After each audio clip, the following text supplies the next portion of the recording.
just at the post office. Gran told me to expect a package, but it looks as if she forgot to send it. She didn't send me an owl this week either. Perhaps she's busy with her research. What kind of research is she doing? It varies from week to week, but it's always to do with creatures. Last week she was studying leg knots in plimpies. What was she sending you? Only some feed she's been developing. I was going to give it to Professor Howen for the measles. What did you find out about the dragon you were tracking? I realised that she didn't know the poachers had her egg, so when she left Horntail Hall, she would have headed straight to her nest. I went back to the tent and tracked her flight. How do you track a dragon long after she's gone? Tree canopies, burn marks, things like that. Well done. You certainly know what you were doing. I can't be certain, but I have an idea of one place she may have been heading. I thought we might go and see it for ourselves. Of course. Shall we leave now? If that's all right. I want to see how she's faring if she had a collar on. And she's likely frantic about her egg.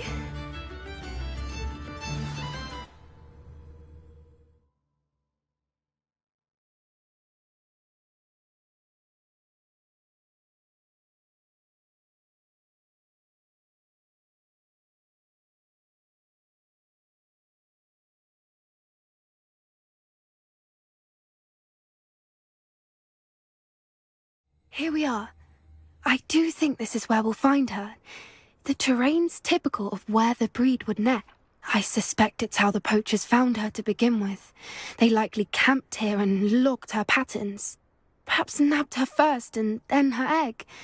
Dragons are hard enough to wrangle, let alone maternal ones. You got all of that from simply standing here. You'd be surprised how easy it is to think like a poacher. Shall we see if she's home? We only need to return her egg. You're making this sound simple, but this is a dragon after all. Hebrideans can be aggressive, but they're also clever. She caught on quickly enough when you showed her how to escape the tent. She'll understand why we're here once she sees her egg. Then we can be finished with the poachers once and for all. If you're right about finding her here, how do we go about returning the egg? Her nest will likely be in the heart of her den, which she will be keeping guard over. It might also be more charred than anywhere else, I imagine. I don't suppose you've thought about keeping it, have you? No. It belongs to her. Keeping it will make me just as bad as the poachers. Well then, let's find our dragon and return her egg. Wonderful. If she sees us flying about, she might take it as a sign of aggression or food. We should stay on foot. Oh, and one more thing. Let's not agitate her. Goodness knows she's been through enough already. I'm ready when you are. Revelio.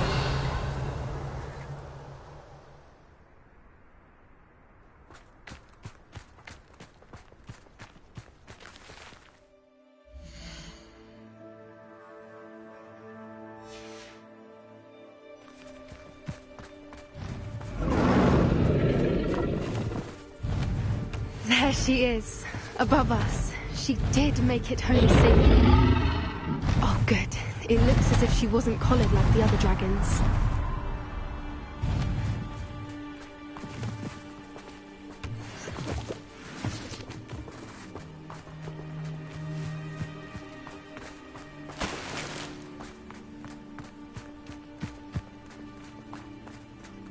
Revelio.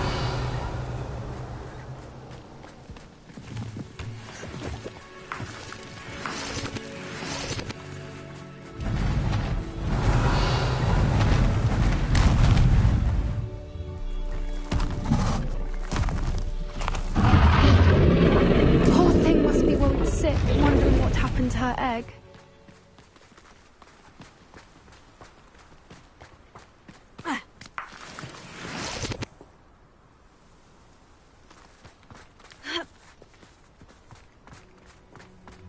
Revelio.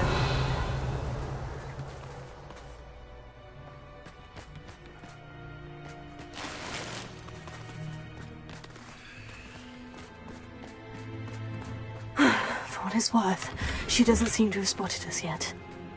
Let's hope it stays that way. At least until we've done what we came to do.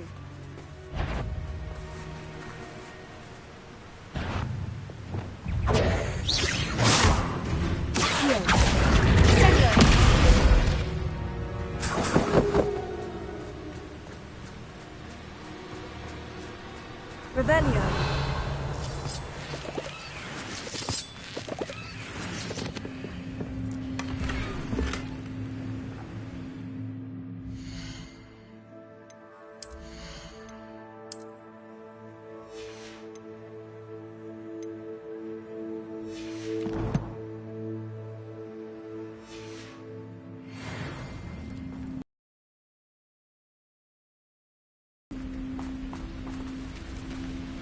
Revelio.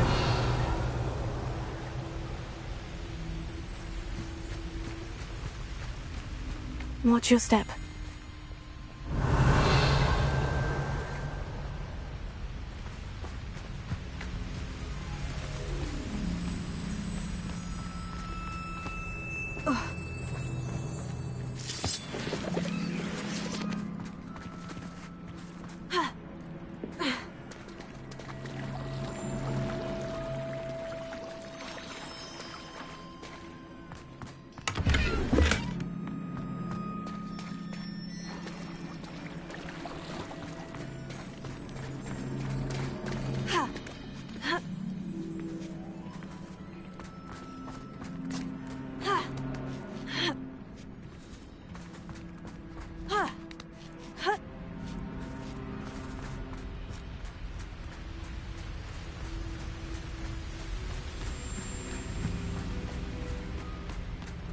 Revelio.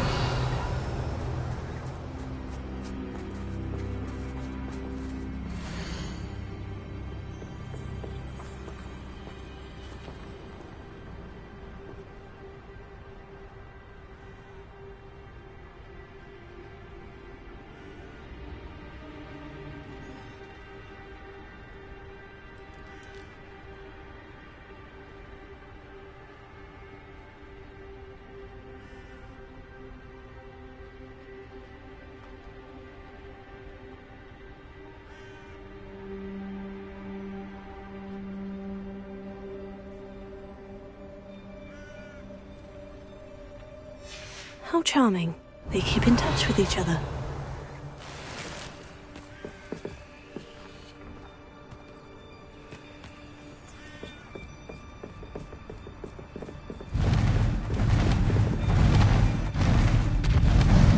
There she is again.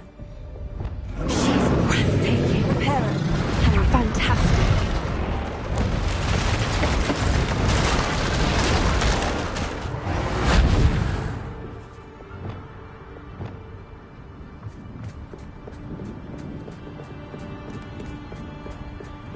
Revelio.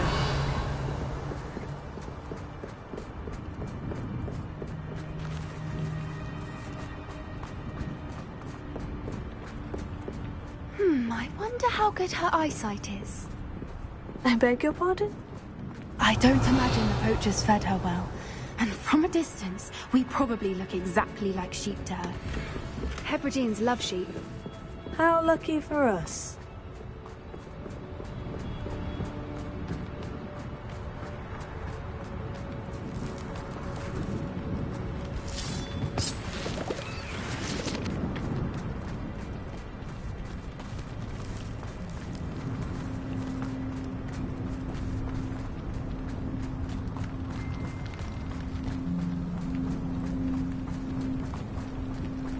Watch your step.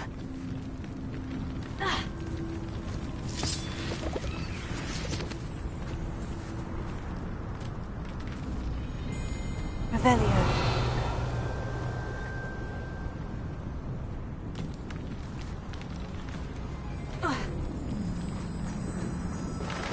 Pity. She must have been starved to pick off a grapple. Or just raring for a fight.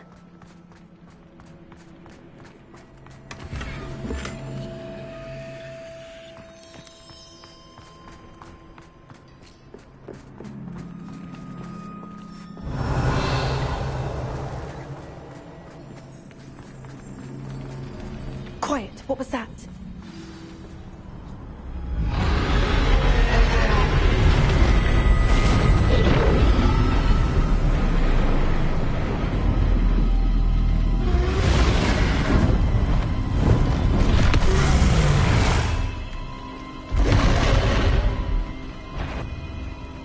Well, there's no turning back now.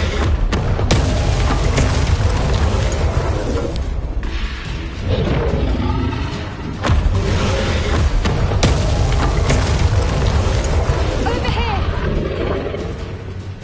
Wait here. I'll run ahead. Whenever you're ready, I'll follow your lead. I'll draw her attention. Follow when it's safe.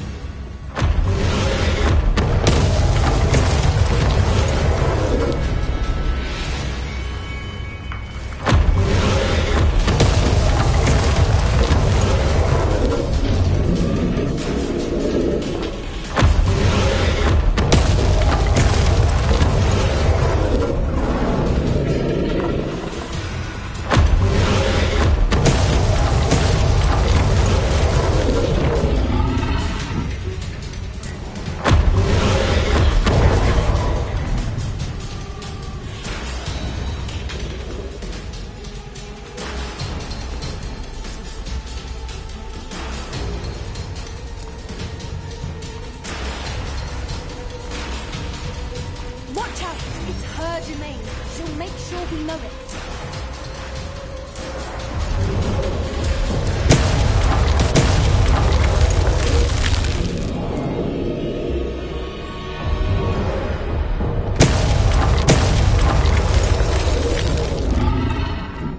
Keep at it. We've just got to make it to the nest. Oh, she's been making it easy.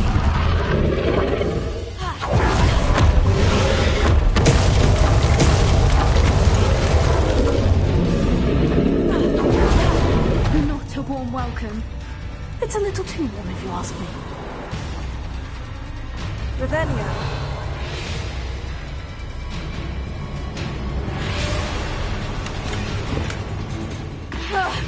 I don't suppose you'd listen to reason. I'd normally try, but we're well past that.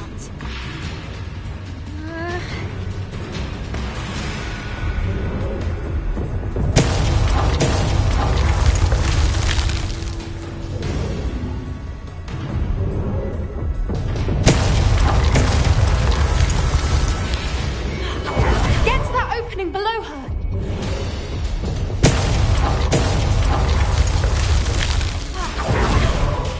If we can get to that, we can get to the nest.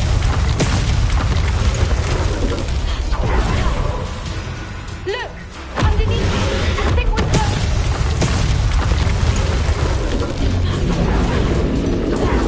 She's leaving! Quickly! Brilliant.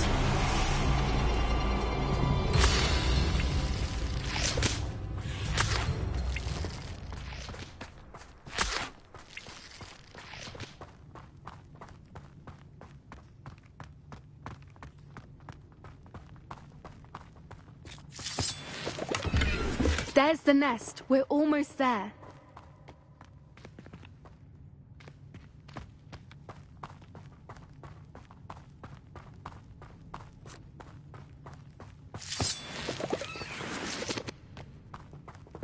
Revelia.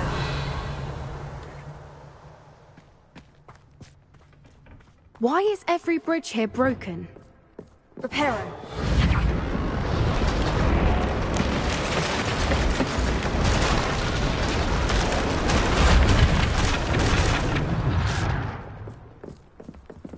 Now, if we just return her egg, we can hopefully make it out without too much fuss.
That was brilliant! And did you see how clever? She left us perfectly unharmed.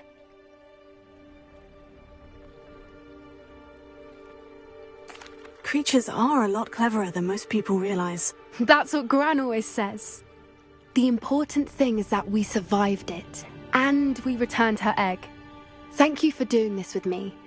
Wouldn't blame you one bit if you wanted to head back to the castle and never think about dragons again.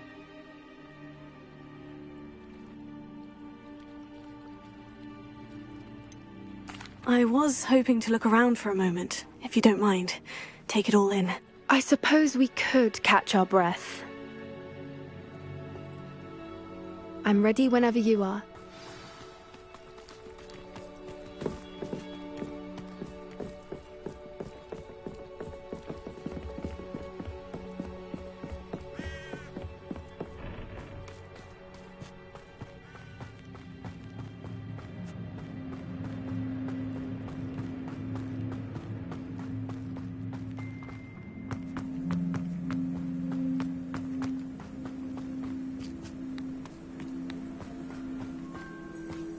Revelio.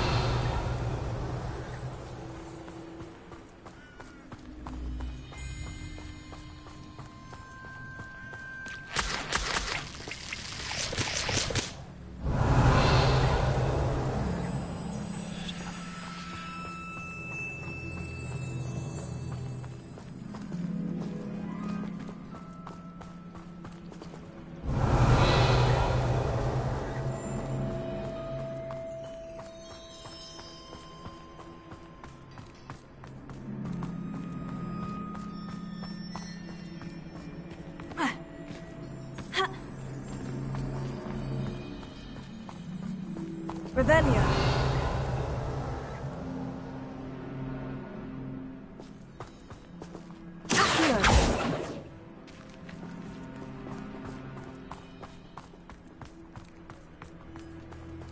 Revelio.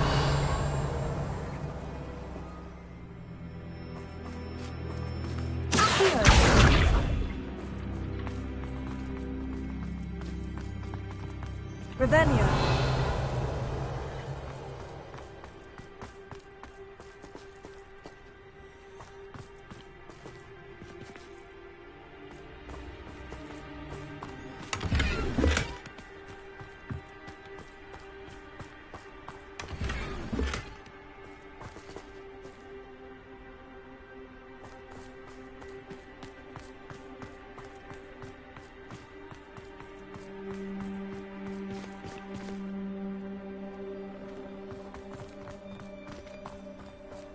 Revelio.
Revelio.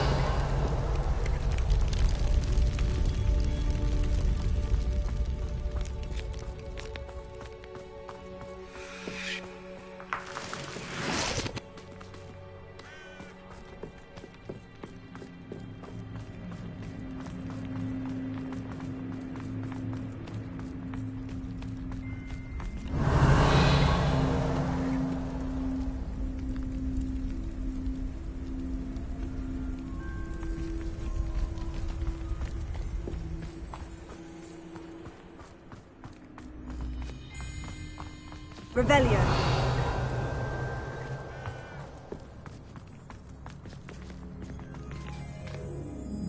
I can't believe any of what just happened. Still taking it all in?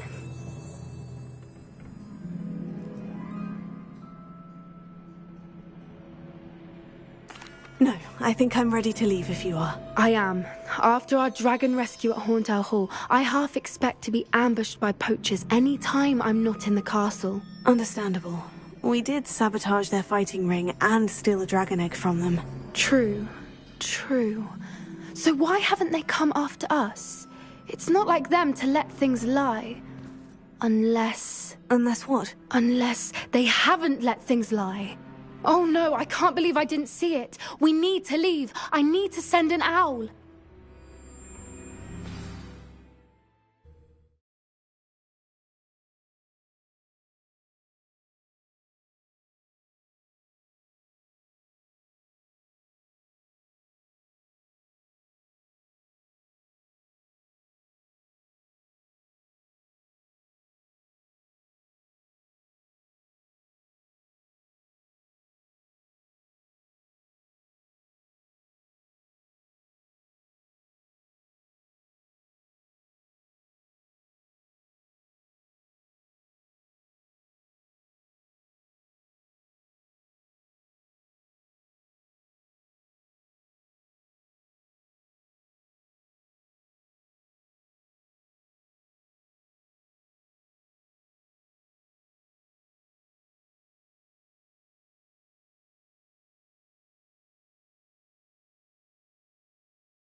How could I have been so blind?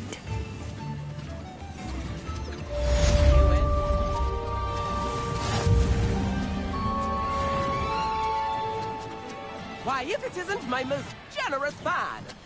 This remarkable thing is called...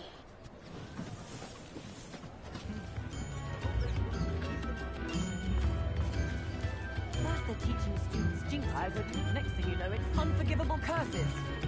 Hasn't been anyone as bad as Barnabas Deverell in a while, has there?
Did you speak with my uncle? I wish I had better news about your uncle and Anne. Well, what did he say? I'm afraid he wants you nowhere near Feldcroft, nor Anne. I had to stop that goblin from killing my sister. He had no right to banish me from my own twin. If he thinks banishing me means I'm going to give up on Anne, he's sorely mistaken. He also said he cannot excuse the use of dark magic in any form, and that if he hears of either of us using it, he'll go straight to Professor Black. Huh? That relic, dark magic or not, is the key to saving Anne. To reverse that curse. I will not lose Anne for good. I should send the crest to Anne. She'll know that we need to meet. I'm afraid I don't follow. Nothing, just a thought. Now I'm more determined than ever to learn what power that relic has. What did you mean you'd send Anne a crest so that she'd know to meet you? We just lost our parents, and we were packing up to go and live with Solomon. We couldn't take everything. She was carefully organizing her prized possessions, a box of artifacts she'd collected to do with our family. Jewelry, cards, old photographs. She got to her favorite, a handmade crest, and when I was at second thought, she handed it to me. "This will keep you safe," she said. "It holds no enchantment, but I've kept it with me since. That's how I can reach Anne. I'll get the crest to her with plans to meet." Be careful, Sebastian. Your uncle could intercept it. We'll be expelled. Even if Ominous is upset with us, he has no love lost for his family. He'd use their connections to the headmaster if we needed his help.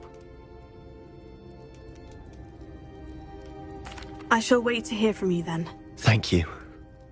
I very much appreciate you standing by me through all of this. I'll send you an owl when I have news.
Hello there.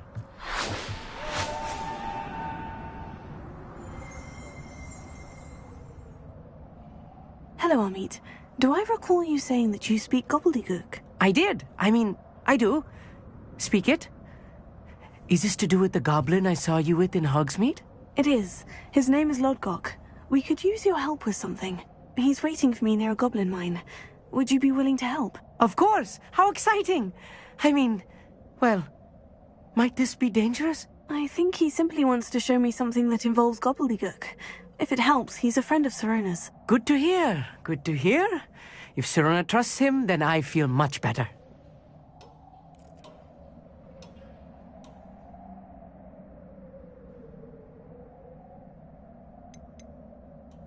Have you ever spoken directly to a goblin? Unbelievably, no. I'm so looking forward to it. Actually conversing in gobbledygook with a native speaker. Cannot wait to confirm subtle bits of pronunciation and tone that may have eluded me, being self-taught and all.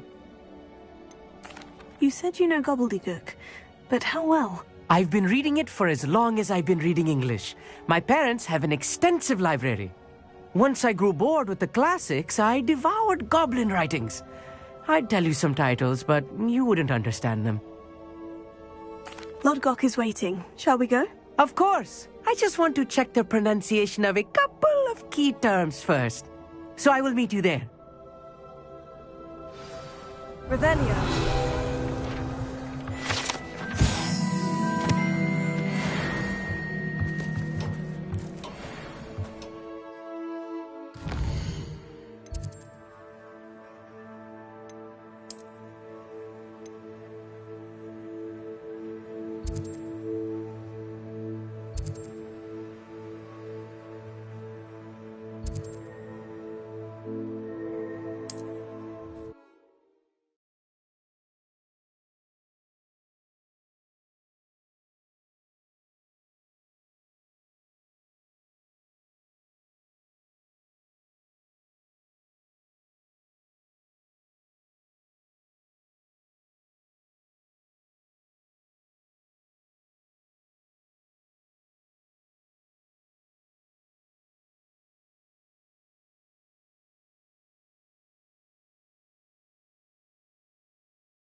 Would you mind helping a wizard in distress?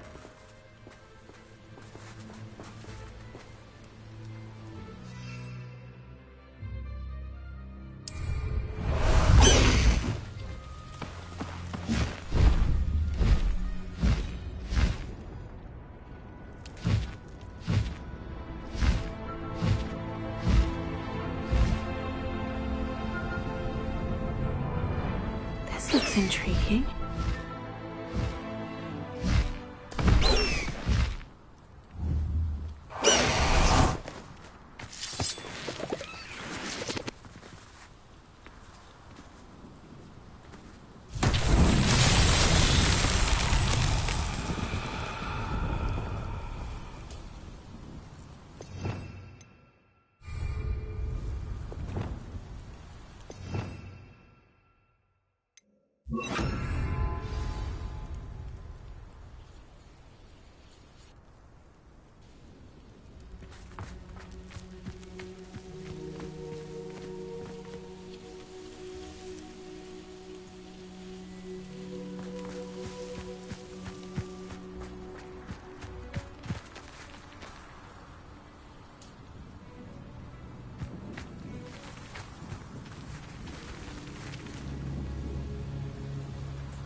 Lumos.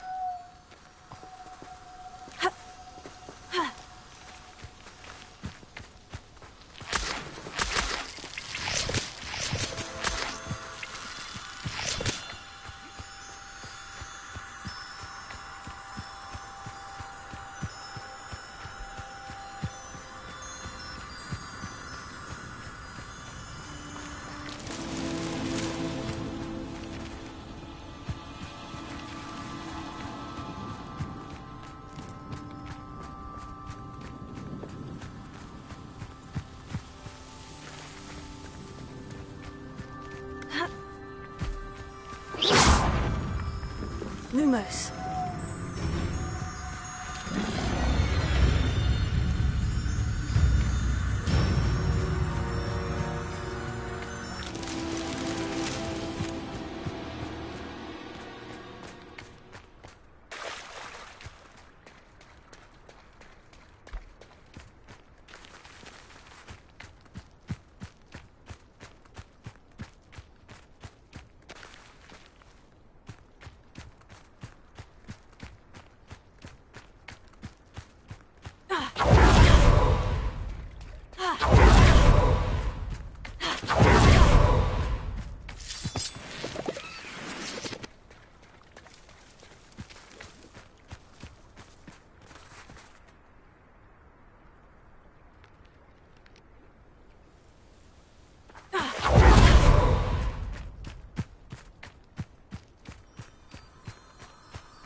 Lumos.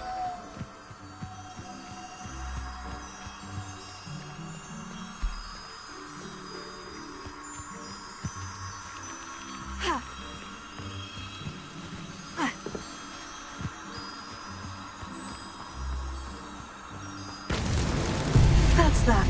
Settled.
pleasant surprise.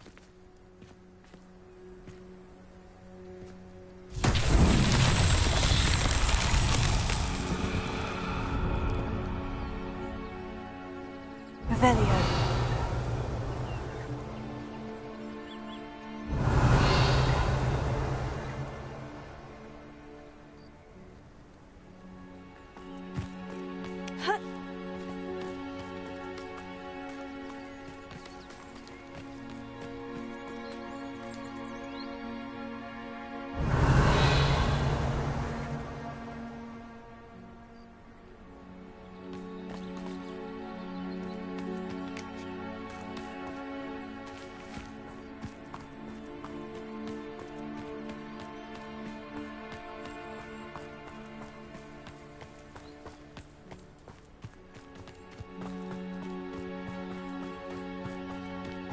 Revelio.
You received my owl. Good, good.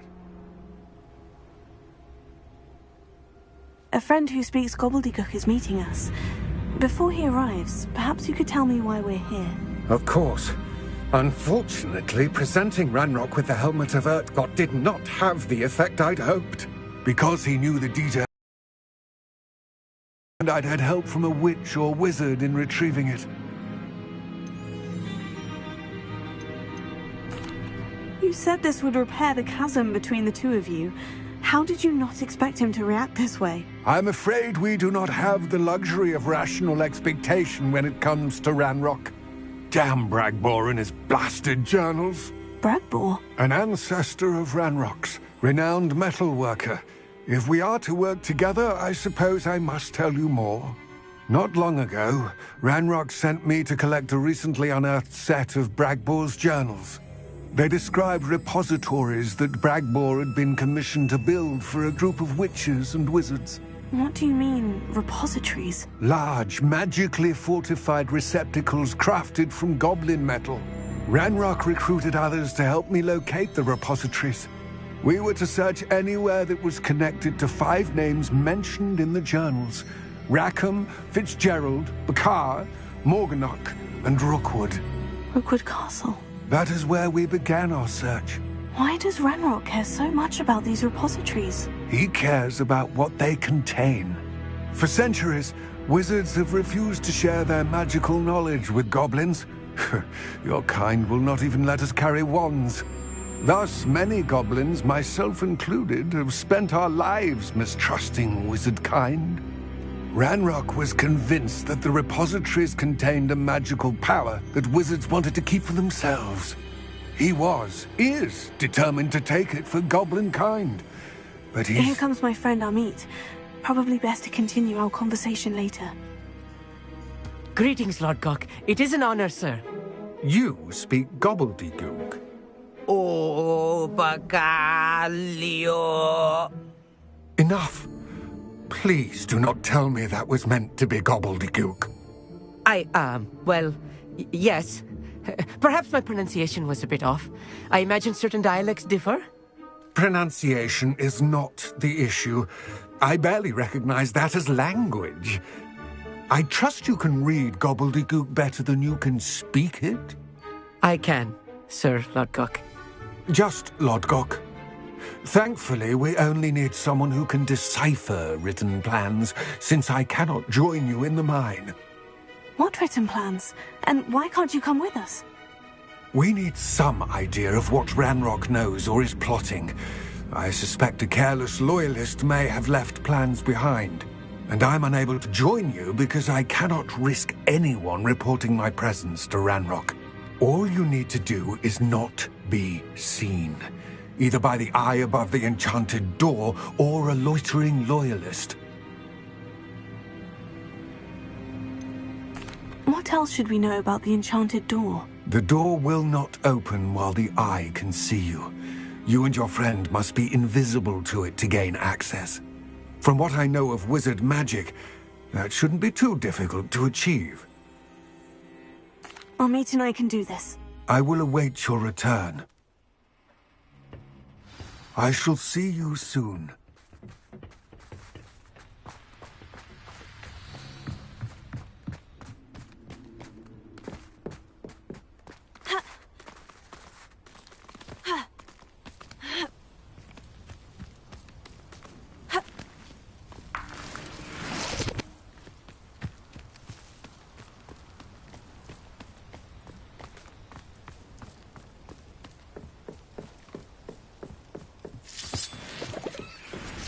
Revelio. The door is looking at us.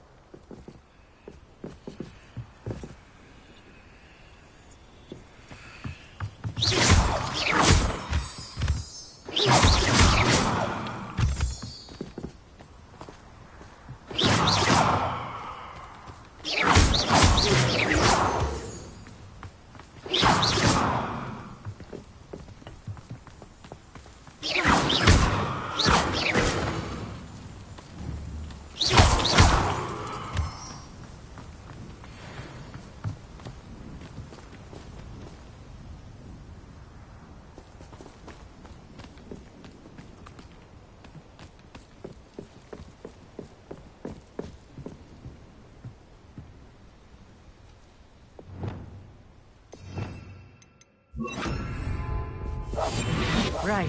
Don't wish to be seen, do we?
Books so rarely prepare one for reality.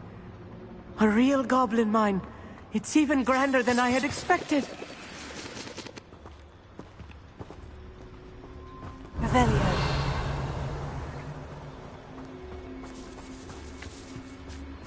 I cannot believe I met a goblin. Let's just learn what we can and get out.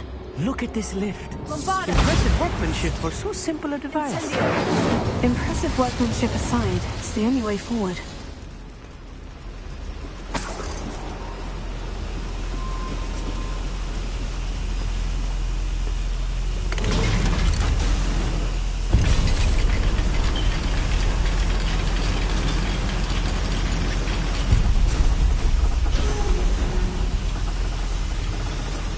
I still can't believe we're inside a real goblin mine. Revelio.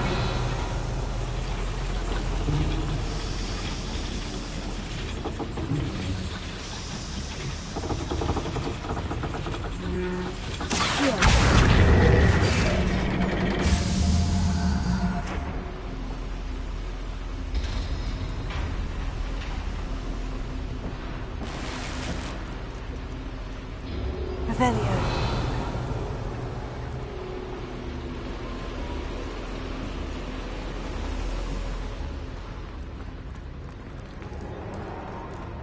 I've read about mines like this, but seeing one is something else altogether.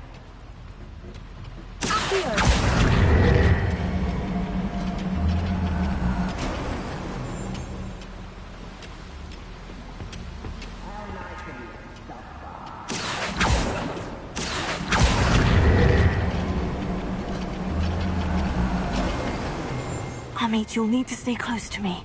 I've dealt with worse enemies than these.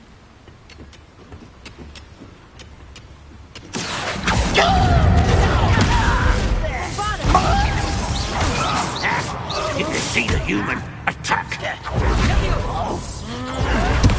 Deadly mistake. Let's get this over with. I won't rest until...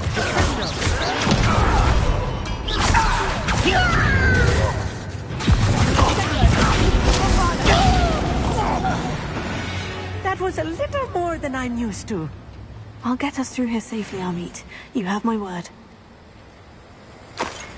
Revelio.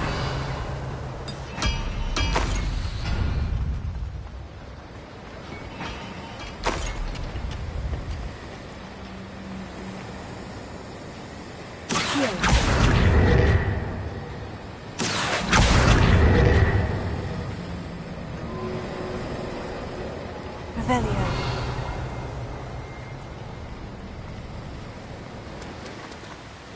We're being watched by a door.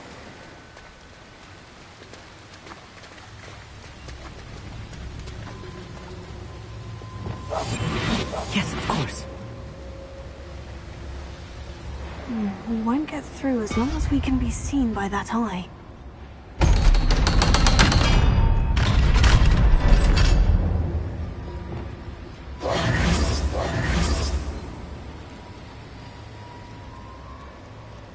Revelio. Accio.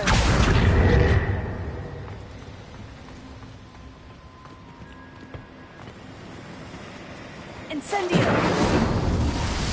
Revelio.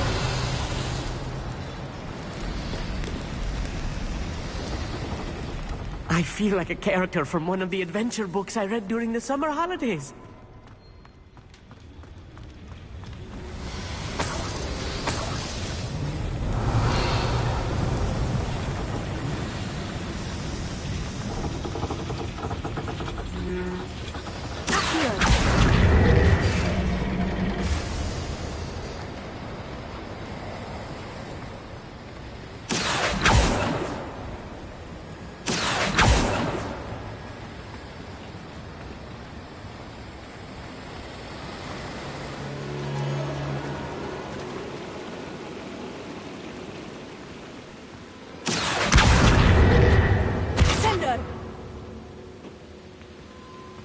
Bombarda!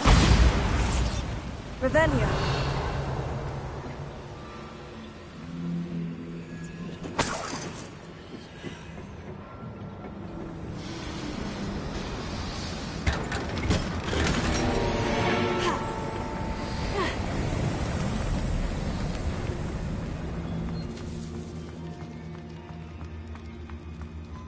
Let's take a look around, Amit. See if we can find any plans. Bound to be plans around here somewhere.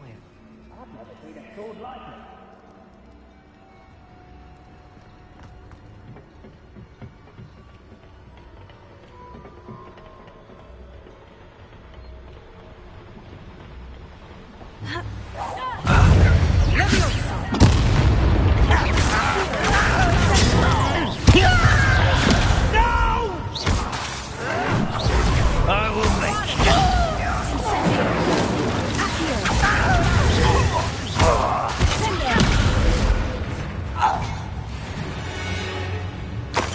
Revelio.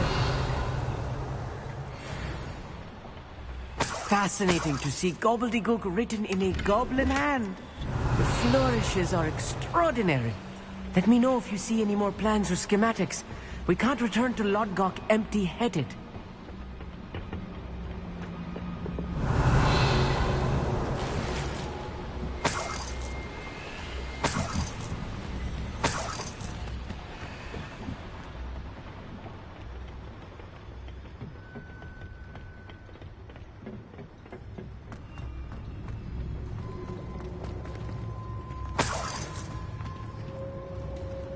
A schematic? They're building something.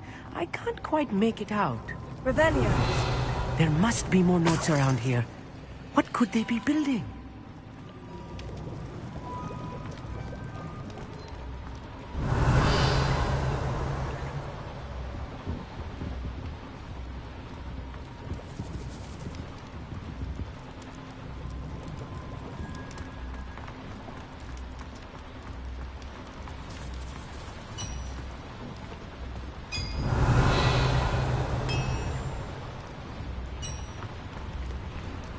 If I'm translating this correctly, and I think that I am, they're building something rather large. But what? I will get to the bottom of what they've been building down here. Incendio. Levioso!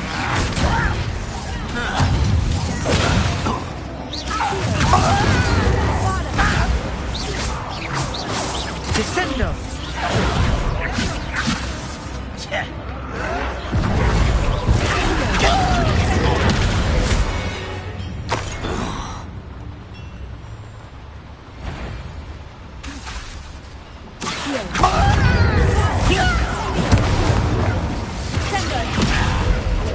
You're weak, human.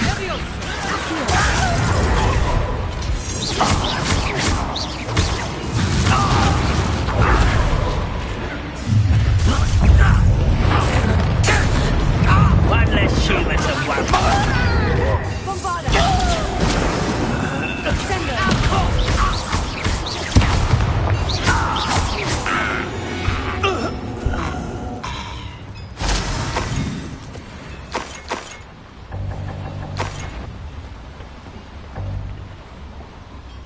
What's that? Revelio. Not your best moment, I fear.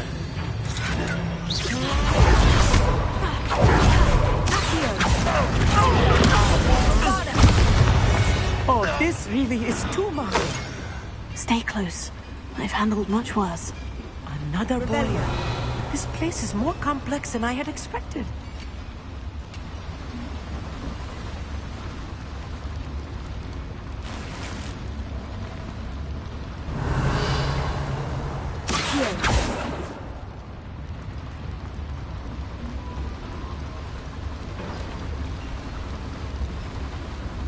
Another schematic. What are they going to build? This mine is too small for whatever it is.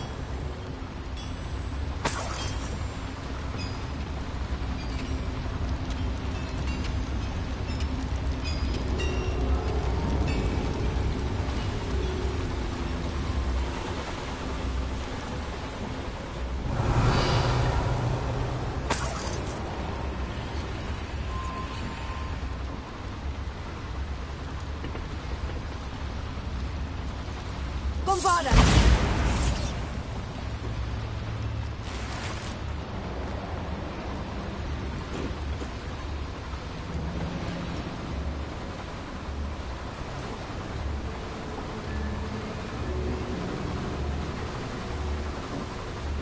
Revelio.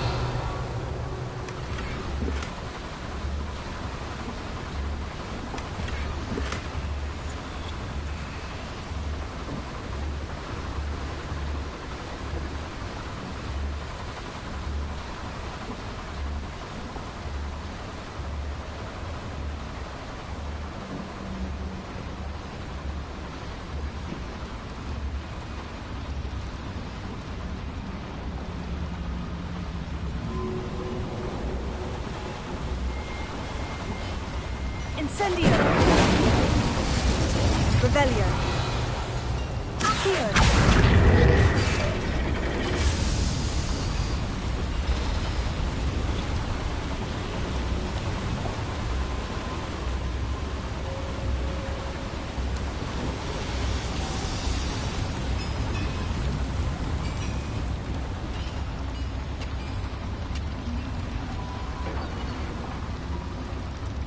Revelio!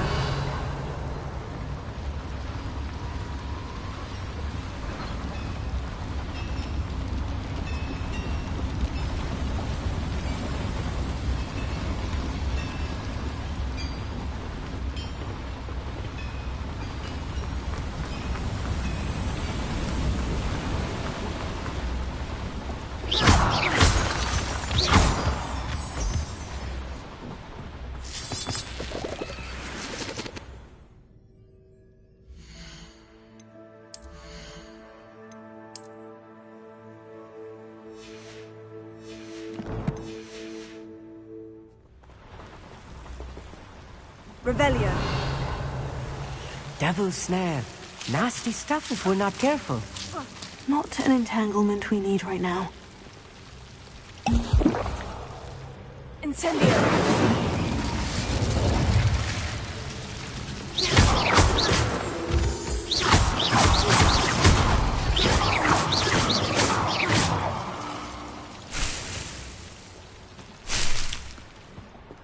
Revelio!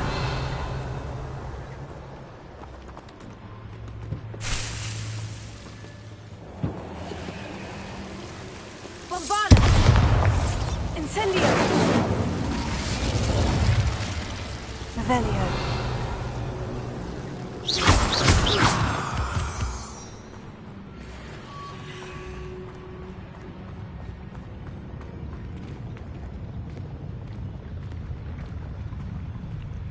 Wizard kind will submit to us once the war is over.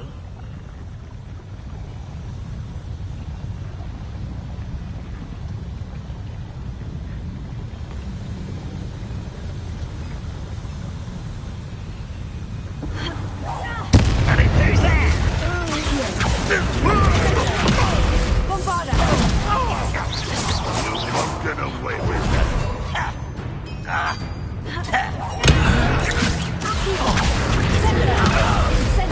I shall avenge your death. What? Bombada!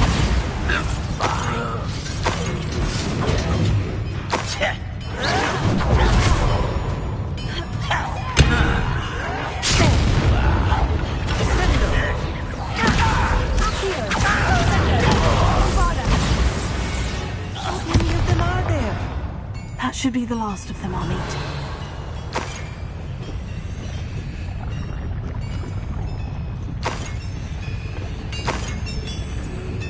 Revelio!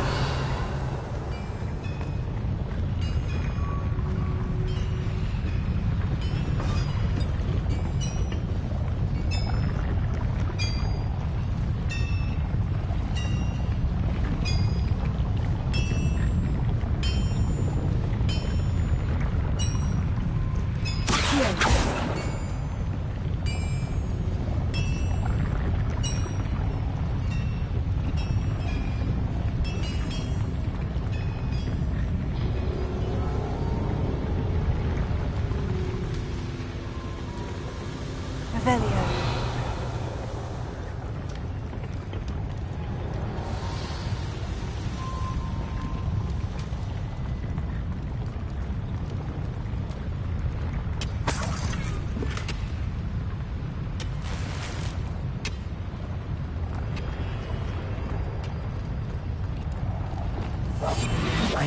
good at sneaking about. You'll see.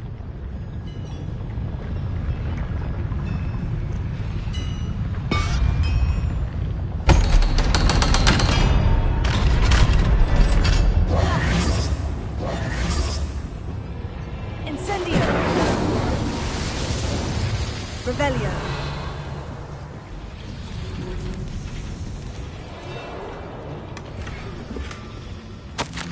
This is not good.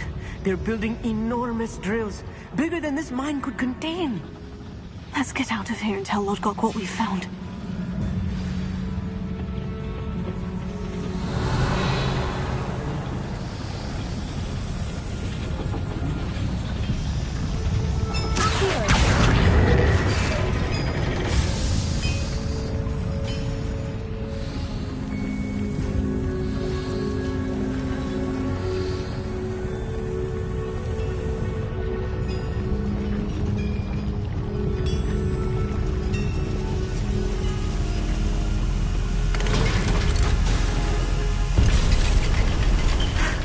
I need a moment to catch my breath.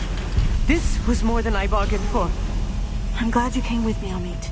Now that we know what they're up to, we can get out of here.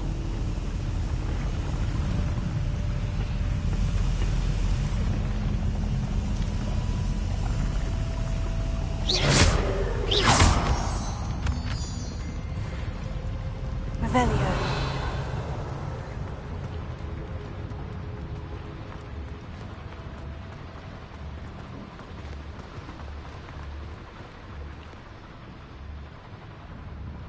Incendio!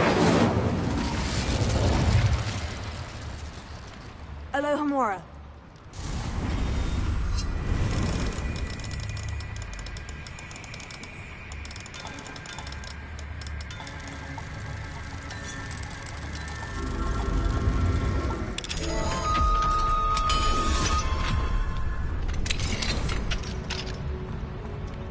Revelio.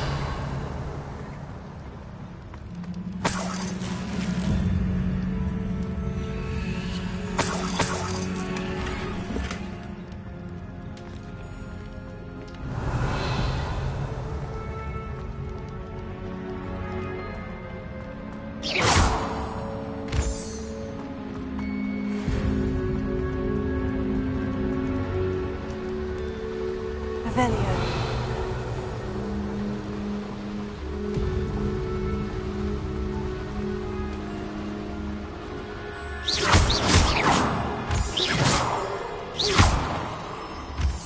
Revelio. We're almost out of here, Amit. Look, the lift. A welcome sight indeed.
Can we please talk about what just happened?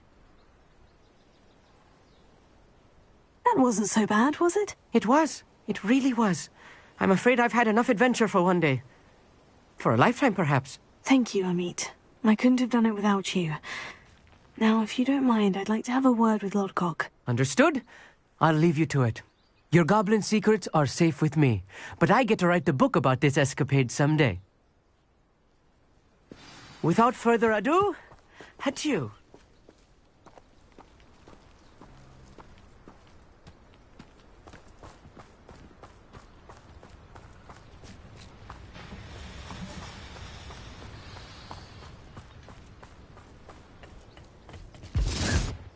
They're building enormous drills. We found their plans. Ranrock must be searching for the repositories. I fear you are correct. Other than Rookwood Castle, however, I do not know where else he plans to search. I've been wondering about something else you said before we entered the mine. Yes? If you share Ranrock's views, then why are you helping me? I expected Rookwood Castle to be deserted when I arrived to begin my search. So was surprised to find a witch there who had set up a sort of improvised research site. She was studying something so intently that she almost didn't notice me. When she looked up, I thought she would react with fear or disdain. But instead she did something that I will never forget. Without a moment's hesitation, she smiled and asked me to sit with her. She told me that she was a researcher and showed me a small, oddly shaped container with a strange symbol on it. She was certain it was made of goblin metal, but was unable to open it. She wanted to work together. Miriam. Yes.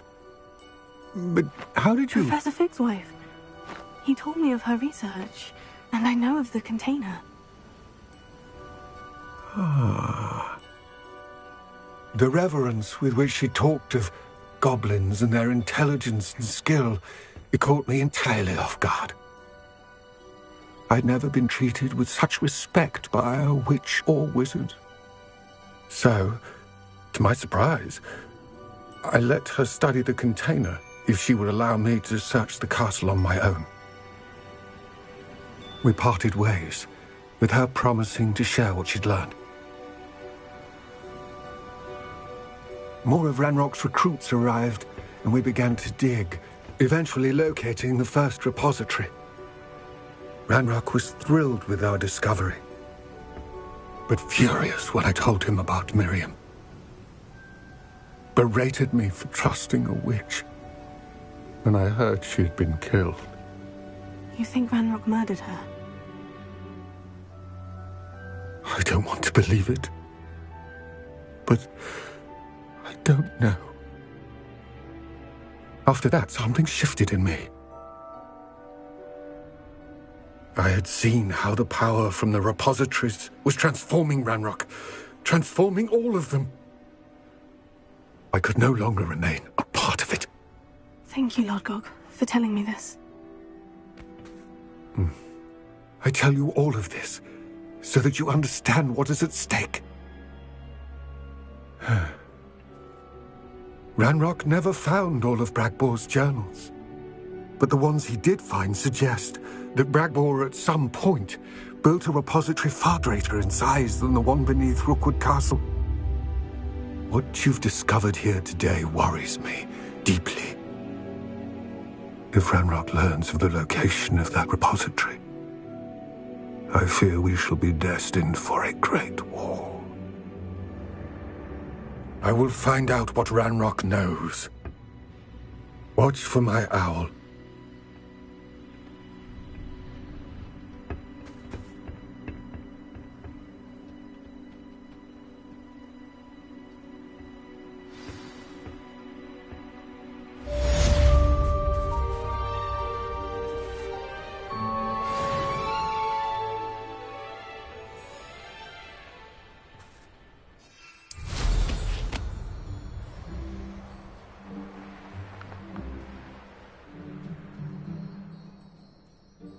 What do you have? I hope Professor Fig... I believe my next broom upgrade to be even more impressive than the last. Come by Spint Witches as soon as you can.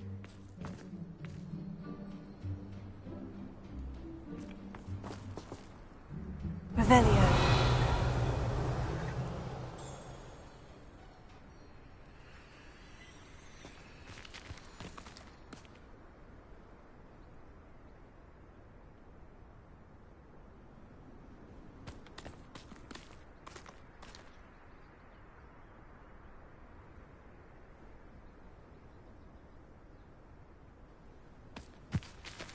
Bombada!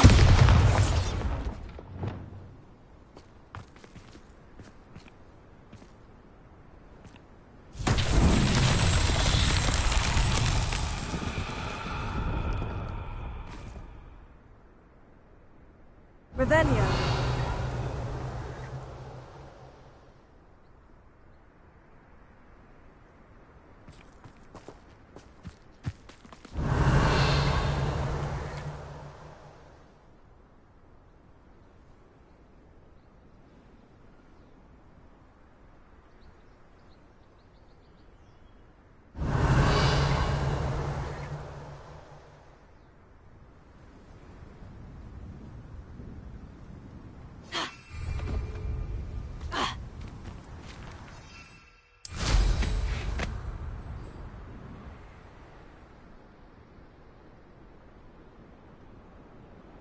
Revelio.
Merlin himself would be proud.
hello again. Wonderful to see you. As before, I've arranged a special price on the broom upgrade for you.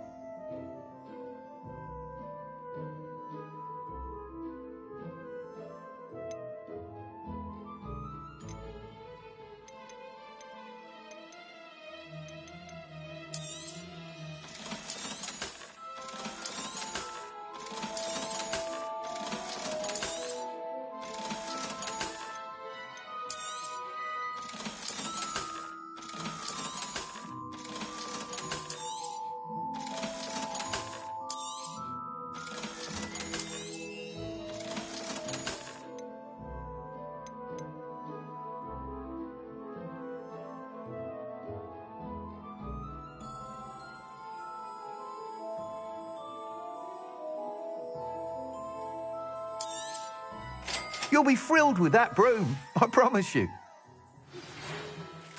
You're all set with the new upgrade. I can't wait to hear what you think.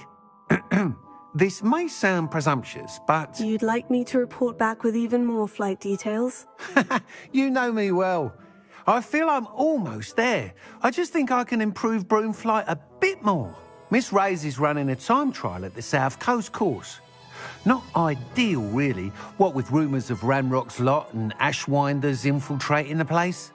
However, if you're flying high above them, you should be all right, I think.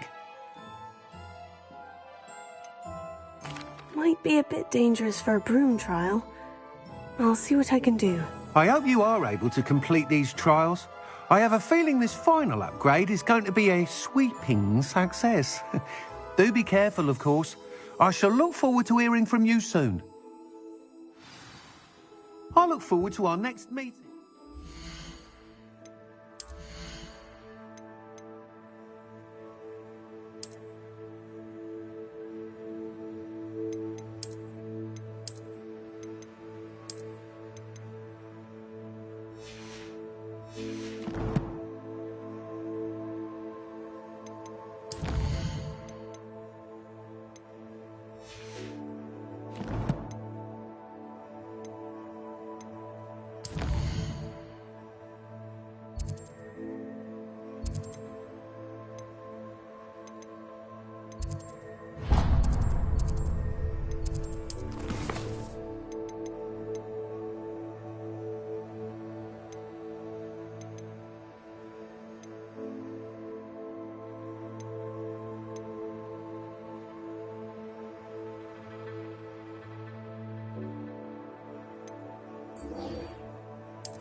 I know a Merlin trial when I see one.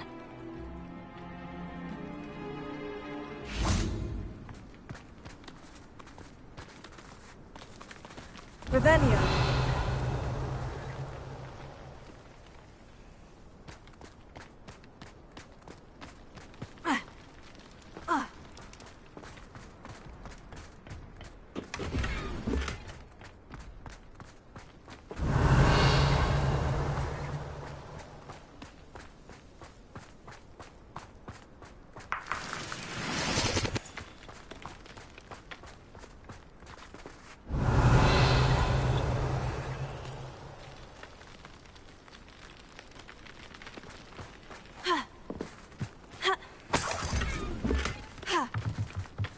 Revelio.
Revelio.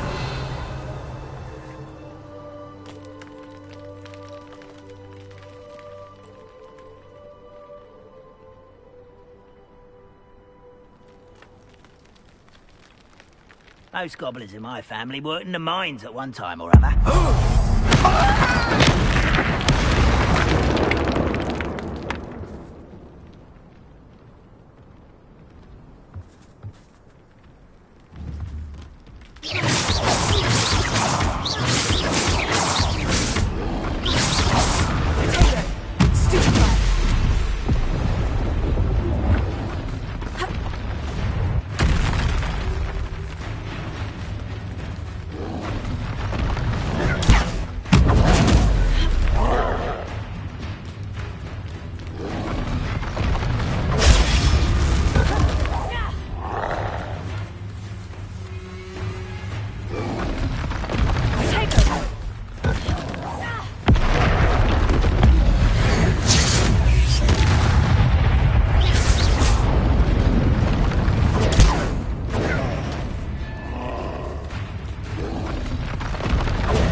Revelio.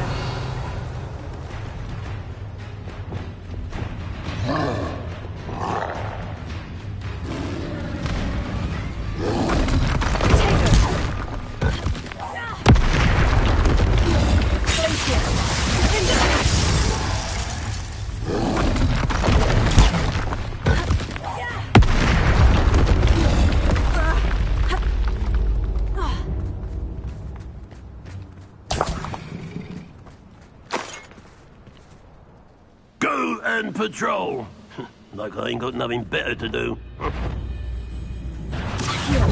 Not quite.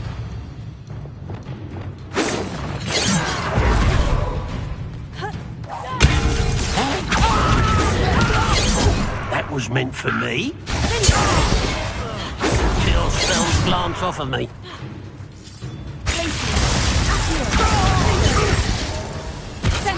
A miss!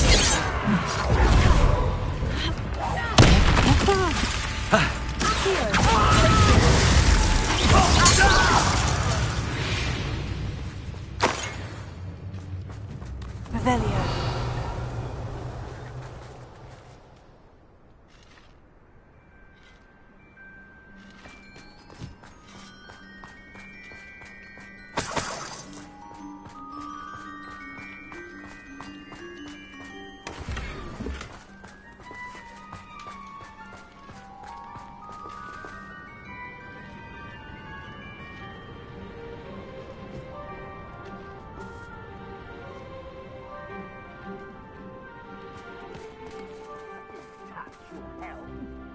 Thank you for making me the first object of your suspicions. I know who my friends are now, don't I?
Let's go!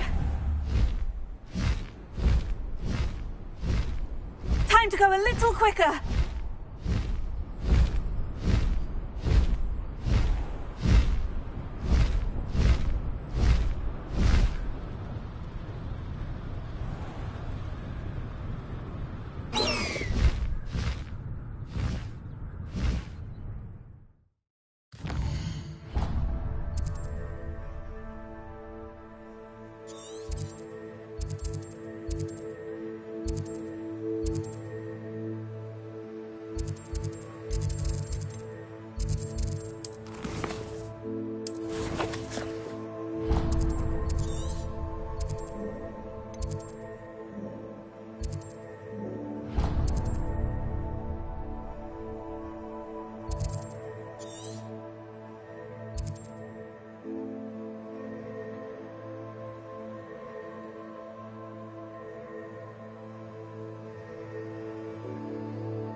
Faster!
I'm ready to do what's needed to take Harlow down. I know you have a plan. We must gather information from the friends of Mr. Bickle that Archie and Mrs. Bickle mentioned. Agabus Filbert, Otto Dibble, and Mr. and Mrs. Rabe. All right. I suggest that you speak with each of them while I head to the Hogshead. I saw some Ashwinders heading there. And as my mother would never go near the Hogshead, she is less likely to learn of my activities than if I were to wander the village questioning its residents. What sort of information am I trying to gather from these people? They may know what evidence Mr. Bickle had against Harlow, or they may have evidence of their own. We simply need to know whatever they know. Where am I to find these friends of his? I do not know about Mr. Rabe, but his wife, Daisy, is often in Hogsmeade, as is Agabus Filbert. And Otto Dibble, he works at Gladrags, so you will likely find him there. Very well. I'll speak with them. See what I can learn. I knew I could rely on you. We need to know how they are being blackmailed by Rookwood and Harlow. Meet me here after you have spoken with them. Hopefully, by the time you return, I will be able to move a bit more freely.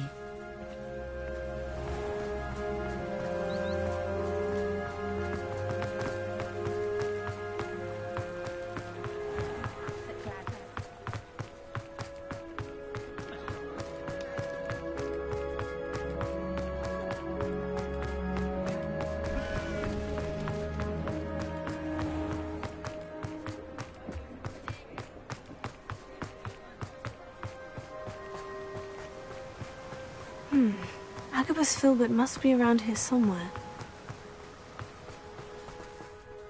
Revelio. Hello there.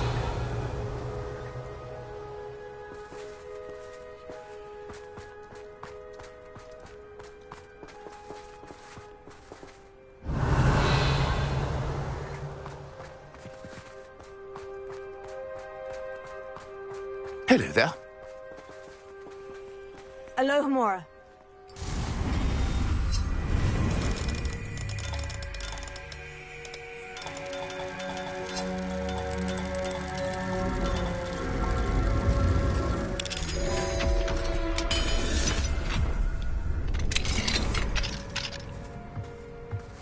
Revelio.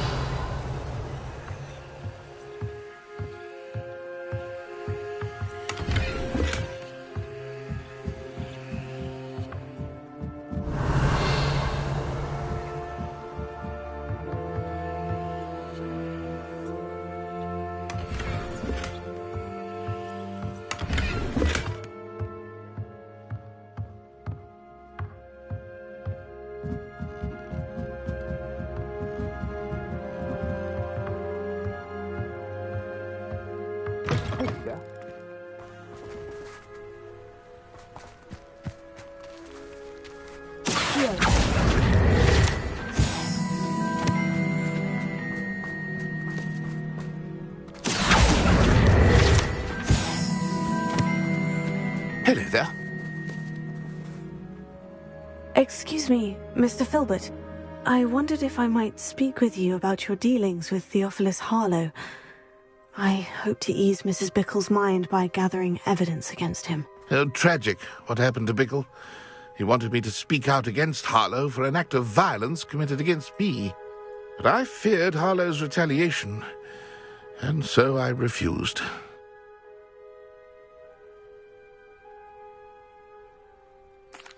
If you had spoken out against him as Mr. Bickle asked, perhaps Harlow would be locked away by now. Perhaps. But perhaps I would have suffered a similar fate. You said that Harlow committed an act of violence against you. Could you tell me what happened? Before my extraordinary wife, Dulcibella, passed away, she had just completed a small book of poetry. As a surprise for her birthday, one she never had the chance to celebrate, I had the book beautifully bound and plated in gold. One day, Harlow came calling to punish me for having spoken out against the Neanderthals that comprise Rookwood's lot. Before I knew it, I'd been petrified, and Harlow was rifling through my home. He found the book of poetry, with its exquisite gold plating. I watched helplessly, lying there in my entranceway as he walked away with the book, laughing as he went. I was shaken to my core. Still am, to be honest. I imagine you fear Harlow retaliating again. But do you mind if I share this information with Officer Singer? I suppose I have no choice. This extortion can't go on forever. You can pass it on to anyone who may be willing to help. Harlow does not like people talking, as you already know. Now to find Mr. Bickle's other two friends.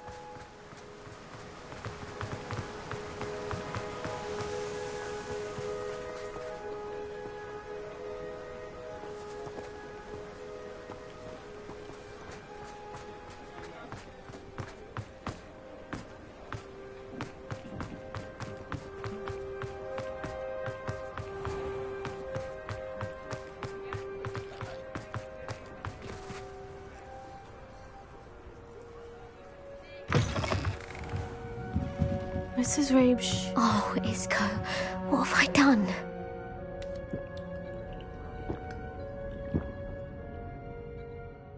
Mrs. Rabe, I wondered if I might speak with you about Theophilus Harlow. I'm a friend of the Bickles and I'm trying to gather evidence against him. Poor Joanna and little Archie. And now Harlow has taken my darling Isco. What do you mean? Why? I'm a security guard at Gringotts, and my husband is a curse breaker for them. Harlow approached me about helping him extort my colleagues into giving him treasures from the vaults. And you declined? Of course I declined. Repeatedly. I thought they'd given up, until I came home one night and found my husband gone, and a note affixed to my door with a knife. The note stated that I only had a few days to reconsider helping with some banking needs, and that my husband would appreciate it if I acted quickly. But the help Harlow wants is help that I cannot give, and my dearest Isco is paying the price. Are you sure the note means that your husband was kidnapped? What else could it possibly mean? Besides, I came home to find that someone had trampled the daisies in our garden. It may sound silly, but those were Isco's pride and joy. He would never have let that happen. Have you helped Harlow since your husband was taken? No, I'm worried sick about Isco, but he'd never want me to compromise my integrity. I also know that he's extremely clever. That said, I was hoping he would have escaped by now. It makes me concerned as... Why wouldn't Harlow extort your husband? Isco's job is even more removed from the vaults than mine. He travels the world for the bank. He could do nothing for Harlow. I'm the one in the bank on a daily basis, which evidently makes me an enticing target for blackmail. Thank you, Mrs. Rabe. Knowing the lengths that Harlow will go to is helpful, albeit more than disturbing. Mr. Bickle was trying to help us, but now he's gone. I don't know what to do. I shall do all I can to get evidence against Harlow, Mrs. Rabe. Very well. Here's the note I received. You must be careful as well. Please don't put yourself in danger.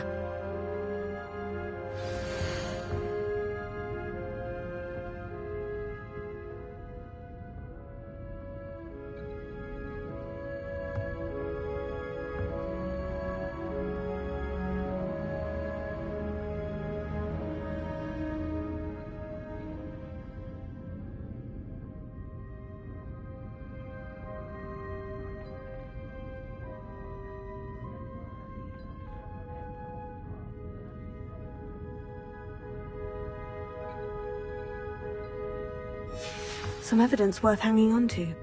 Thank you. I hope it's not too late. We're on the right track. Now to find the last of Mr. Bickle's friends.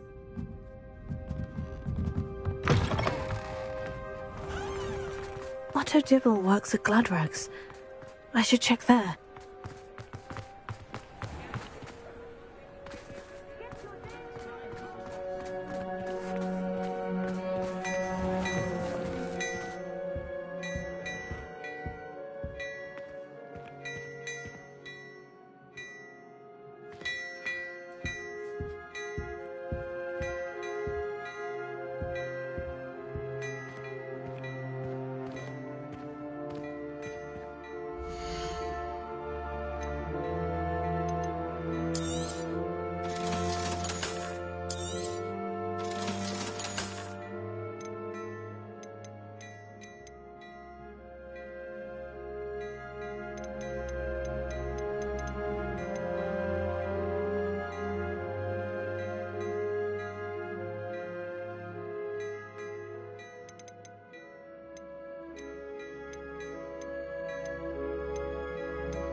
Please tell me you didn't take it, but perhaps it's been here all along.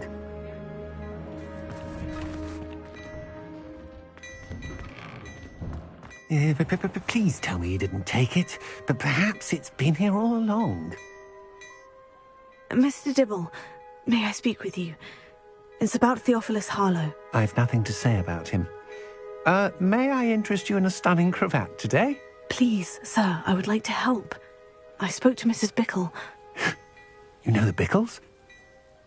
All right. But we must be discreet. Can't have Mr. Hill hearing this. I know Mr. Hill. He was kind to me the day of the troll attack. Oh, he's a good man. But even he wouldn't understand about Harlow. It started a few weeks ago. I was distracted, reading a note, when you-know-who came into the shop. I hid the note behind the counter and offered to help him. He stared at me for a moment, then asked me to check on an order he'd placed. I went into the storeroom to check on what turned out to be a non-existent order. When I returned, he was holding the note. What was in the note? It was a note from Rosie Hill, Mr. Hill's daughter. You see, we've been, secretly engaged these past 6 months. We haven't told Mr. Hill yet. I dare say he has higher hopes for her. Harlow advised me in no uncertain terms that my relationship with Rosie, not to mention my employment here, depended upon my cooperation. What did he ask you to do?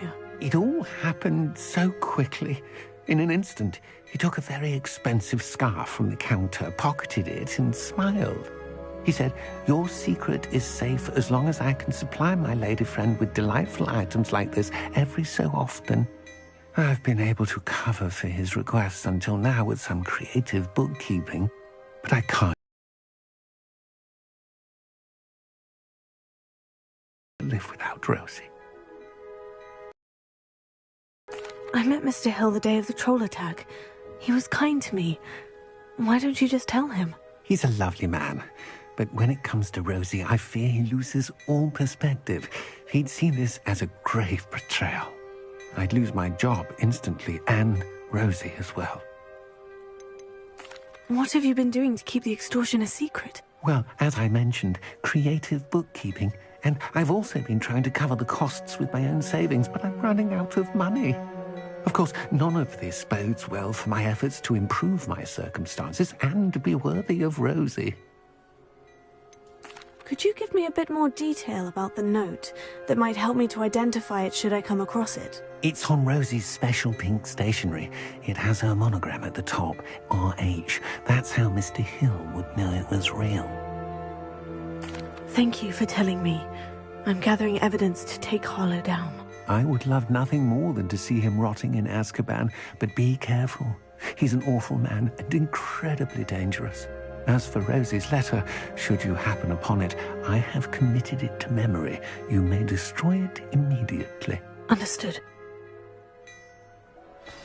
Now hurry off before Mr. Hill will... I've spoken with Mr. Bickle's friends. Now to find Natty.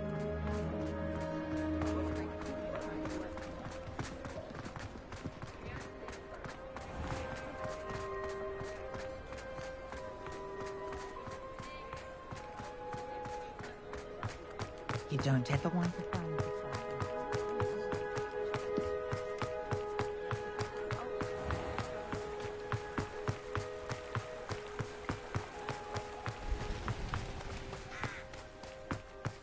It's not like Natty to be late. She said she was going to the Hog's Head. Perhaps I'll find her there.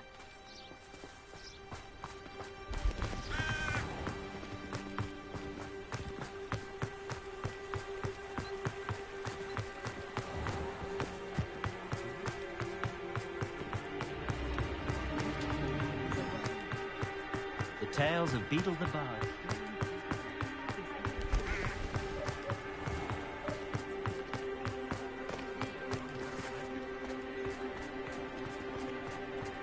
Natty must be around here somewhere. Certainly never revealed the charm of my Revelio.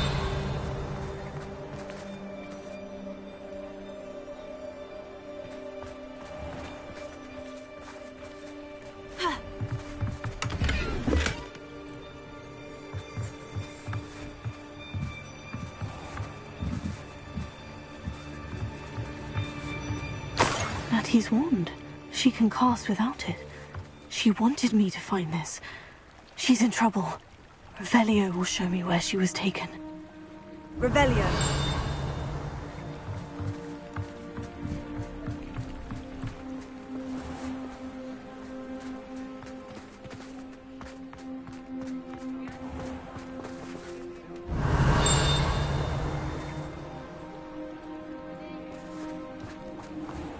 Natty must have been taken this way. I need to find her quickly.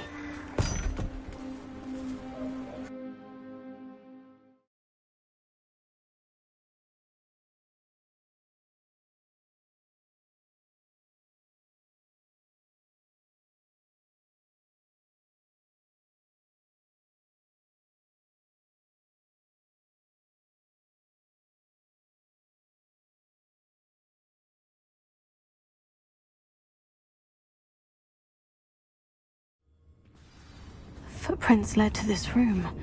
There must be another way forward.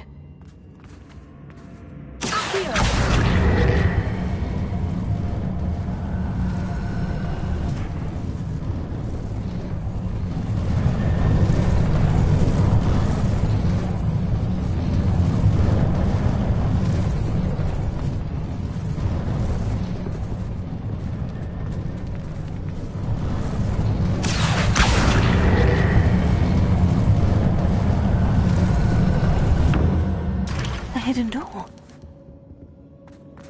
Natty must have been taken this way. I need to find her quickly.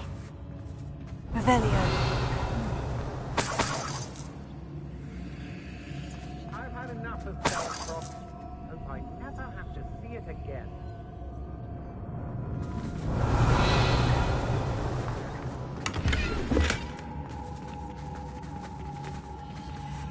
I'd better be sure I'm not seen.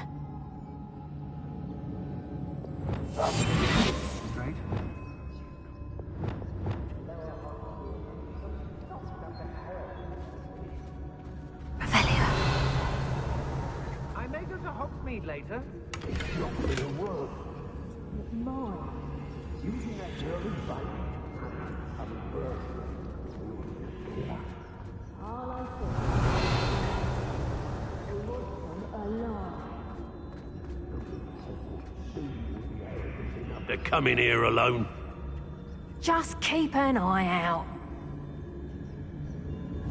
I'd remember my father speaking. Defending himself.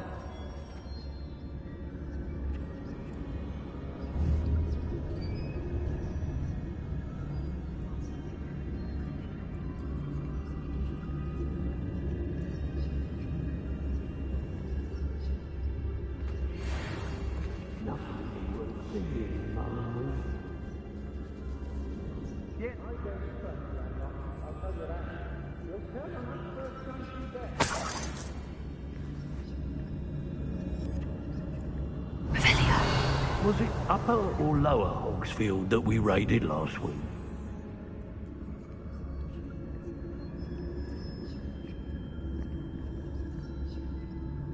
Locks and guards can't stop me.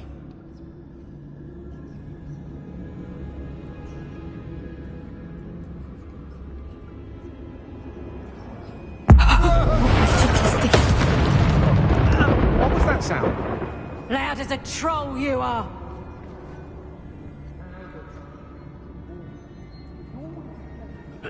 Hey.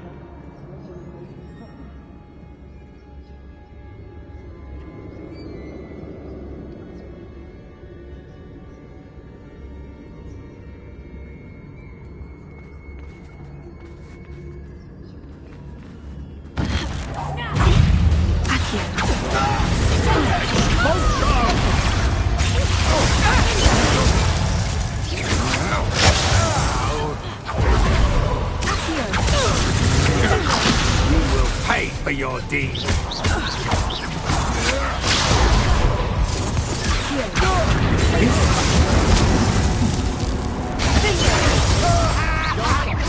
Encouraging a pull off.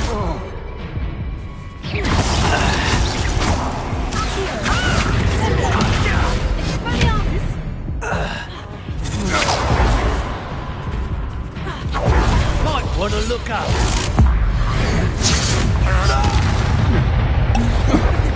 Exposure! Confringo! What are your thoughts on?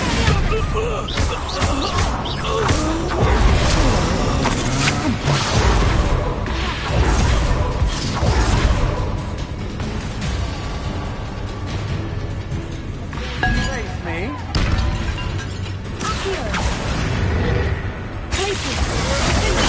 I'm just warming up.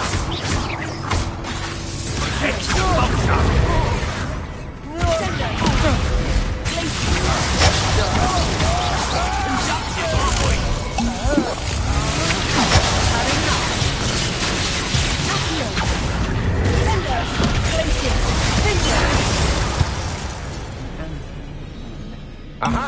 Back for more.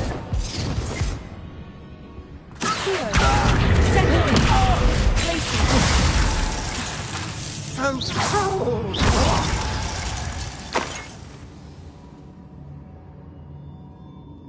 Revelio.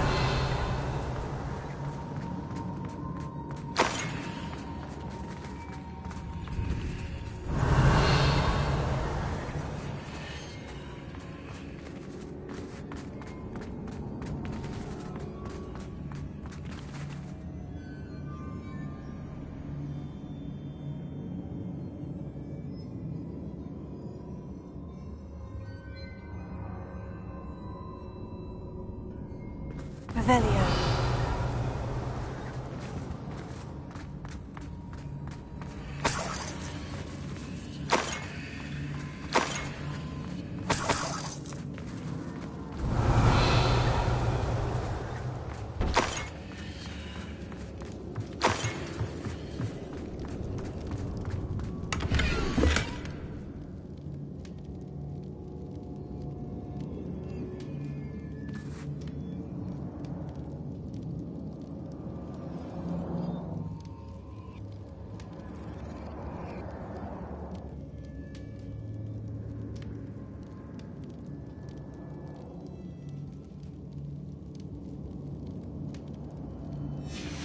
Book of poems that was taken from Agabus Filbert.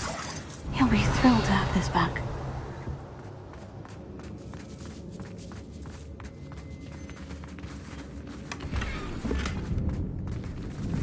Revelio.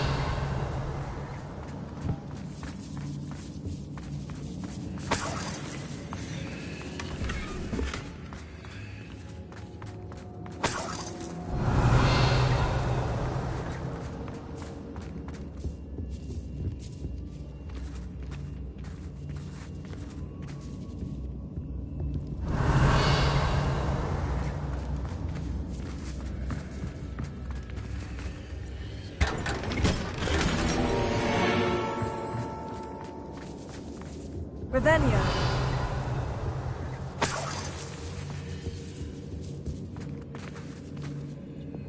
Confringo. Expelliarmus. Bombarda.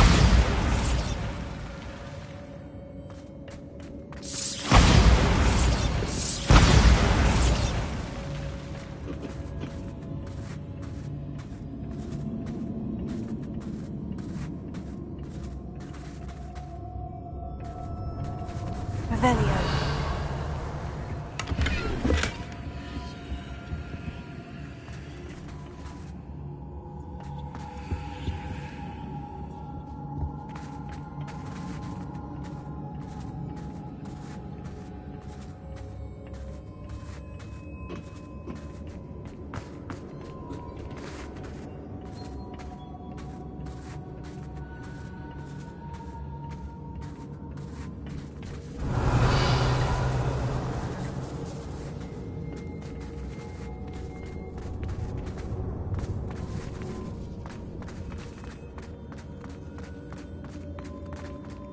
Revelio.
Otto Dibble's love letter from Rosie.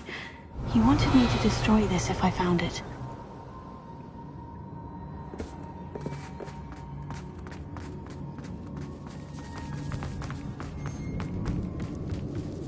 Revelio.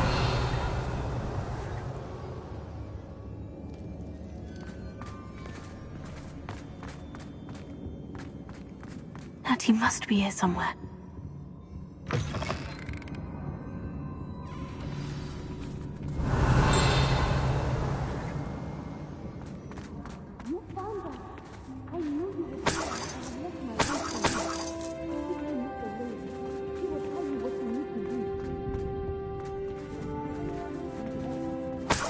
Revelio. Alohomora.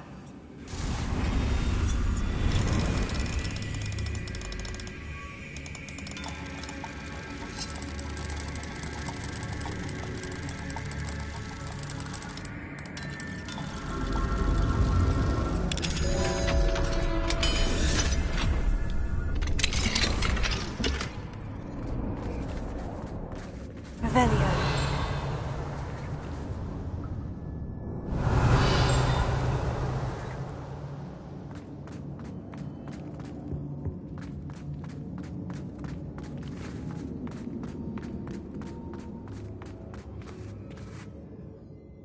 Mr. Rabe? Daisy told me you'd been abducted. You spoke with my wife. How is she? Worried about you. Are you all right? I am all right. Thank you for coming. These locks are cursed, and there's an anti-apparition jinx on the cells. Even Natty's skill with wandless magic cannot free us. I need you to find my wand. Mr. Rabe, I found your wand. Well done. I knew it was nearby. Now, you best stand back. One never knows how a curse will react to being broken.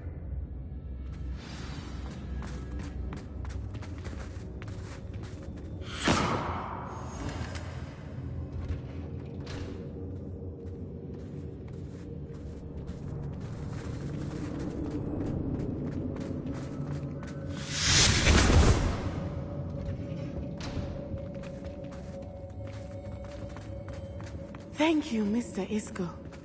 My pleasure. And thank you, my friend. We owe our lives to your bravery.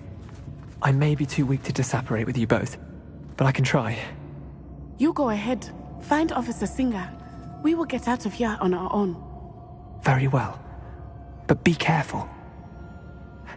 Thank you, my young friends. Be prepared for a fight.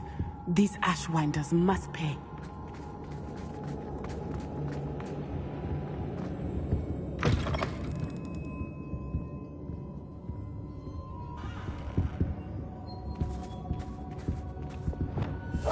Hush now.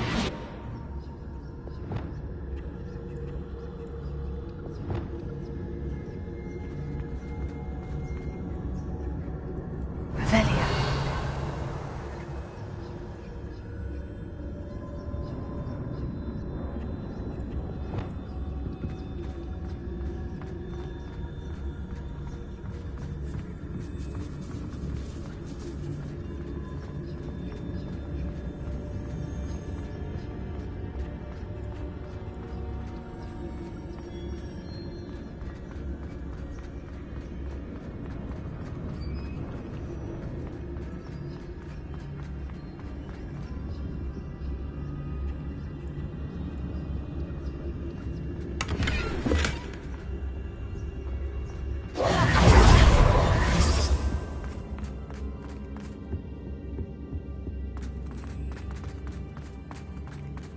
Let's find Officer Singer and put an end to Harlow once and for all.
Natsai Onai.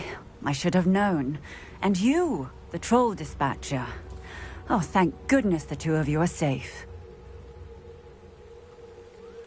Isco Rabe told me a couple of students had rescued him. Should have known it was you two. Is Mr. Rabe all right? He is. I sent him home to his wife. Miss Onai, your mother will not be pleased to learn that you're still risking your safety pursuing these dangerous men. Actually, Officer Singer, Natty and I learned of several Hogsmeade residents who've had their lives threatened by the Ashwinders. In addition to abducting Mr. Rabe to blackmail his wife and Natty, Rookwood and Harlow have also extorted Agabus Filbert and Otto Dibble. I will look into all of that. As for the two of you, I appreciate what you're trying to do, but you are taking great risk.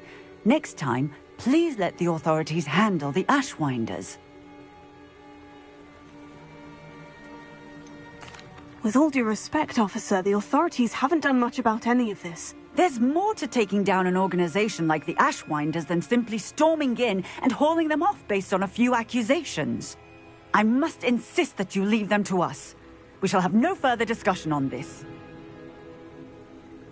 Natsai, you may wish to speak with your mother about this before I do. My mother will not like this. Thank you again for rescuing me. We shall speak soon.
The Ashwinders have ceased pestering me. I suspect that's your doing. Thank you from me and Rosie both. We're just leaving for our honeymoon, after we tell Mr. Hill of our recent marriage. Wish me luck.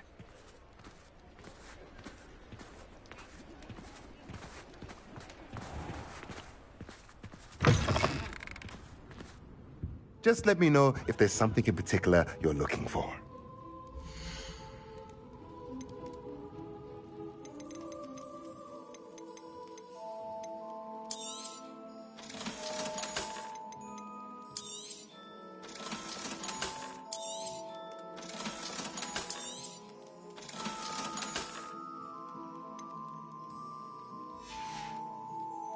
Let me know if there's anything else I can do to help.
Pardon me?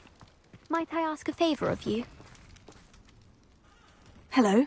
Is there something I can help you with? How do you do? I'm Saccharissa Tugwood, and I have an exciting business proposition for you. Now, it may surprise you to learn that someone of my obvious esteemed lineage would be in business. But I only want to help the less fortunate.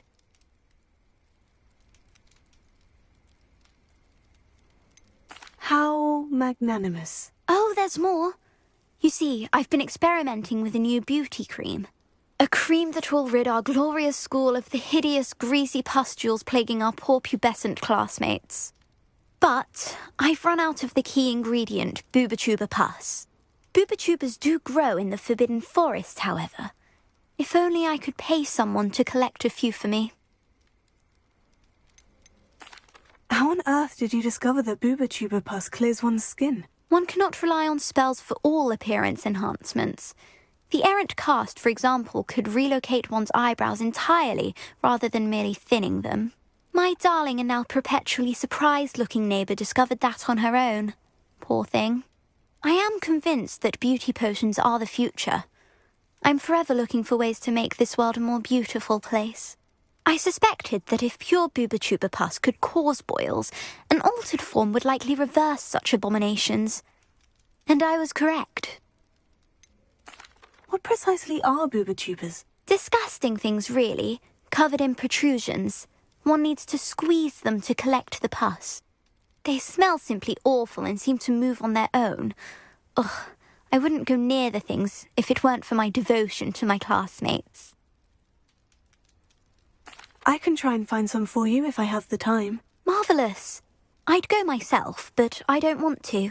I only need a few boobotubers, but they grow wild, so you'll have to look around. Our spotty classmates are counting on you, so you mustn't tarry. Into the Forbidden Forest for boobotubers. I hope it's worth the risk.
Revelio.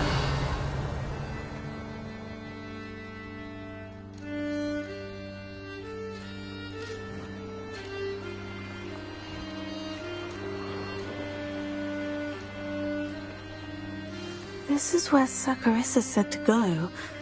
Now, where are those boobotubers?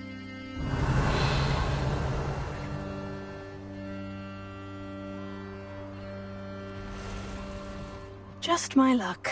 A troll.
Revelio.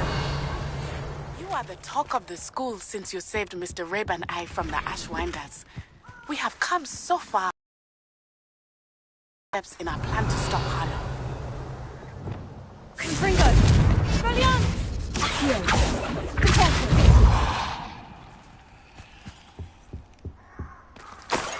Oh, that smells awful. Only 4 more, thank goodness. Revelio.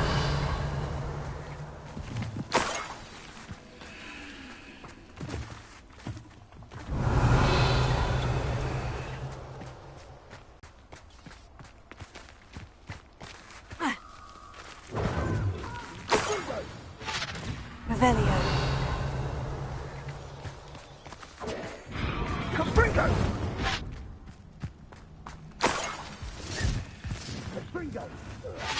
That should do it. I'd better get back to Saccharissa now. Accio. Incendio. Incendio.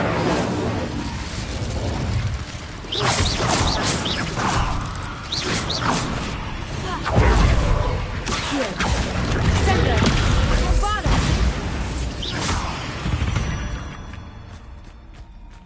Revelio.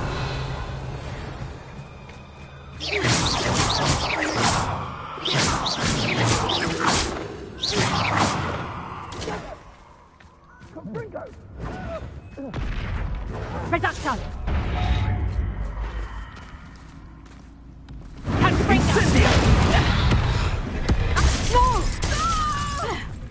Confringo. Reduction.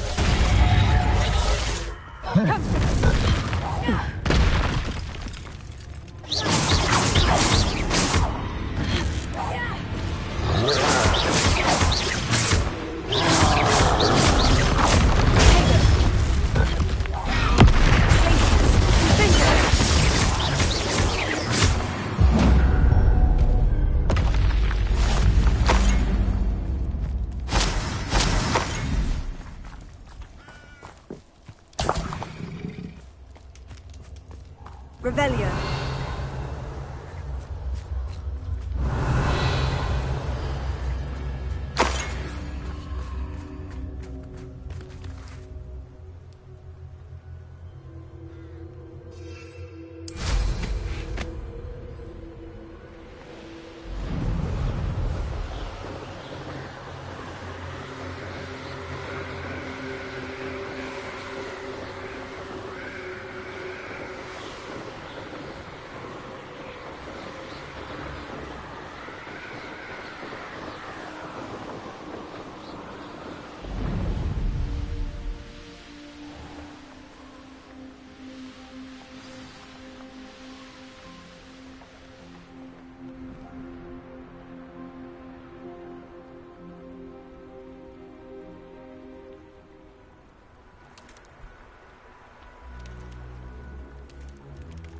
Revelio.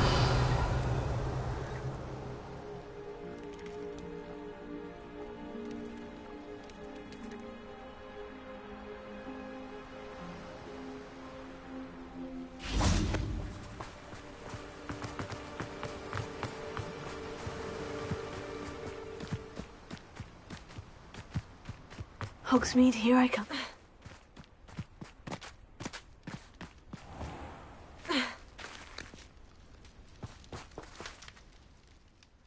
Saccharissa, I found the booba tubers you needed. Splendid. I hope it wasn't too much trouble. May I have them? It actually was a spot of trouble. You never mentioned I might encounter a troll. I think you should pay me more. I suppose a higher price is less offensive than being forced to regard the hideous, greasy pustules plaguing our pubescent classmates. Thank you, and your payment, of course.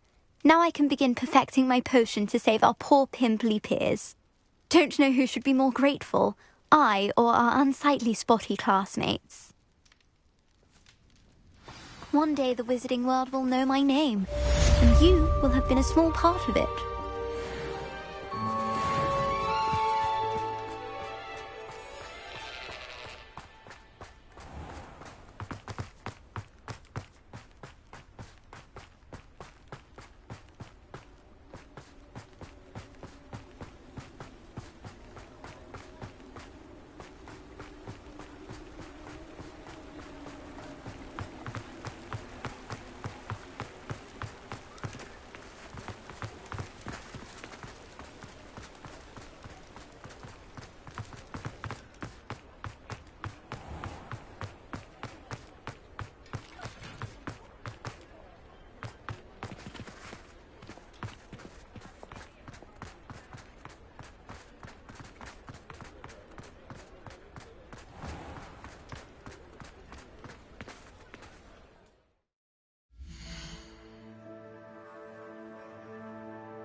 Oh, I do hope Mary and her neighbours aren't harmed. Excuse me, sir. Are you all right?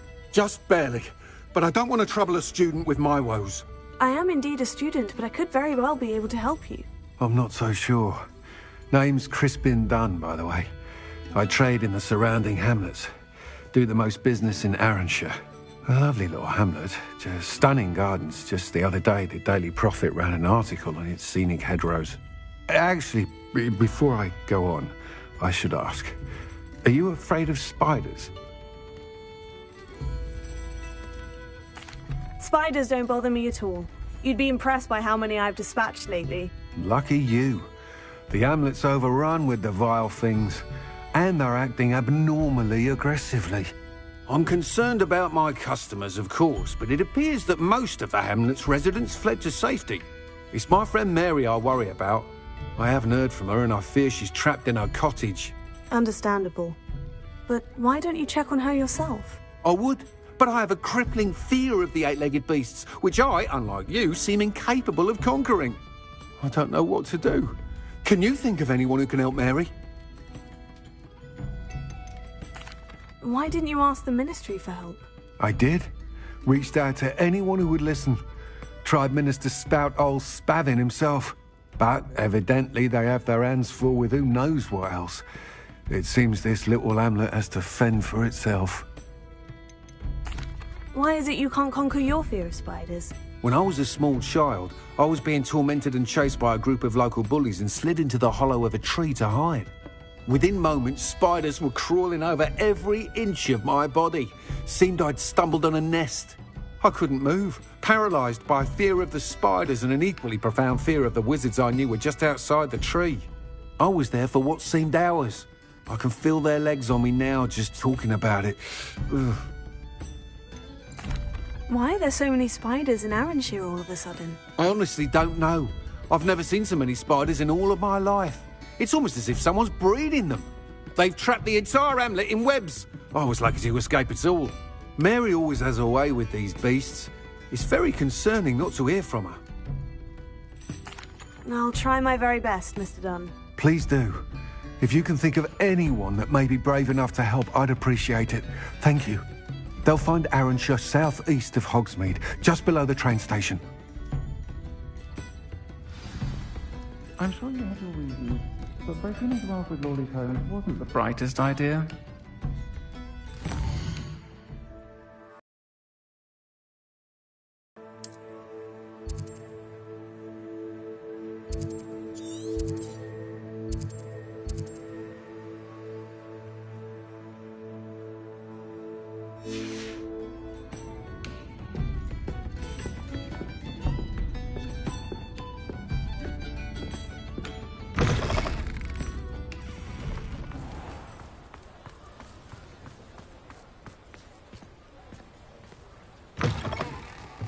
You're back. Nice to see you again.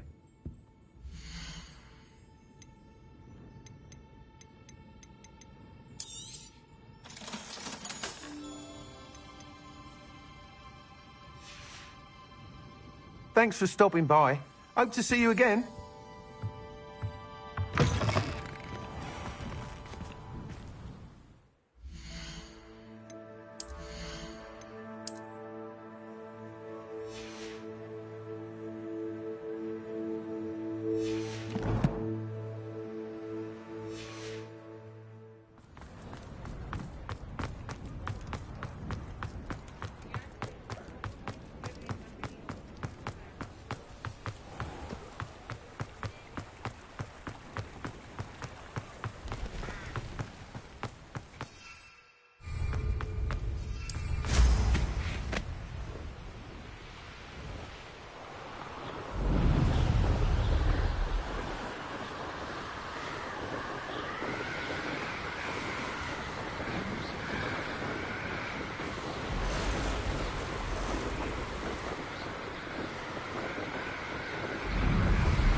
expect...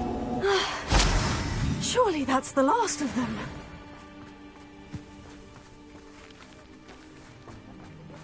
Thing you did there. Revelio.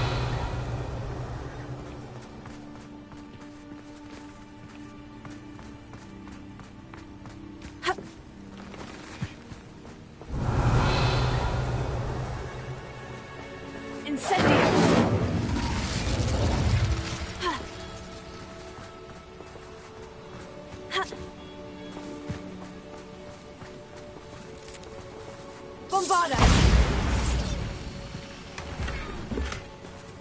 Revelio.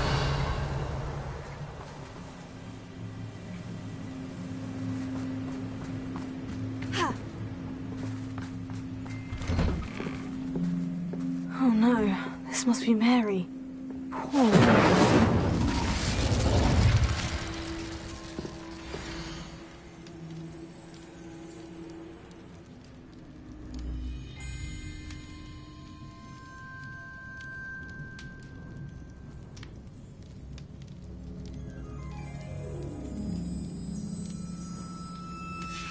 If Mary was breeding these things in her cellar, that means there are more underground.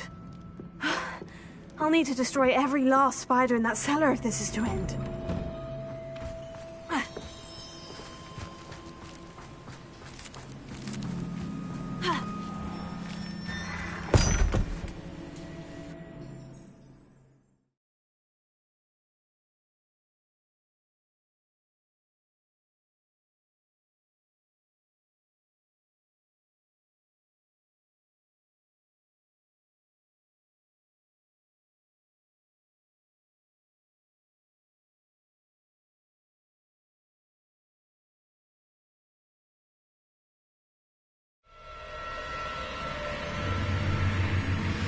This is where Mary bred the spiders. They're not here now.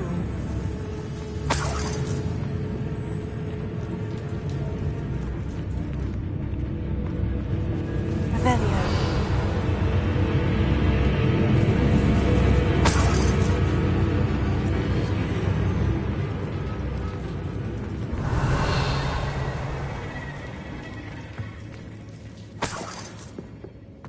Well, this isn't a good sign. These spiders have gone somewhere.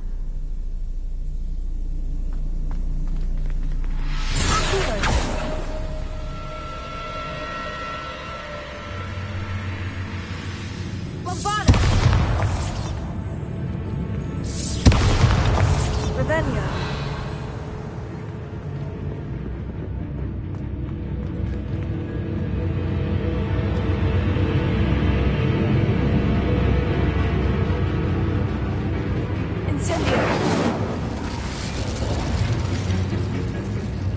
Revelio.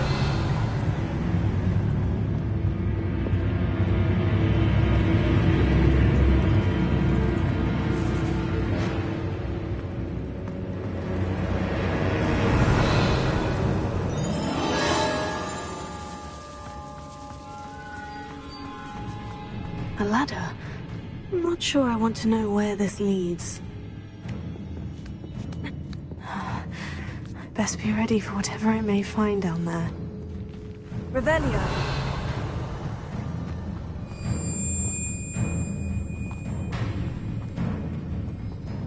Hexax. I need to find and destroy all of these before the situation gets even worse.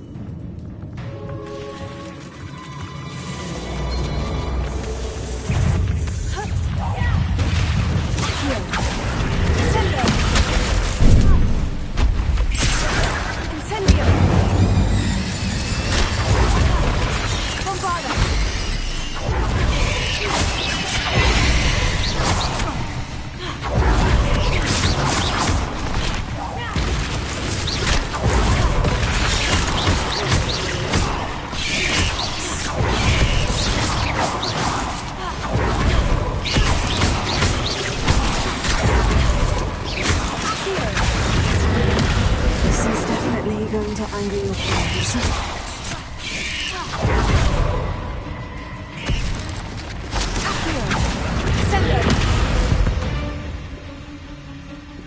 And a victory that Revelio.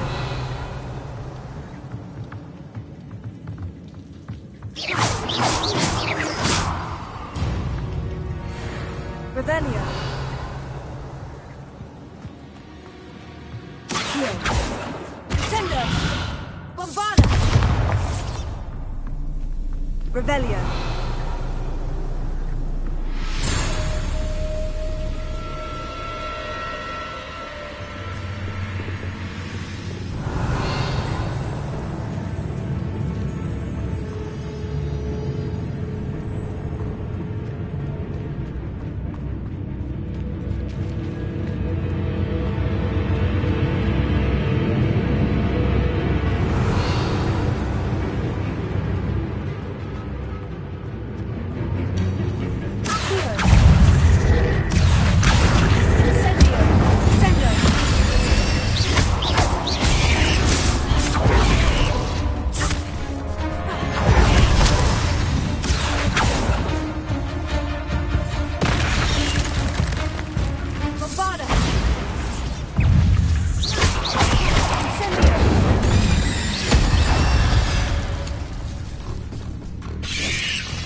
Half finished, but I need to destroy all of the execs. Revelio!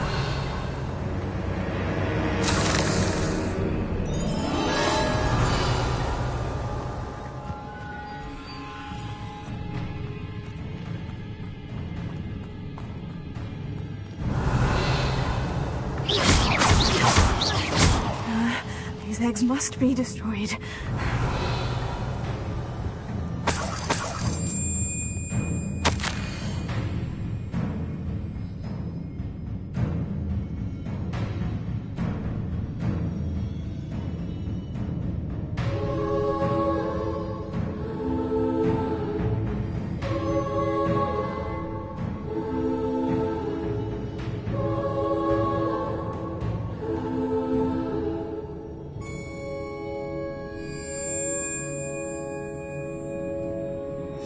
I suppose I know what happened to Mary Portman now. She was breeding the spiders.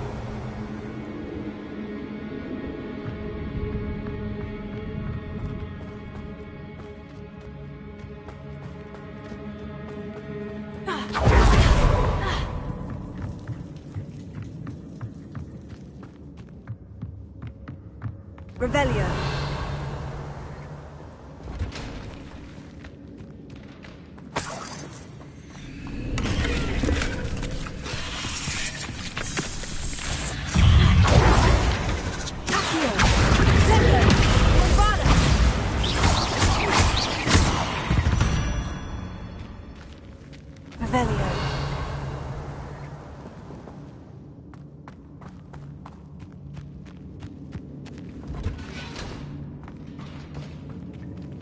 Incendio! Revelio!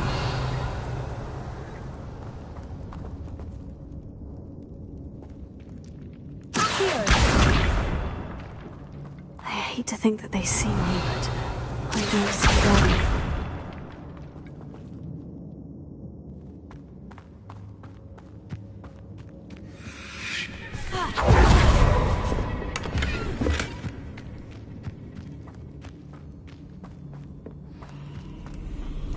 Revelio!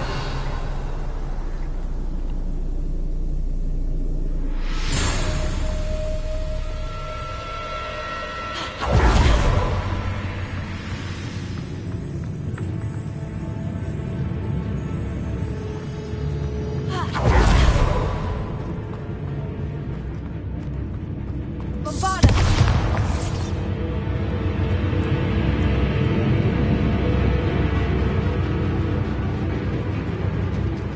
Revelio!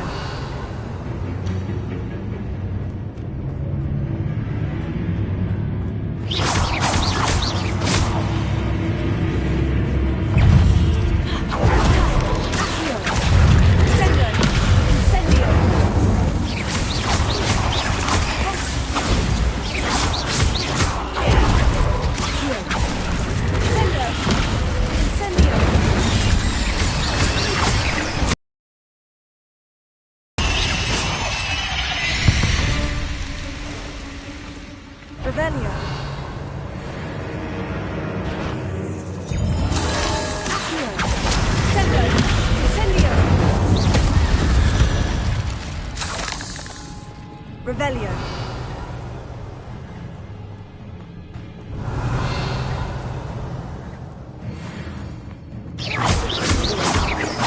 Can't let you harm Anshir any more than you already have. Oh, that's the last of the spider sacks.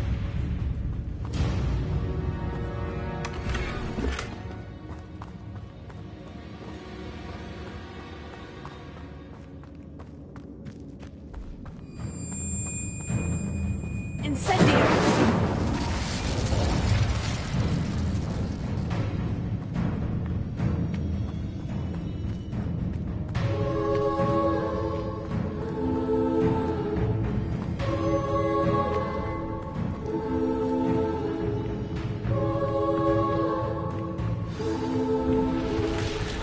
I hope that's the last spider.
Revelio.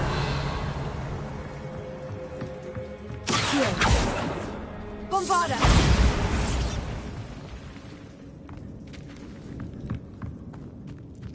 Revelio.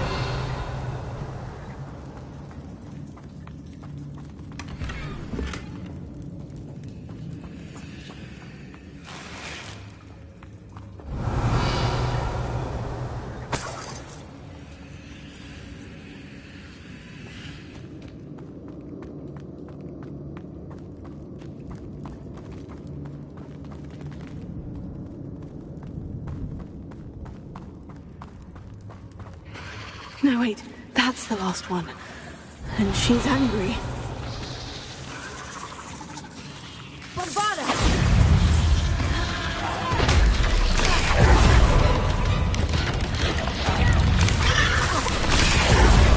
Accio. Incendio. Sendo.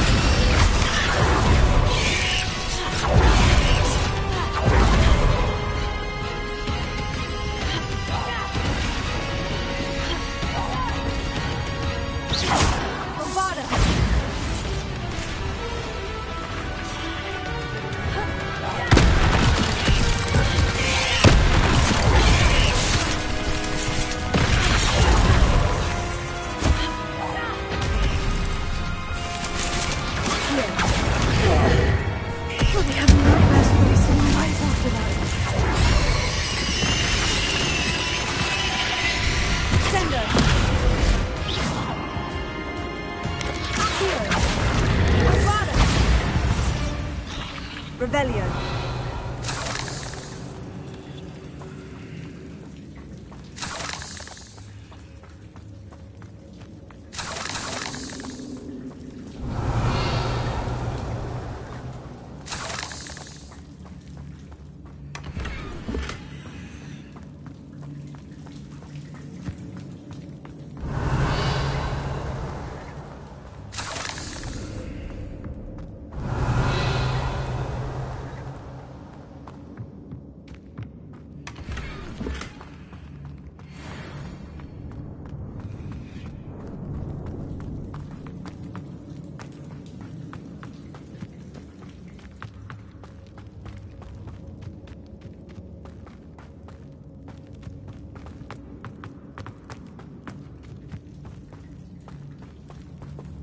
Revelio.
Take your time looking about.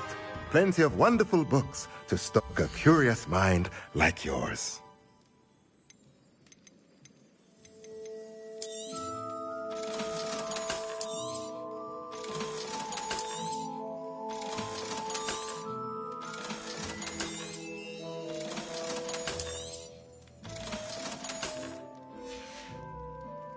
Let me know if there's anything else I can do to help.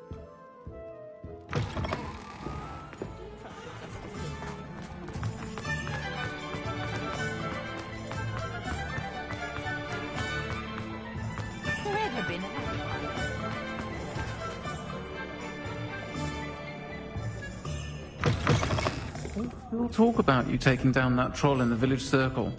You certainly made an impression.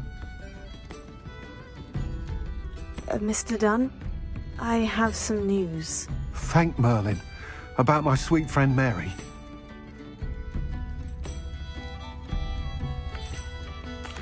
It seems poor Mary was breeding spiders in her home for profit and vastly underestimated their propensity to multiply. Oh, Mary. What untoward scheme were you involved in? If she needed financial assistance, she could have just come to me. She didn't deserve this. Few do. I am sorry about your friend, but you'll be relieved to know that I cleared out the spiders. It's safe to return now. You? You cleared out the spiders? I can't believe it, but I'm certainly relieved. I imagine the first order of business will be to help the amulet rebuild. I suppose I have nothing to fear from dead spiders.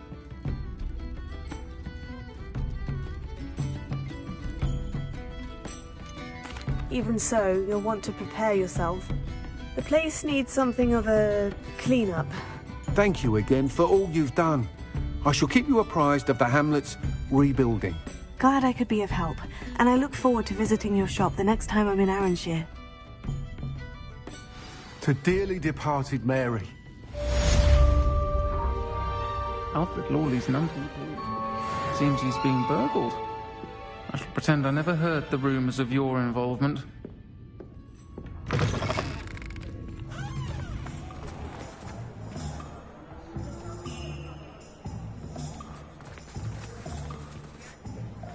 Godric Gryffindor was the greatest steward.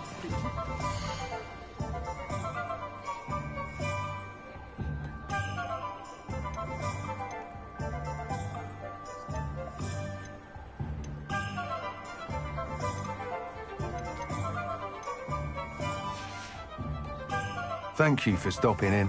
Be sure. God, since his bricks were laid.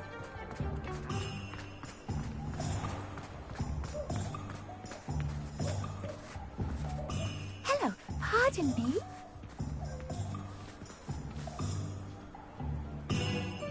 Hello there. Was there something you needed? Hello, I was wondering if you would be interested in having your own shop and a house elf to help you with it. Penny's the name. Penny's mistress is selling this shop. And Penny is most eager to start working with the new owner.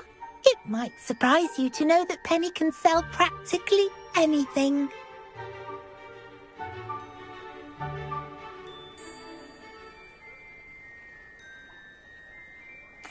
Oh, it would be wonderful to have a place to sell things and someone to help me. You'll be able to give Penny almost anything that you want to sell. It will be no work at all for you once the shop is up and running.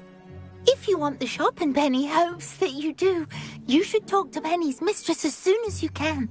Her name is Cassandra Mason. Why is your mistress selling the shop? And you?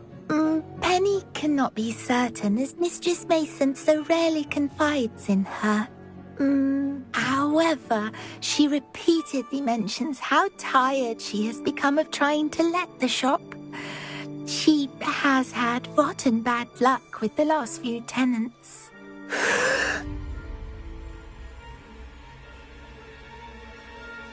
Are you all right? Are you holding your breath? Penny's fine. Sometimes Penny simply needs to remind herself to stop talking. How is it you're so good at selling? Seems unusual for a house elf. Oh, before he died, Penny's previous owner, Master Mason, trusted her to do all sorts of things to help him with his shop. Penny supposes it is a bit unusual for a house elf to possess such skill, but Master Mason commanded it, and Penny was happy to oblige. Master Mason was a wonderful master. Why are the premises in such disarray? Oh, the previous tenants were not able to manage very well. They seem to have given up rather quickly.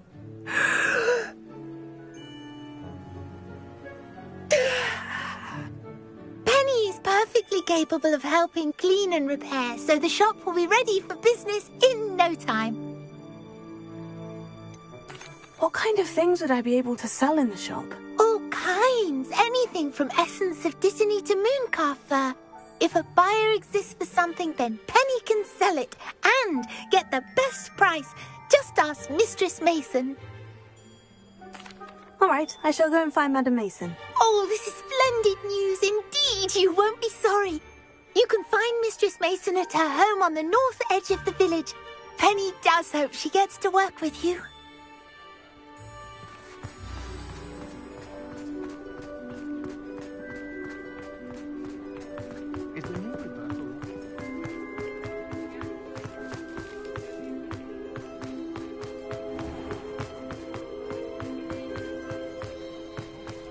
Here you are.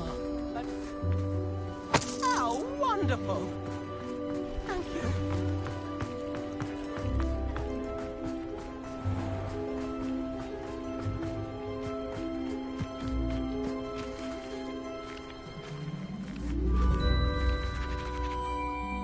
Hello, Madam Mason? I understand you have a shop to sell. Why, yes. Yes, I do. Are you interested?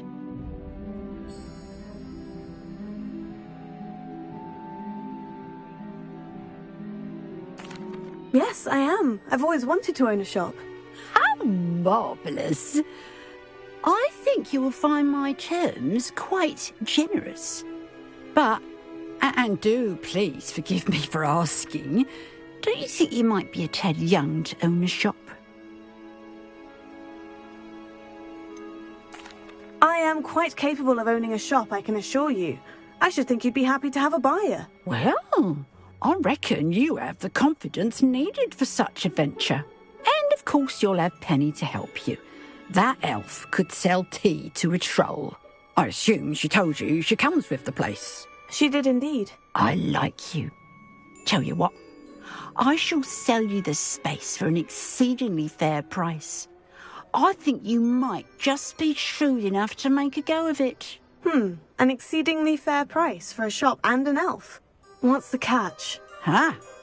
You are wise to be wary in business dealings. No catch, really. I simply ask that you allow me to do you the favour of buying the shop back, at a discount, of course, should your efforts fail. The last thing we need here in Hogsmeade is for one bad apple to spoil the barrel, if you get my meaning. Your faith in me is overwhelming. You're sorely mistaken if you think I'm going to fail. There's that confidence again. And, of course, I wish you every success.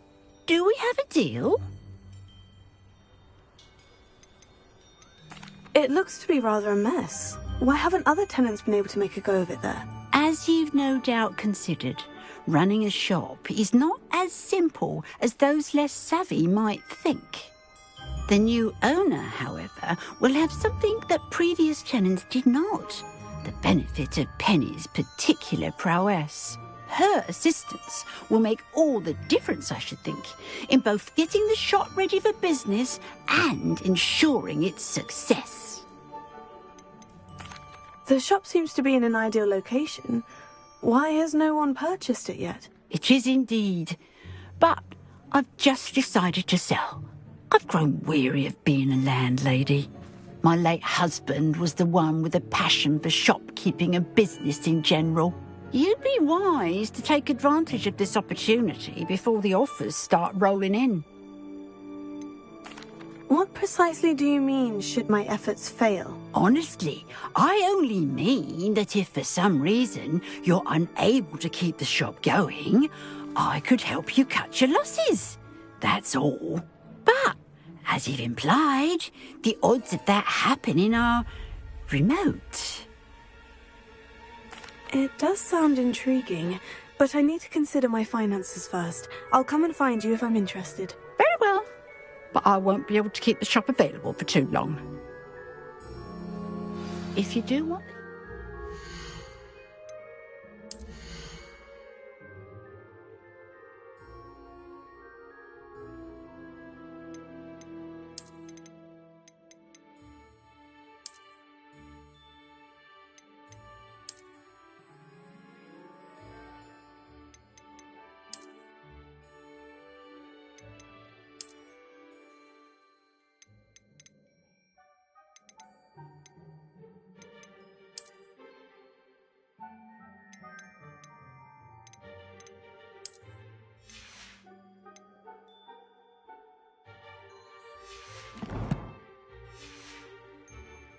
I'd advise you to return to me as soon as possible.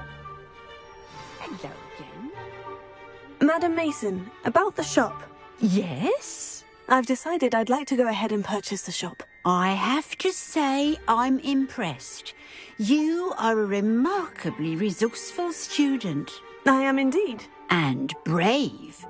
You won't be sorry. Give me the money and I shall get the paperwork filed immediately. Wonderful! Shall I head directly to the shop? Please do. Oh, one more thing. Since my husband died, I've not been able to bring myself to retrieve some of his personal items. They're in a chest at the back of the shop. Penny has the key. As you get organised, I would be terribly grateful if you could help an old widow and gather his things for me before you open for business. I wish you the very best of luck in your endeavours. Penny will meet you there.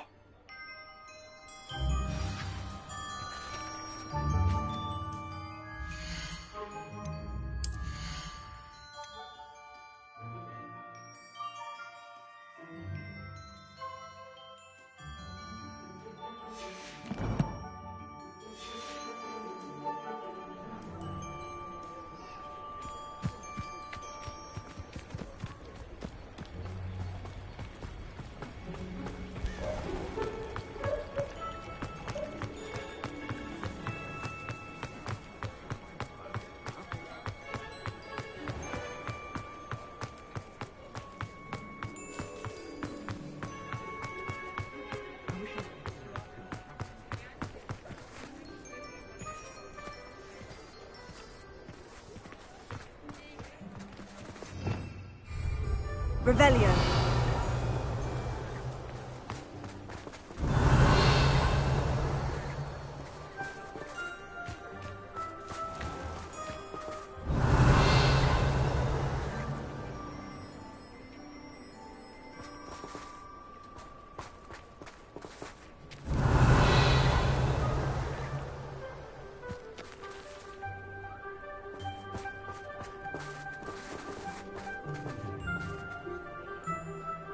Revelio.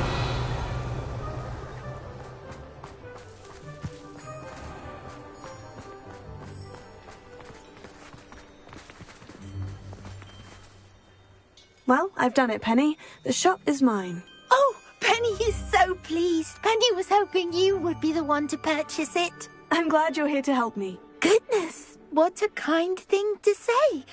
Penny will do all that she can to make this a success. There is much to do.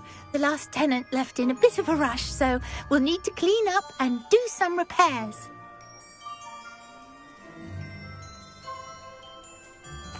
Well then, let's get to it. Penny is ready. Between the two of us, we should have this place up and running in no time.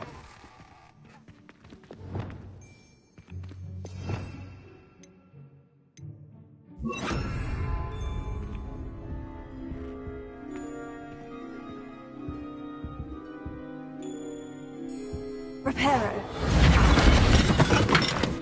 Nothing like a bit of hard work.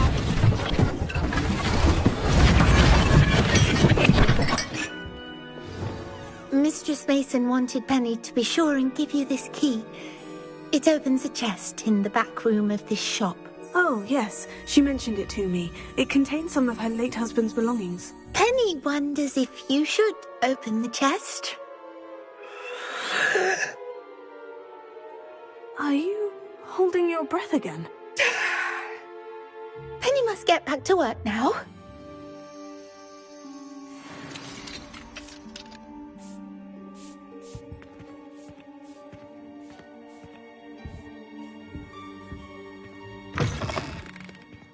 Revelio.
Revelio.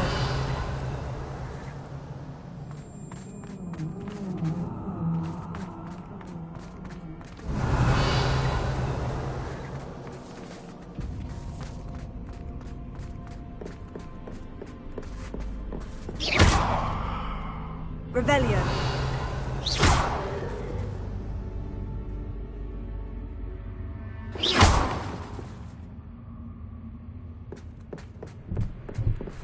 That's odd. Why would someone store one hat in here? Well, that's not very hospitable. Oh, goody! Someone to play with. You seem a cunning sort. What fun this will be! For me, at least.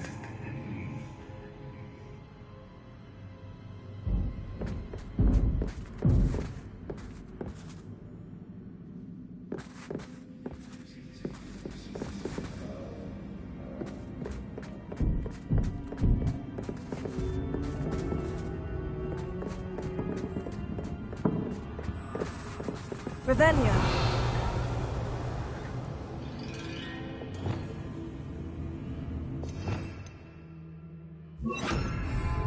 Lumos.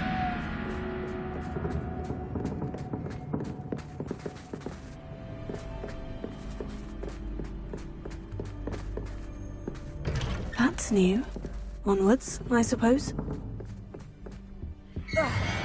What in the... Who's there?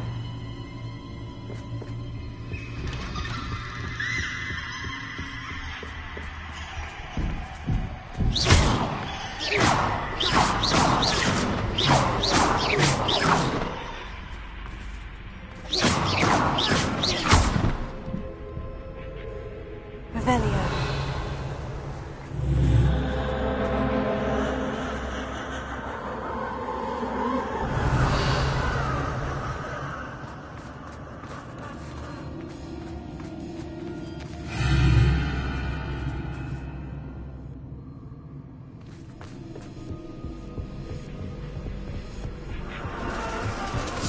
That's lovely.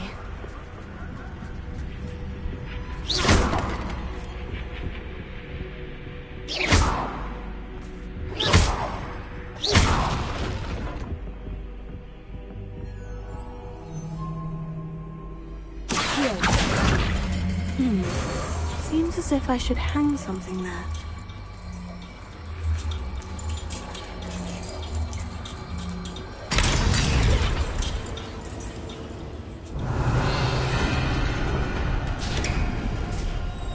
How enlightening! You might survive a bit longer than the others.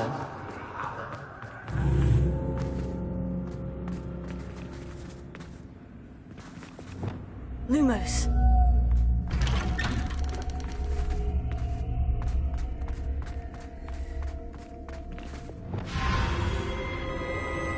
Oh, you've come so far, so quickly. Well done. You might be just the playmate I've been looking for. I do hope you enjoy my playground. I encourage you to tell everyone about it. If you make it out, that is. Please try. If you get to the end, perhaps we can come to some sort of arrangement. I do want your shop to succeed, after all. What's the saying? Two sides, every story. Unfortunately for you, both sides fall into my story. And you'll have to complete both to get to the end.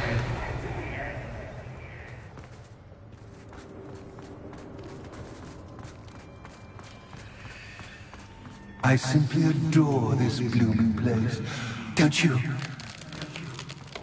You know, foliage, like most living things, won't survive for long in the darkness.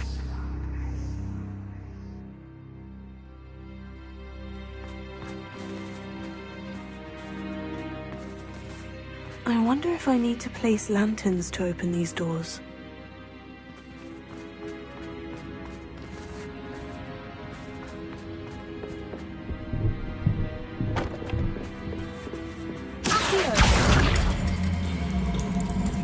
Wingardium Leviosa.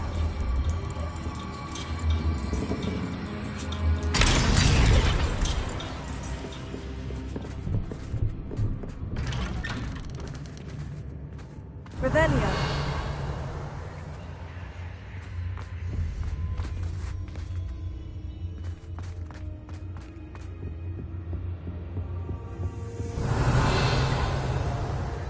What's this?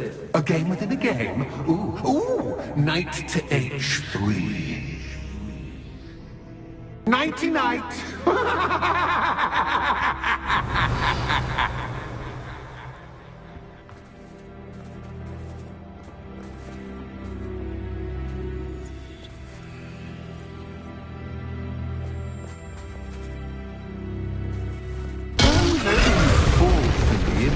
This is a bit much.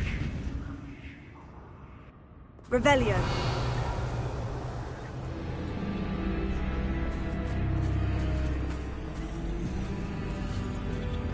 That wasn't too difficult. Oh, goodness! I do hope you're having as much fun as me. I think I'll keep you around a bit longer.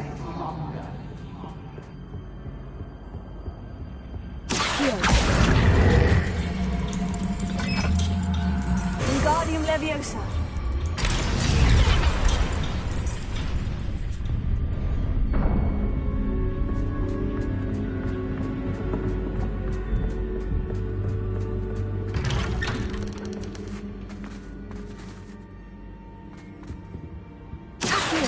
Wingardium Leviosa.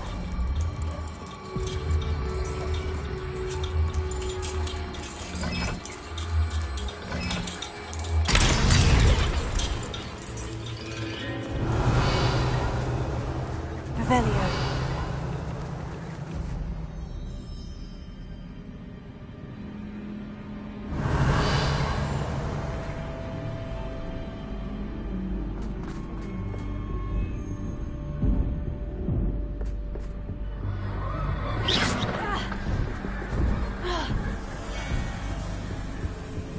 Revelio.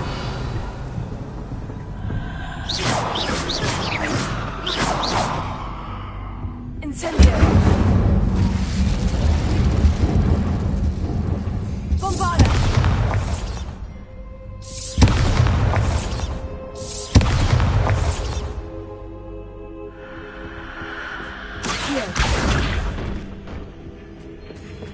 Oh, I'm afraid of the dark. Wingardium Leviosa. Doesn't worry you that I can see you, but you can't see me. It should. Accio.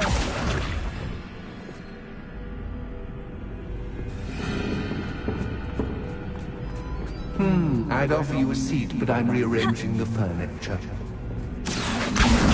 Plus, don't want you getting too comfortable for what's in store, do I? Wingardium Leviosa.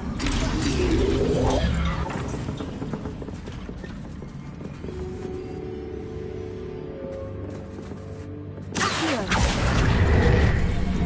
Wingardium Leviosa.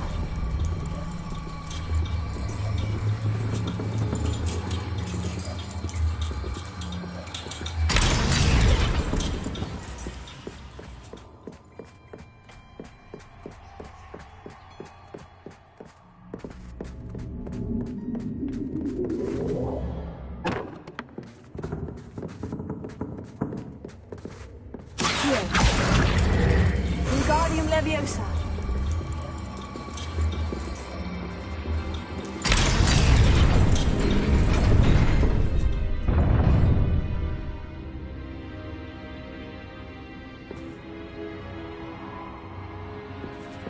Brilliant! Ah, a worthy playmate. Well done, me. Accio. Insane.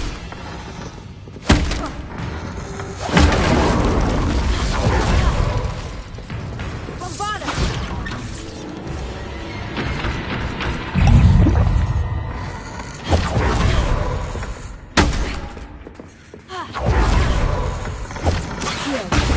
Incendio.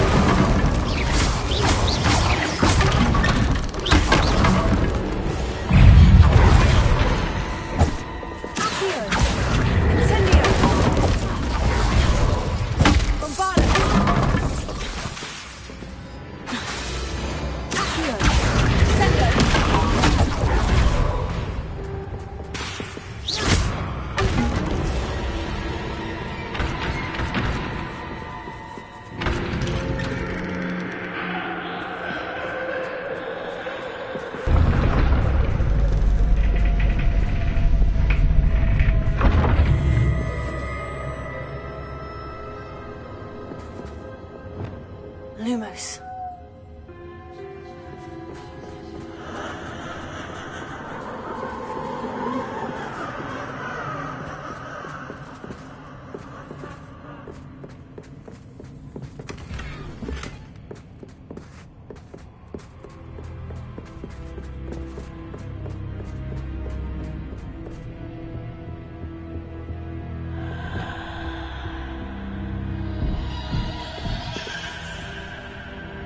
Revelio. Here. Wingardium Leviosa.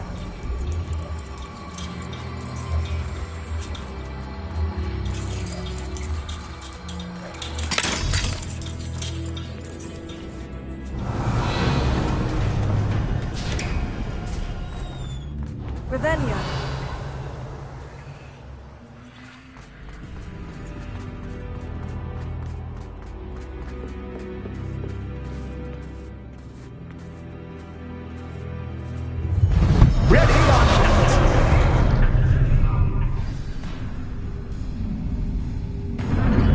Time to raise the stakes, so to speak.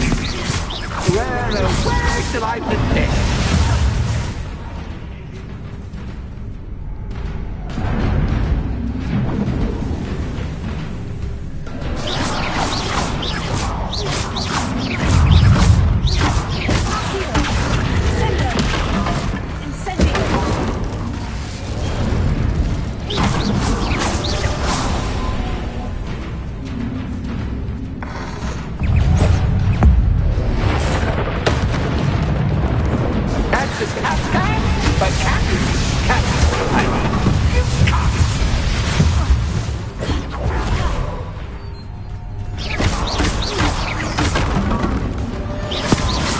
Now that should get your attention. Well, this has been fun. Much to do, much to do. See you in a bit.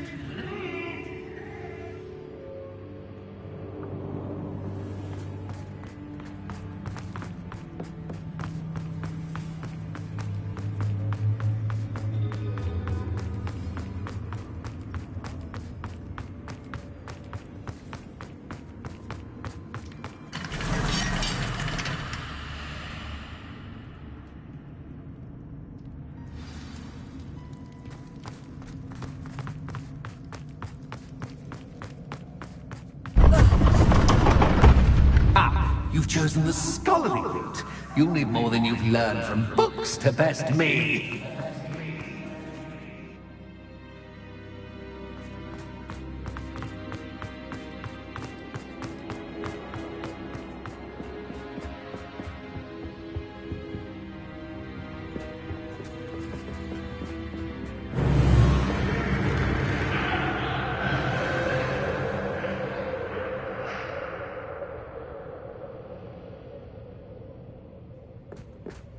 Revelio.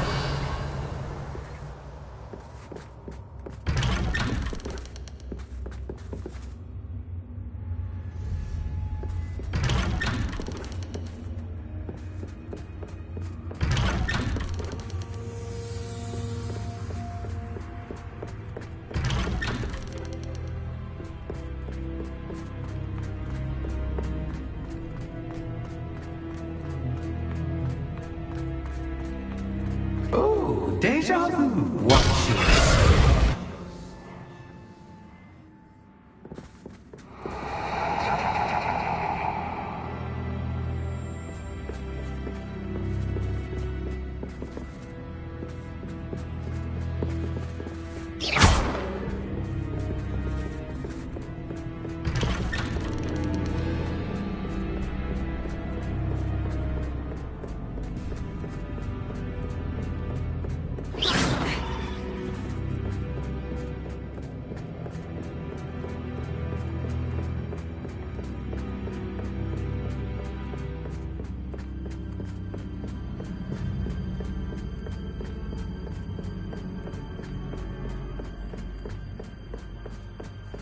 Revelio. Running in circles, are we? Perhaps you should retrace your steps.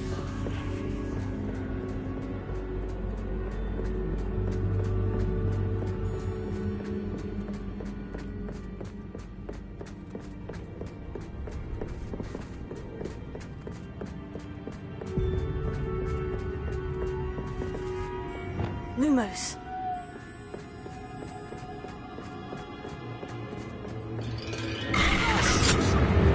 What was that?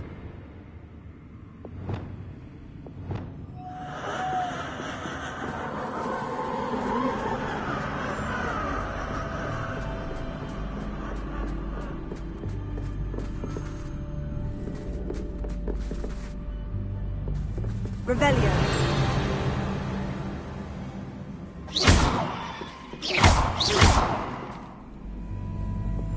Incendio. Lumos.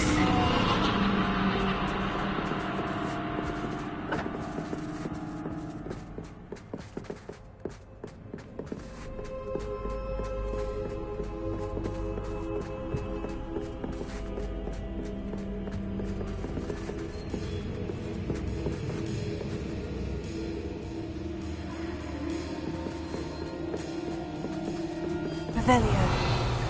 Lumos.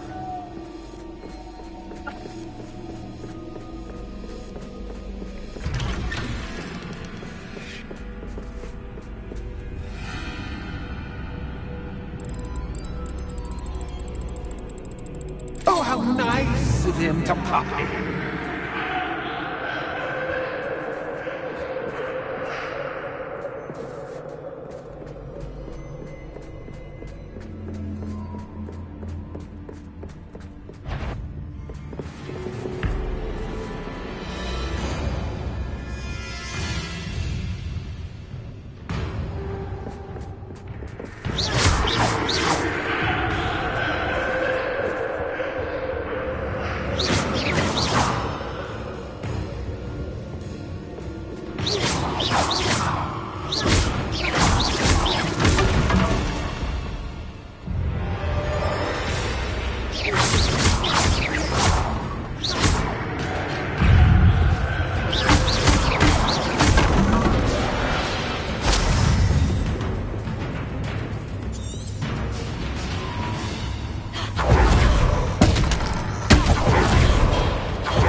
Home sweet.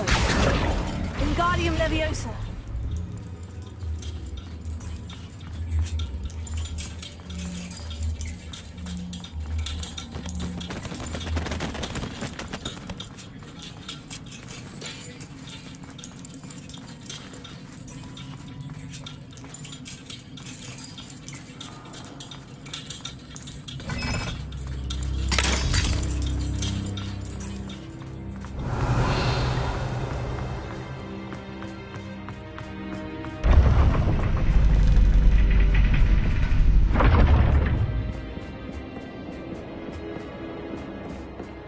It's always good to have a different perspective on things.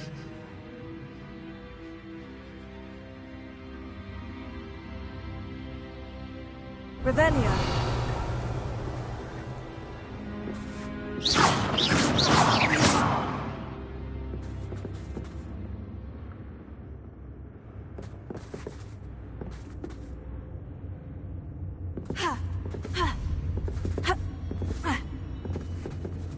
Revelio.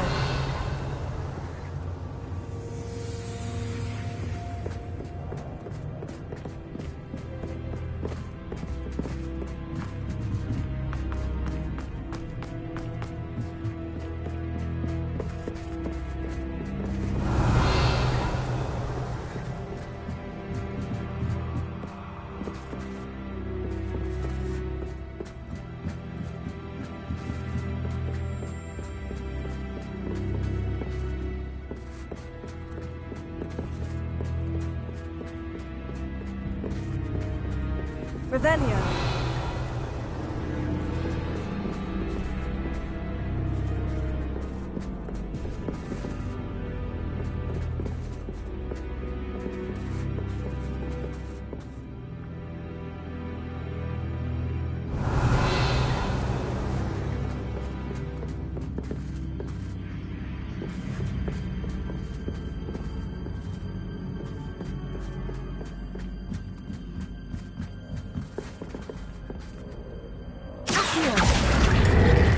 Wingardium Leviosa.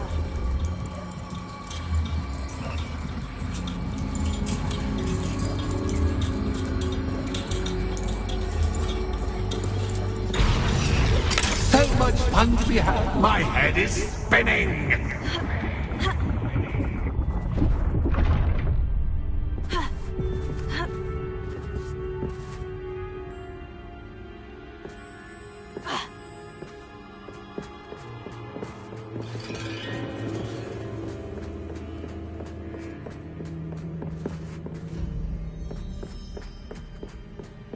Revelio.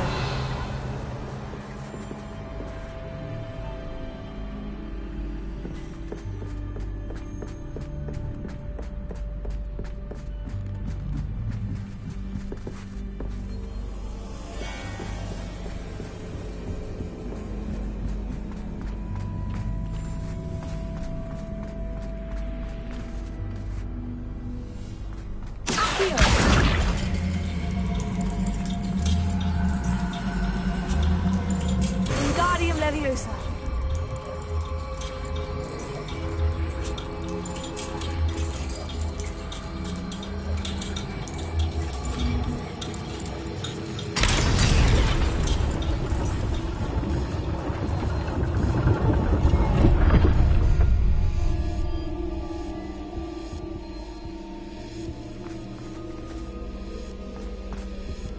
Perhaps I should pull the lantern into this room to cause the room to rotate again. Wingardium Leviosa.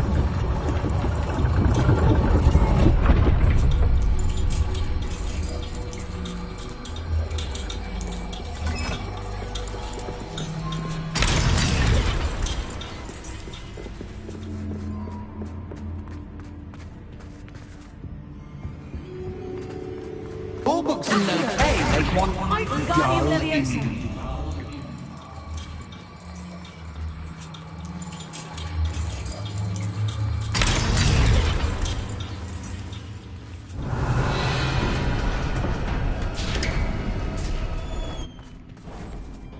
Revelio.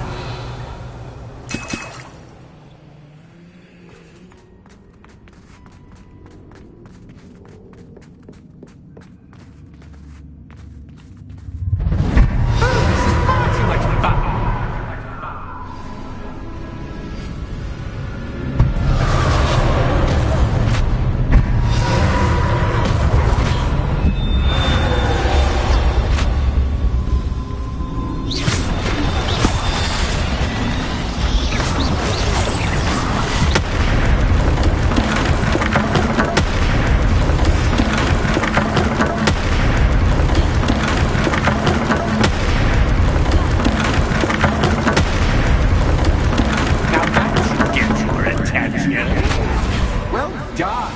I'll give you a moment to collect yourself, if you can. Ta-ta for now.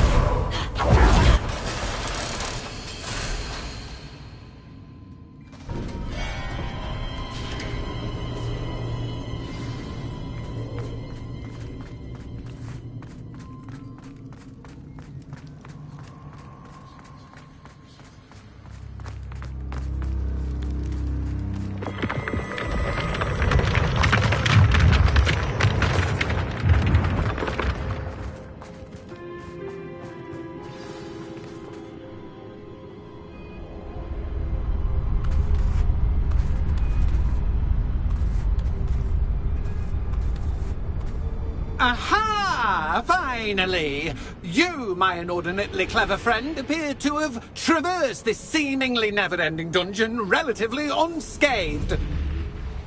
And now I suppose you'll want to go. Everyone leaves me, usually in a straitjacket, never to return. I'm starting to take it personally. I'm tired of having no one to play with. Ooh. Tell you what, I'll make you a deal.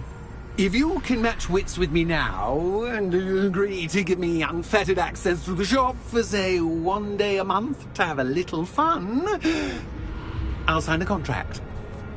Pursuant to which, let me see, I will blah, blah, blah, blah, blah, blah. Oh, yes, leave you and your customers alone at all other times, etc., etc. You get your shop, I get my chaos. Sound acceptable? Excellent! Let the games begin!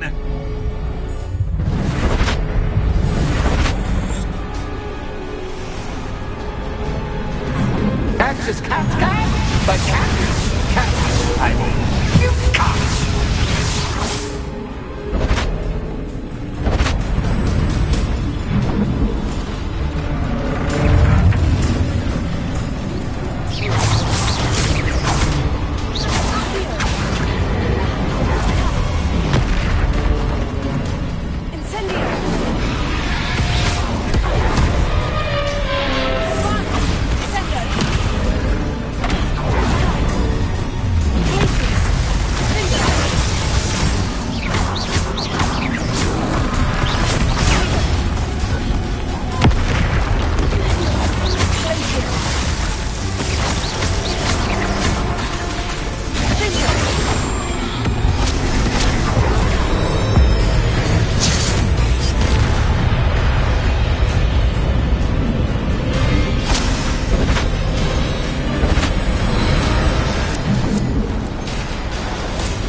Try seeing things from my point of view.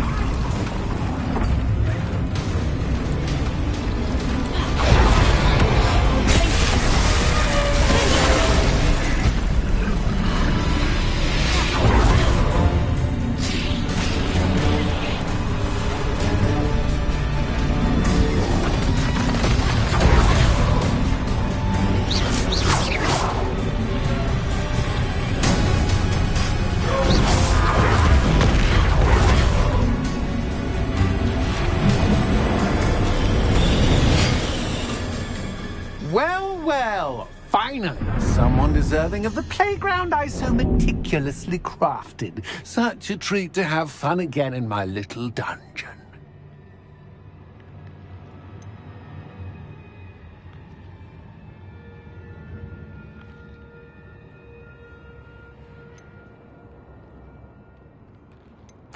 I wouldn't call it fun, really. Wouldn't you?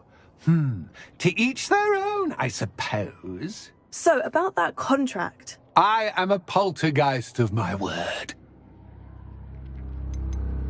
Why would you enter into such an agreement? Much as I love banging about the place, it's no comparison to seeing customers' faces when I bonk them on the heads with a chocolate frog. One doesn't really understand the value of an audience until one is without it. Just to be clear, what does this agreement entail, specifically? Pay attention. You guarantee that I can have my fun at least one day each month without fuss. I let you work the rest of the time, mostly, in peace. Very well. I shall agree to your contract, with one small addendum. Hooray! No more of this unsatisfying banging about all day in a pitiful void. Wait, did you say one small addendum? I did. In order that I have a successful shop with lots of customers, would you agree to causing chaos only after 9 o'clock in the evening? Would you agree to at least 2 days a month instead of one? I would. Pleasure doing business with you. You've worn me out. Well done. I had a feeling about you. I have to admit, Cassandra did a wonderful job finding the perfect playmate.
Hello, Penny.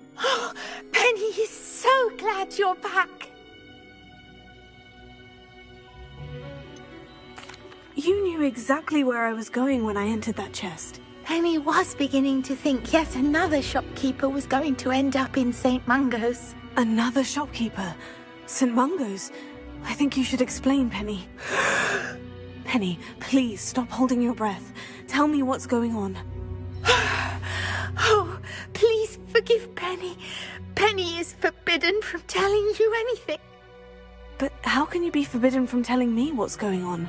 I purchased this shop. Penny is confused. Penny thought that if you came back, you would own the shop.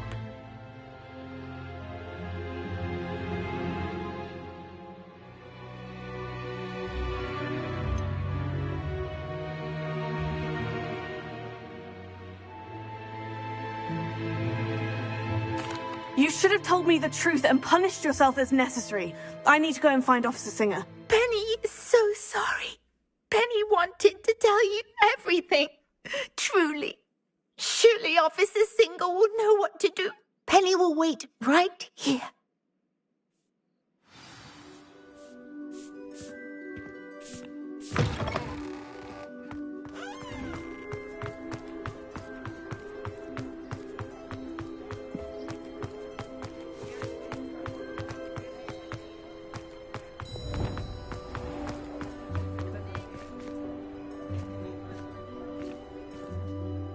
Officer Singer, I have some information you might be interested in. Ah, good to see you again. What can I do for you? Cassandra Mason sold me her shop and then tried to drive me mad in a haunted dungeon. Cassandra Mason sold you her shop? I am perfectly capable of owning a shop. But more importantly, did you not hear the bit about the dungeon? No, I heard that bit too. And according to the house elf that came with the shop, she's done this sort of thing before, repeatedly. I wondered what was going on. She seems to have had a great deal of trouble keeping a tenant in that shop. In any event, these are serious accusations indeed. Perhaps a little visit with Cassandra is in order to clear this all up. Shall we?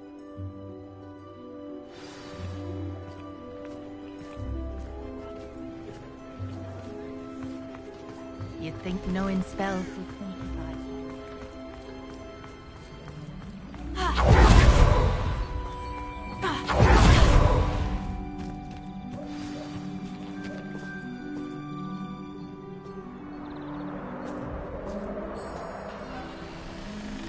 Oh, hello, Ruth. I see you've met my new tenant. Cassandra, it's my understanding that you sold your shop and your elf to this student. Now, they've been telling me some very interesting stories about your business practices. Perhaps you should come with me.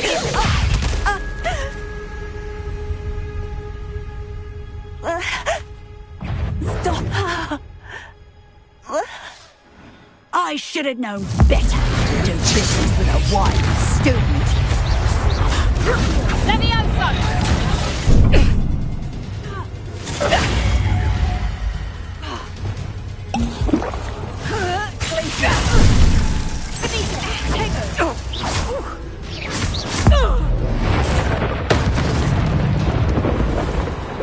What on earth are they teaching you at that school these days?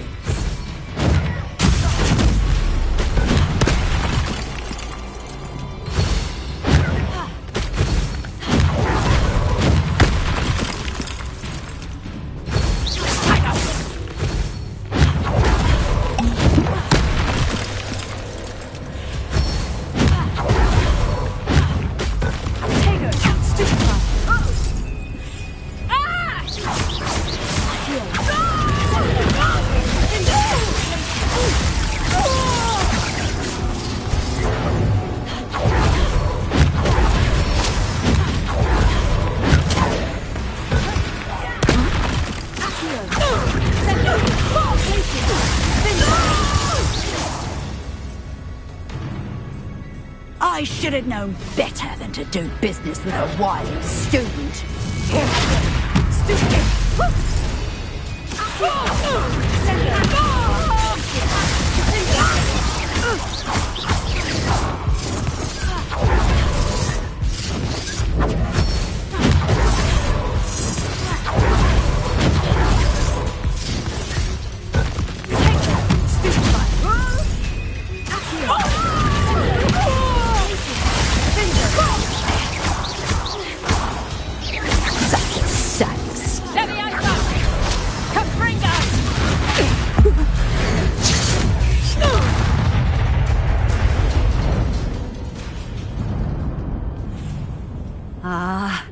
I'm disappointed in you, Cassandra.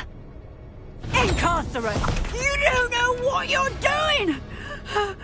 Don't I?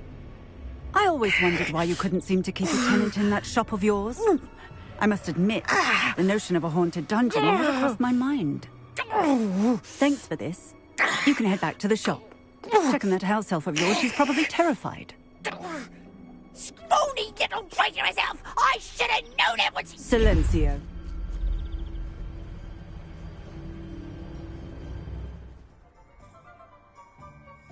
Oh, and not to worry. Cassandra will immediately file the paperwork needed to grant you ownership of both the shop and the elf. On her way to Azkaban. Thank you, Officer Singer. Best of luck to you as the newest shop owner in Hogsmeade.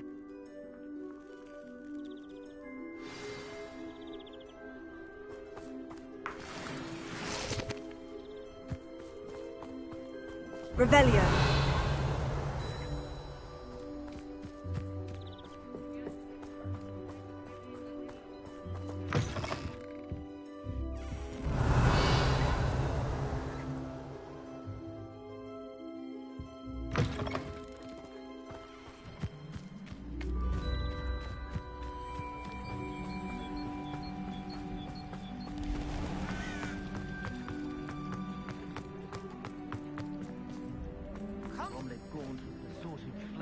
mother.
Penny, I have what I hope will be good news. Officer Singer confirmed that ownership of the shop has now transferred to me. Oh, well, that is good news. Penny is so relieved. Penny had the most difficult time keeping the truth from you. Penny promises to work as hard as she can for such a kind new owner.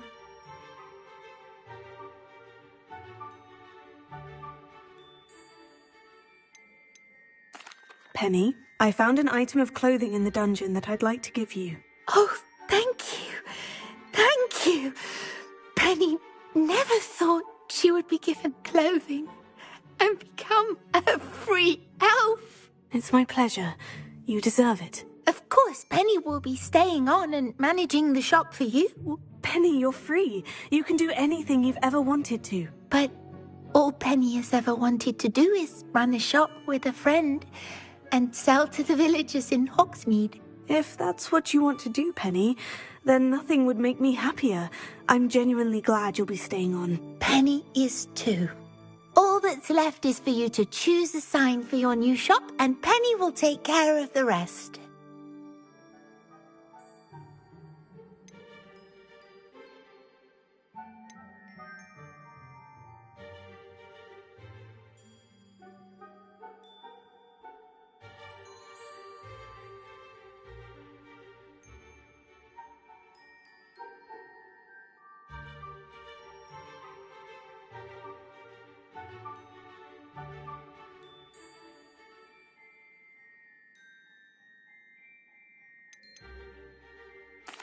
I choose Vestas and Venom. Excellent choice. Have a look outside. Thank you. I shall work on collecting items for the shop's inventory. Oh, and Penny, we'll be closing the shop by 9 o'clock every night.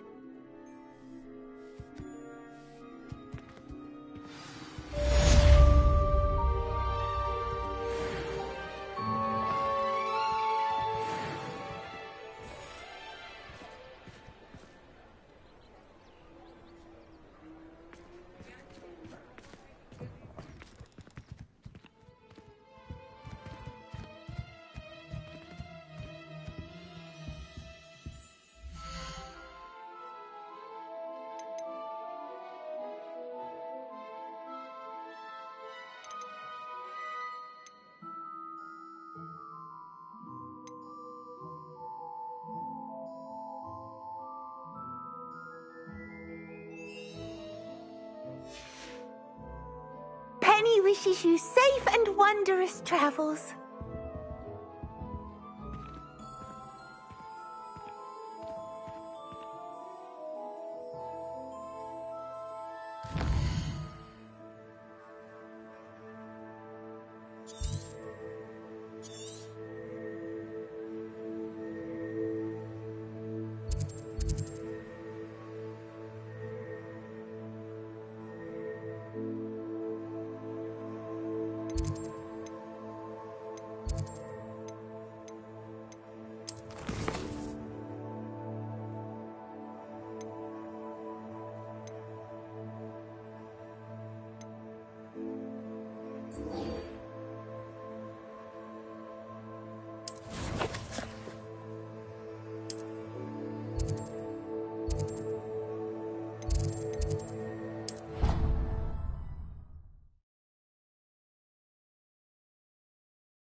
Hello, are you here for Summoner's Court? That I am. Don't expect to be as lucky here as you were in Crossed Wands. Speaking of which, care to play a match? Of course, Charlotte. Then may the best summoner win.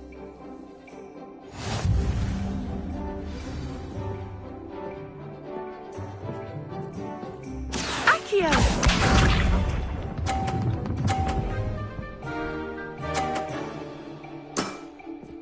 Precisely as planned.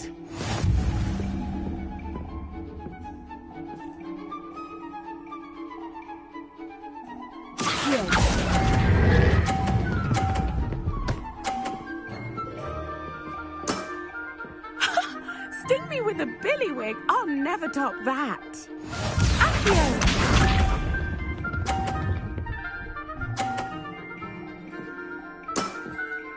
Precisely as planned.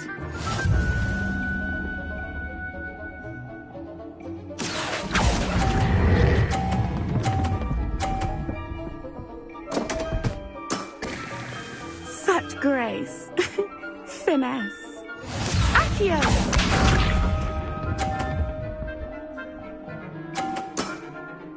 Precisely as planned.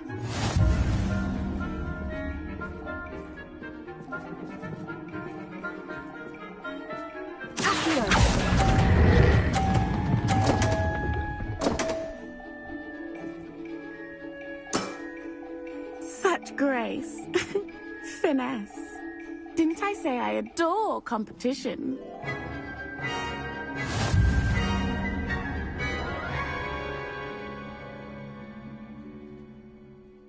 Hard luck. Care for another round?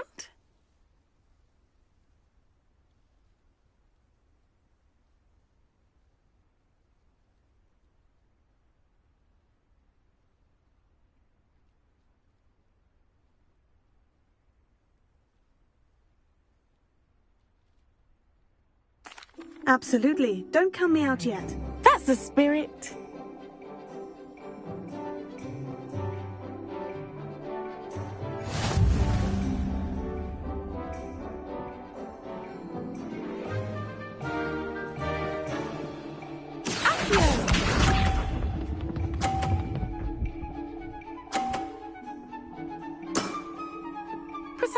planned.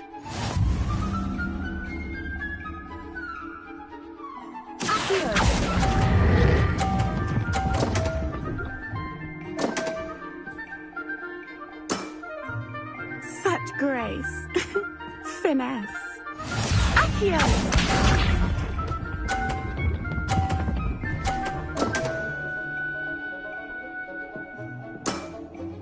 Precisely as planned.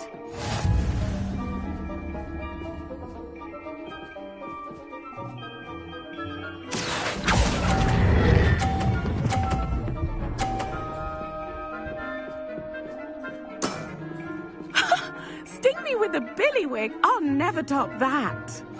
Accio!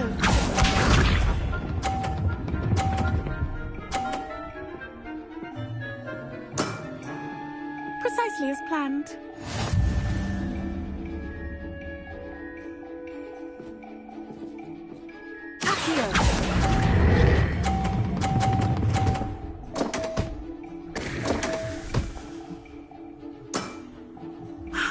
I'll remember that.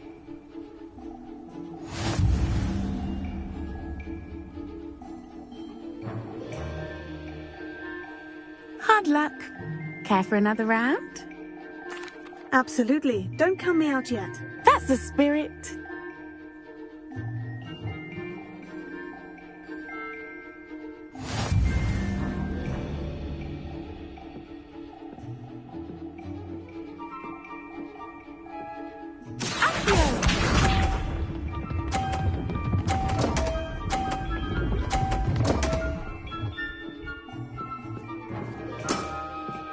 Precisely as planned.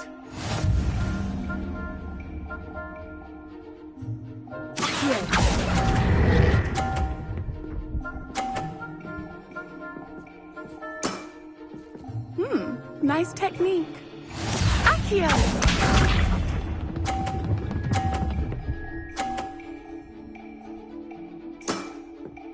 Precisely as planned.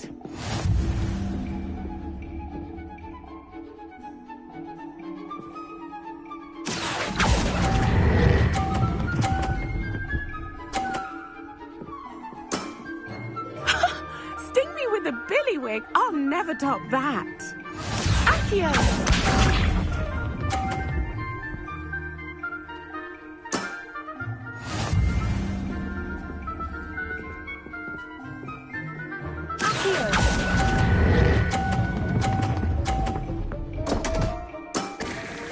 Such grace.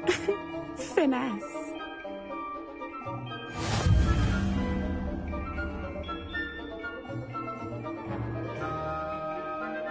Hard luck. Care for another round? Absolutely. Don't count me out yet. That's the spirit.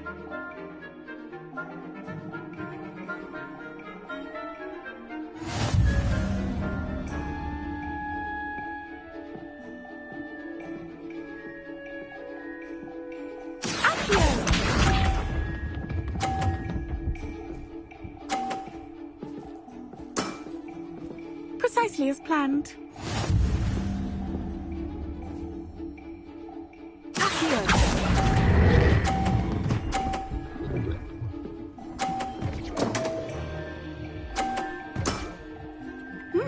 Nice technique.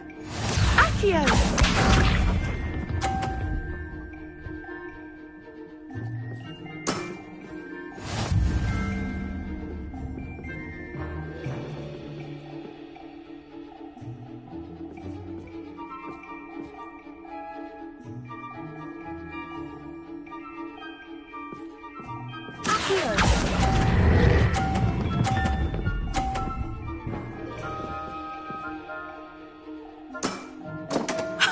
Sting me with a billywig? I'll never top that. Accio!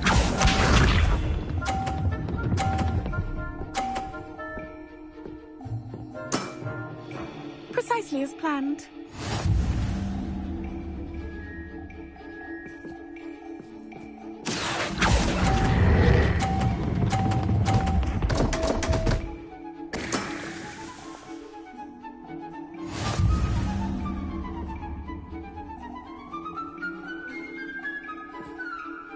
Hard luck. Care for another round?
Absolutely. Don't count me out yet. That's the spirit.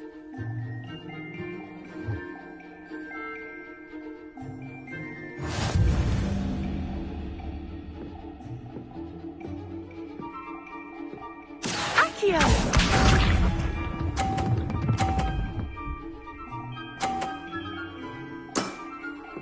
Precisely as planned.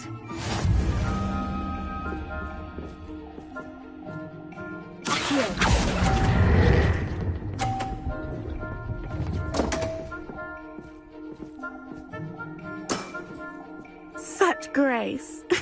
Finesse. Accio!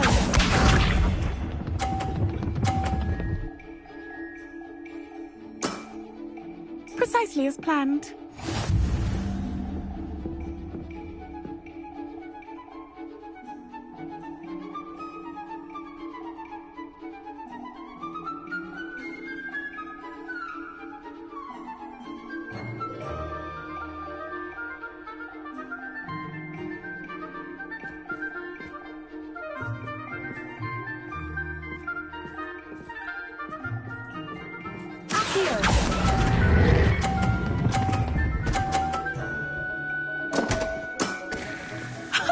Sting me with a billywig. I'll never top that. Accio!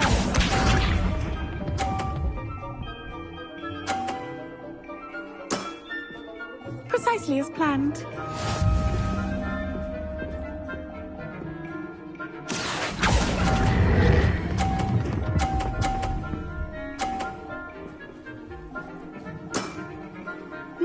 Nice technique. Well, you are good.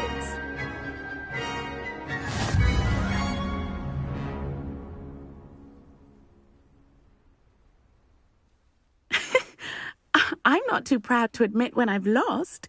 Where did you learn to play like that?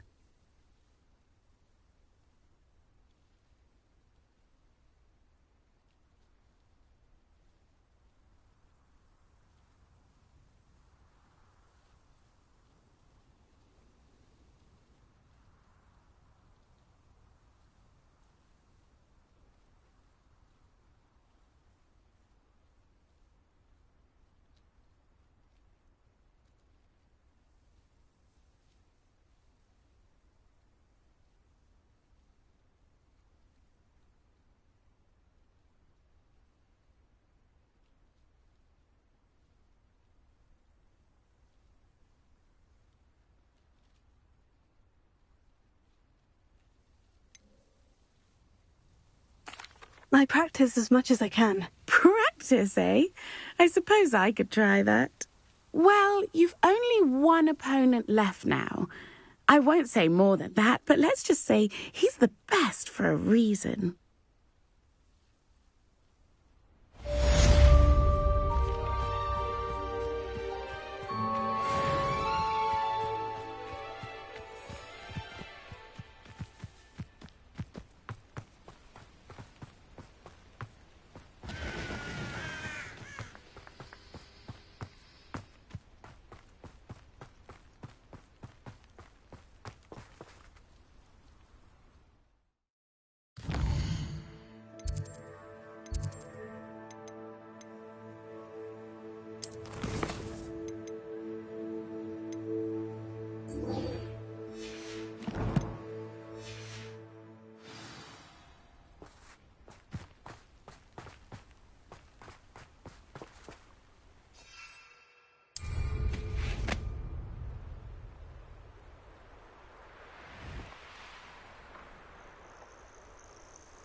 Oh, good, you're safe.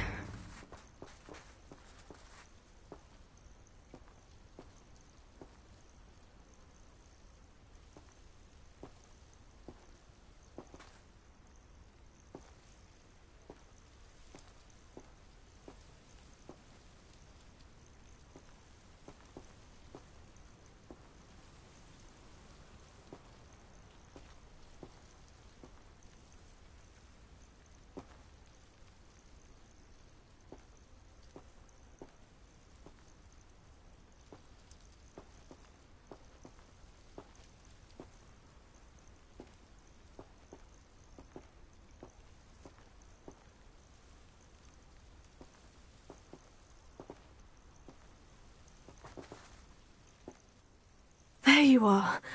You were in such a state when you left. The poachers got to my gran. Someone recognized me in Horndale Hall and they got to her. What do you mean? Is she all right? She's fine, thank goodness. But they were at her house, our house. They assumed I'd sent the egg there.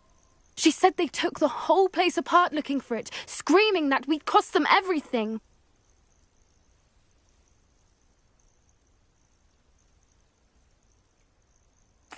I'm sorry, Poppy. I'm glad she's all right. I don't think either one of us could have anticipated that. I should have known. I underestimated the poachers. And now another creature's in danger. What do you mean? The poachers refused to leave empty-handed, so they took valuable journals that Gran had discovered when she was researching rare creatures. One of them contained theories about a secret hiding place of the Snidget, long thought to be extinct.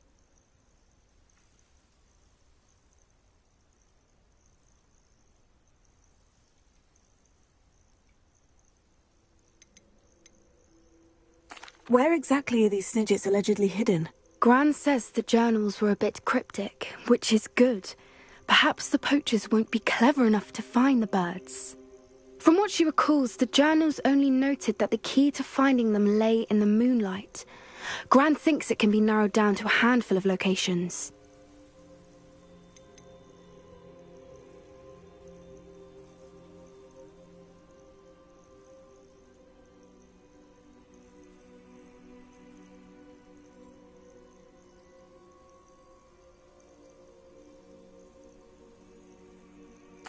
Why would Snidgets be valuable to poachers? They could make more money with Snidgets than they ever would have fighting dragons. The golden Snidget's feathers and eyes are incredibly valuable. That's why they're believed to be extinct. They were hunted out of existence by wizard kind. If the poachers found some now, I can't bear to think about the horrific way they'd be bred and killed for profit.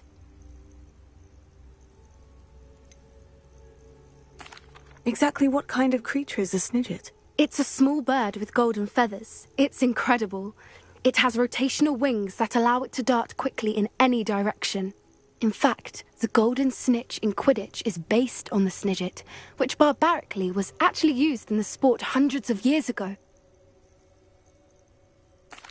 I take it you aren't going to let the poachers anywhere near the Snidgets. Gran wants me to stay out of it.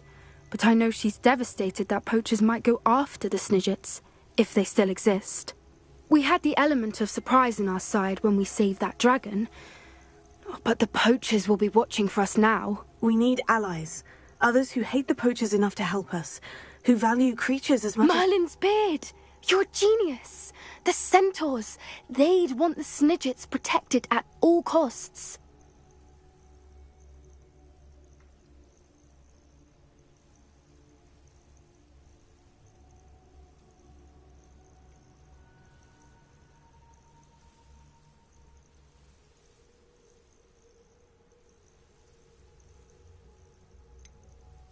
Centaurs aren't known for being the friendliest lot, especially not with wizard kind. And not right now. We'll need to be careful in how we approach them. Tensions with them are high. Still, I think they may be our only hope. Let me think on it. I'll let you know as soon as I have a plan.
Most excellent.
I'll look after you.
Settle yourself. I mean you no harm.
There.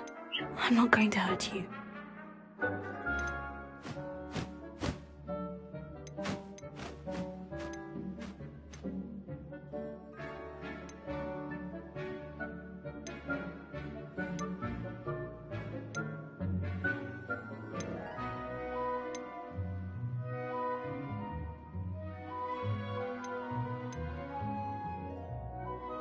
Everything's all right now.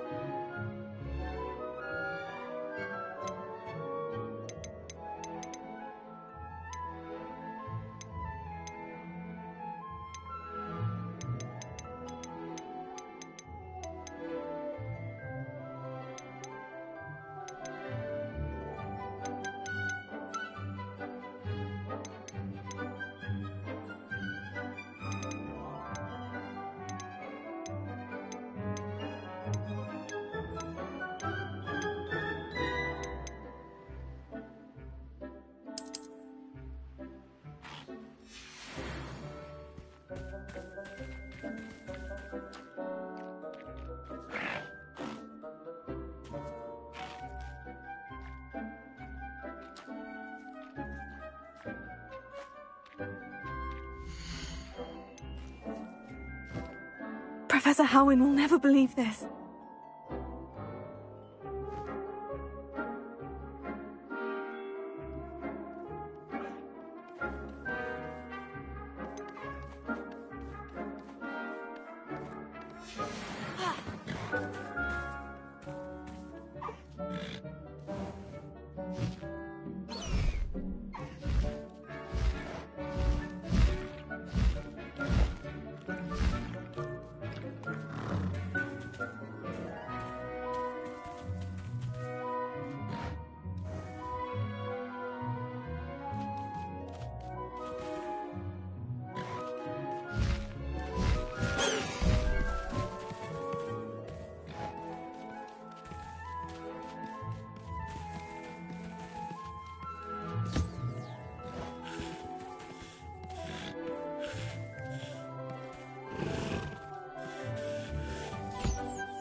look after you.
I have been meaning to speak with you.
I still can't believe we escaped the Ashwinders. You may not realize it, but you are the talk of the school since you saved me that day. I wonder how everyone knows about it. I told my mother in the hope that she would be more forgiving of what I have been up to if it came from me. She likely told other professors, and news travels quickly. Unfortunately, she might, in fact, have been even less forgiving than I'd hoped.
I don't blame her for being concerned.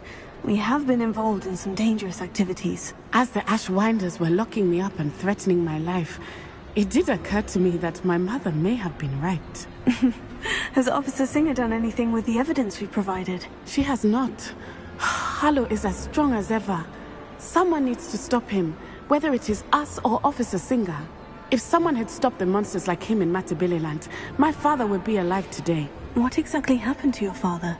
It was a beautiful day. My mother had gone to tend to a neighbor who was ill, and so my father and I were galloping in the savannah. Galloping? Your father was also an animagus, I take it? He could become the most majestic giraffe, and he would carry me on his back, my arms around his neck. We were on our way home when we surprised a group of bandits who had come from our village. One of them saw me just as he removed a scarf from his face. He shouted and then aimed his rifle. He didn't want you to identify him. Exactly. In an instant, my father bowed his neck to protect me and was hit. As he fell, my father changed back into his human form. When the bandits saw this, they turned and ran in fear. Magic terrified them, and then he was gone. And it was all my fault. Your fault?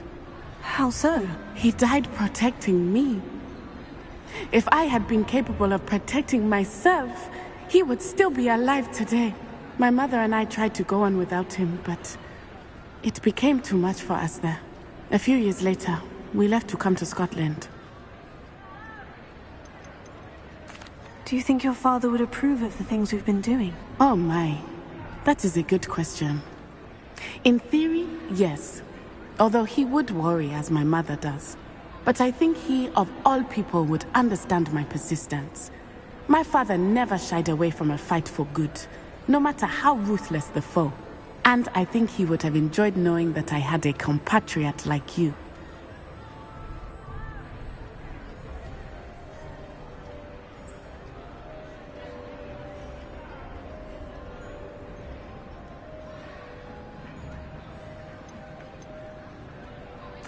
What does your mother think about all of this? Well, as you saw, she worries a great deal.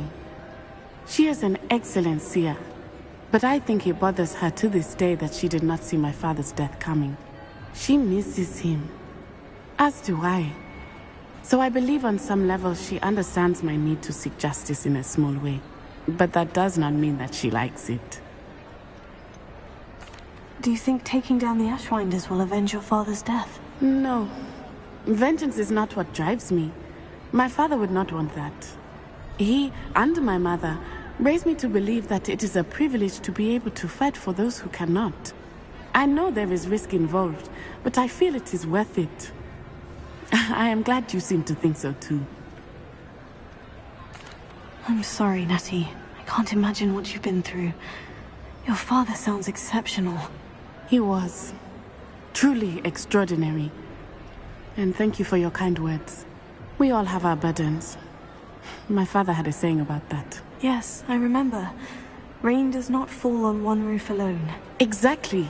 Soon you and I will put an end to the Ashwinders, beginning with Harlow. And once he is gone, we will turn our attention to Rookwood. We are making progress, and we will succeed.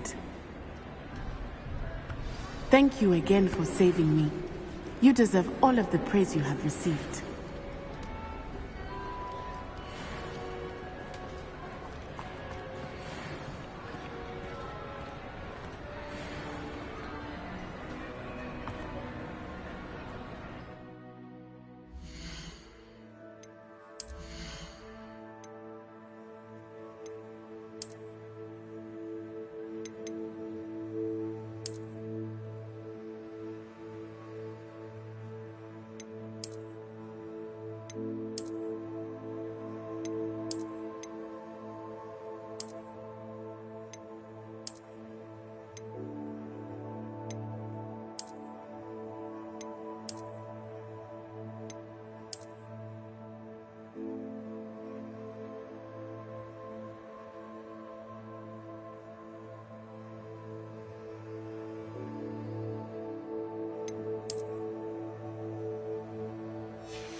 If he thinks he's getting away with this, he has another thing coming.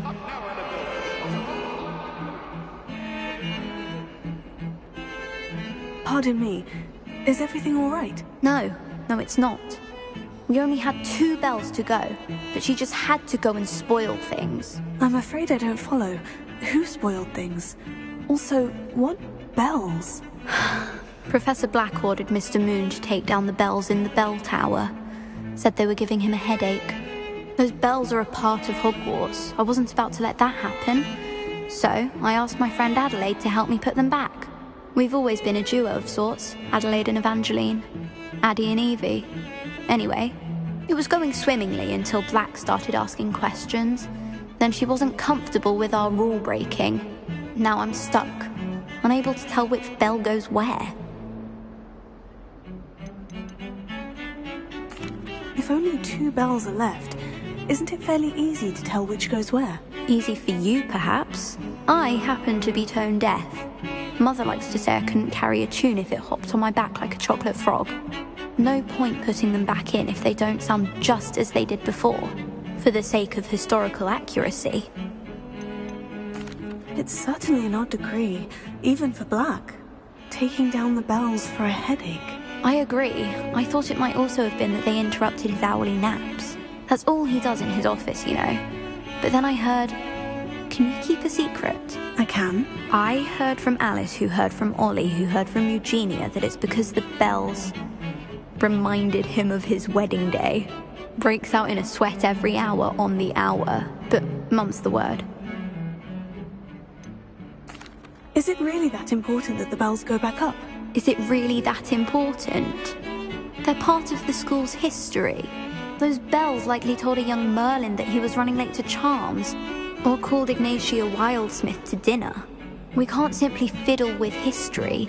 We're meant to be its stewards. Perhaps I could help put the bells back up. Really? Oh, that would be wonderful. The bells are in the bell tower just above the music room. You're certainly of more help than Adelaide. I imagine the bells are just inside the bell tower.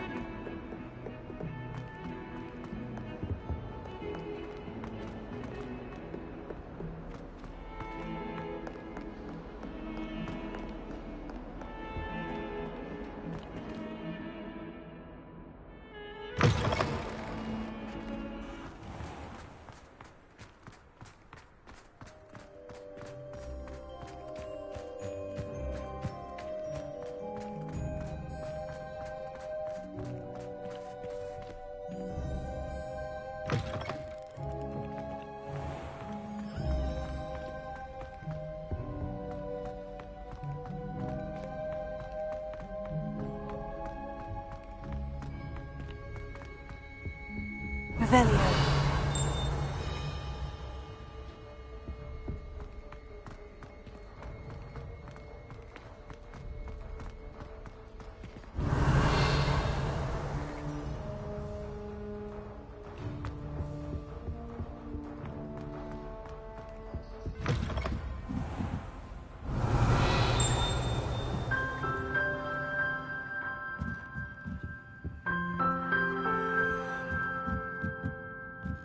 The bells must be upstairs.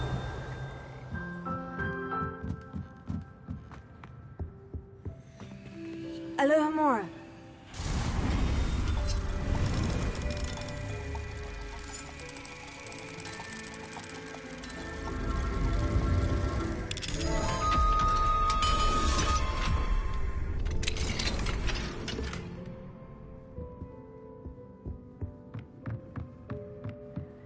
Revelio. Ah, found them. I'll have to get those up there somehow. Wingardium Leviosa, perhaps.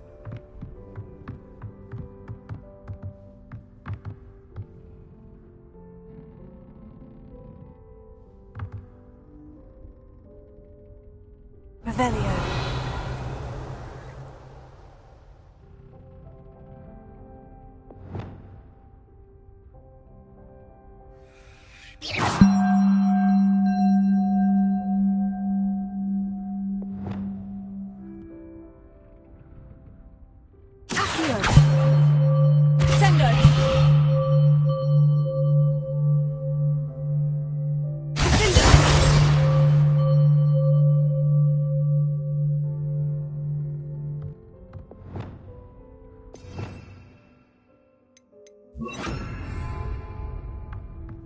Reparo.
One up, one to go.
Wingardium Leviosa.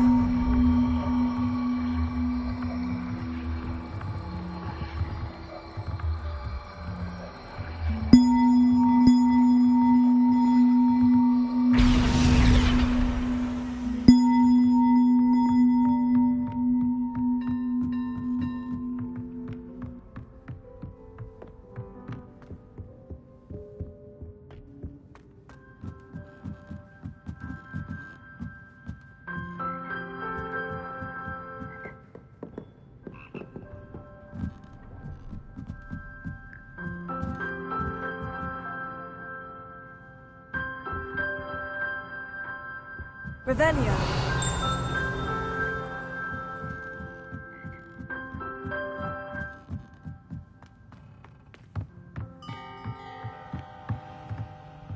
Accio.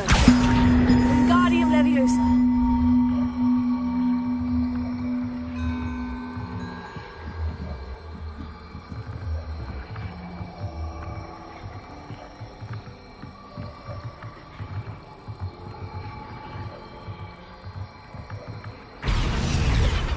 Well, that wasn't too hard. Evangeline should be pleased about this, even if Black isn't.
I thought I could count on my friend.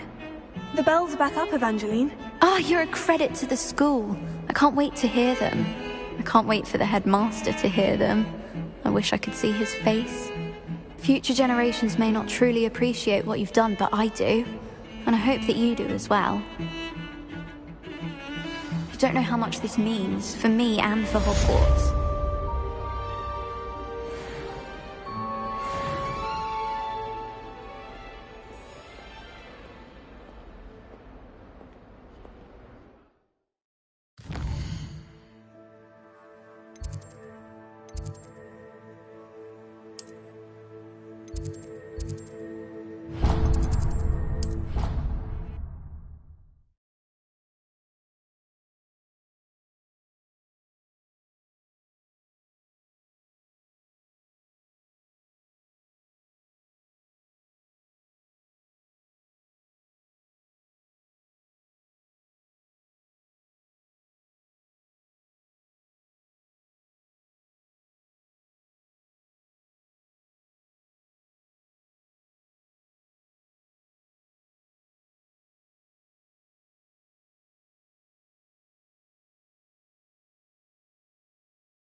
Ro, it's you!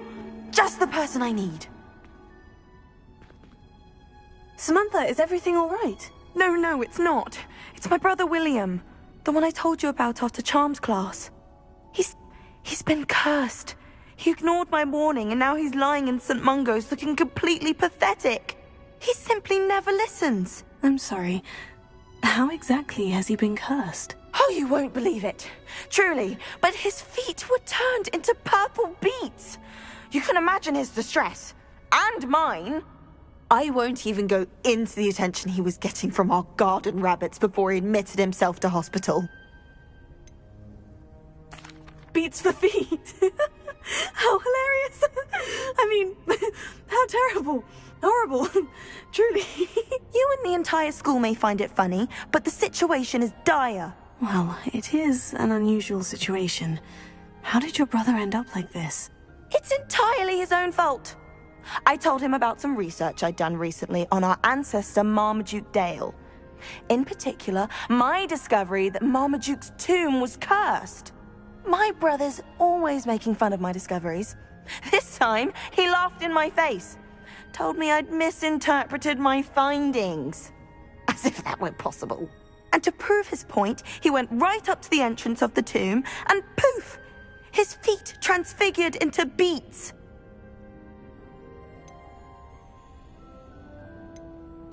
How awful.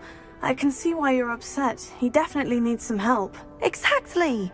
He may be a cape flapper, but he's still my brother. And no one deserves such a fate to last forever, especially as the result of a single brainless mistake.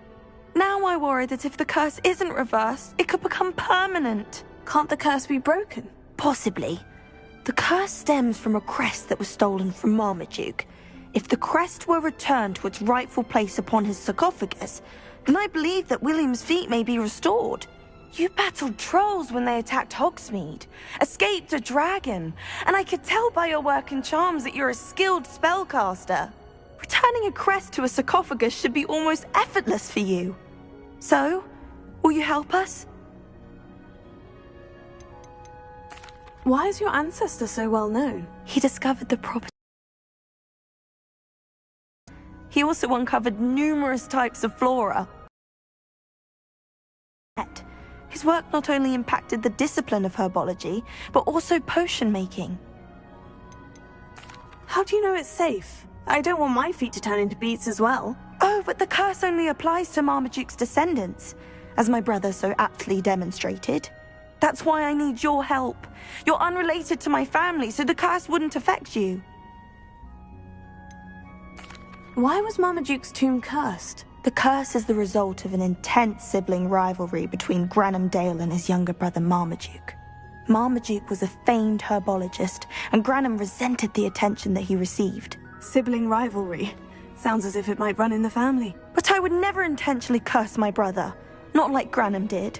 When their mother died, Marmaduke was given the prized family crest. Granham felt that as the eldest child, he should have been given it.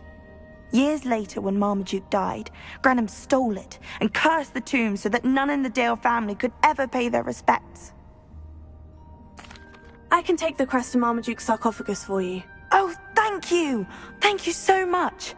You'll simply go into the tomb where Marmaduke was laid to rest and place the crest on top of his sarcophagus. According to my research, the tomb's been abandoned for centuries, so it should be a fairly simple task. You'll find it just east of the hamlet of Brockborough. Thank you for your help. My family is indebted to you.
I need to find the tomb near Brockborough and place Samantha's family crest on a sarcophagus there.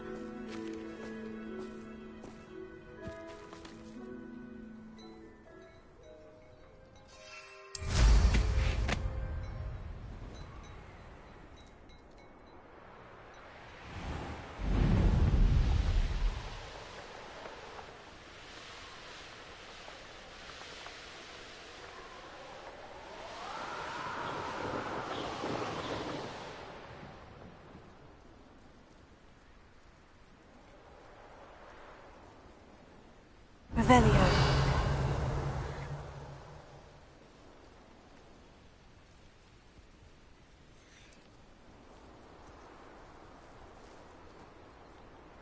Wonder if I'm safe to explore in there.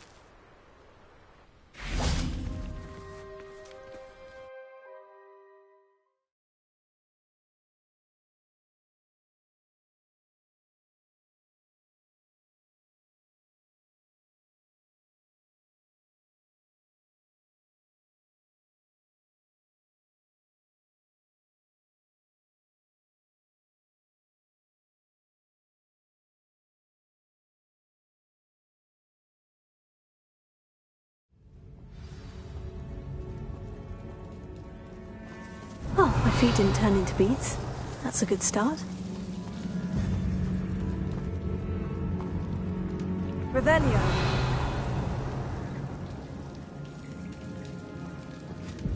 Accio. Revelio.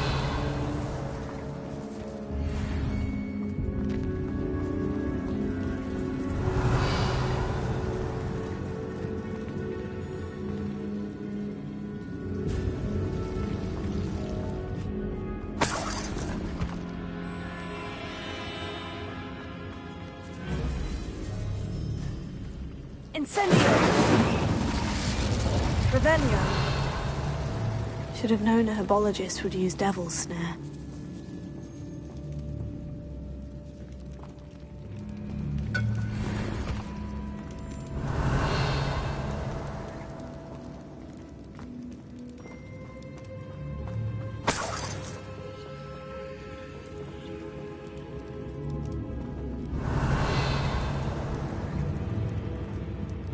Bombarda!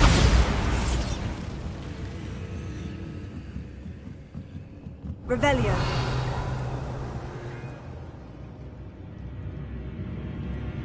Accio.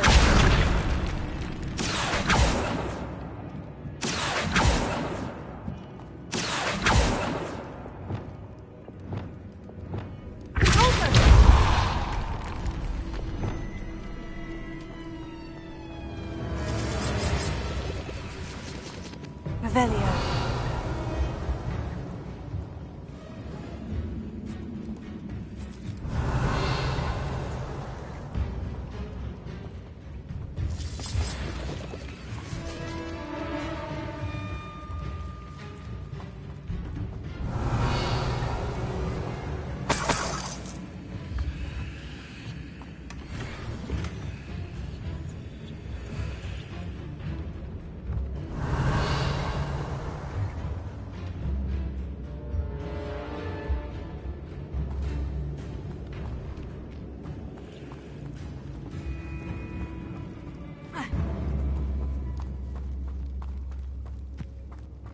Revelio.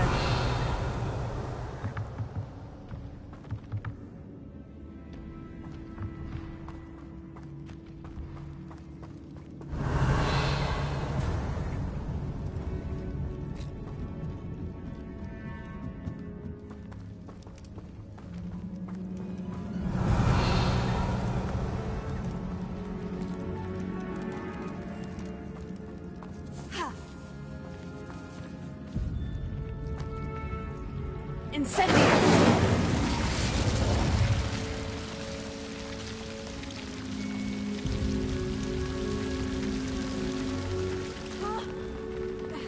A troll? You can't be serious.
Rest easy, my large friend.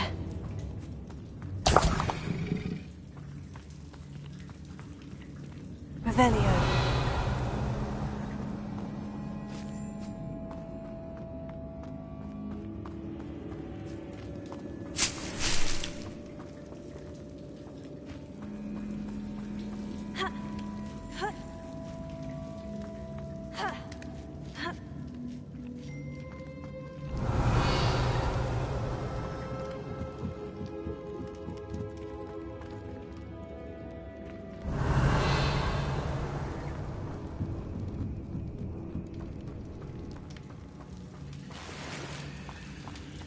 Well, Marmaduke certainly left behind more than plants. Revelio. Well, Marmaduke certainly left behind more than plants.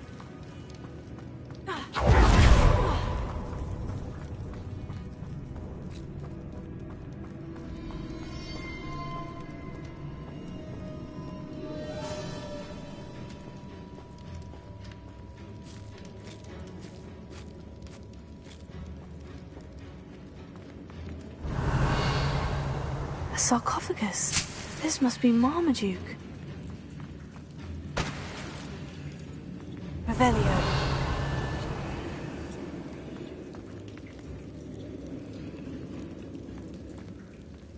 That should reverse the curse. Hopefully.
Samantha will be glad to hear that the crest has been returned.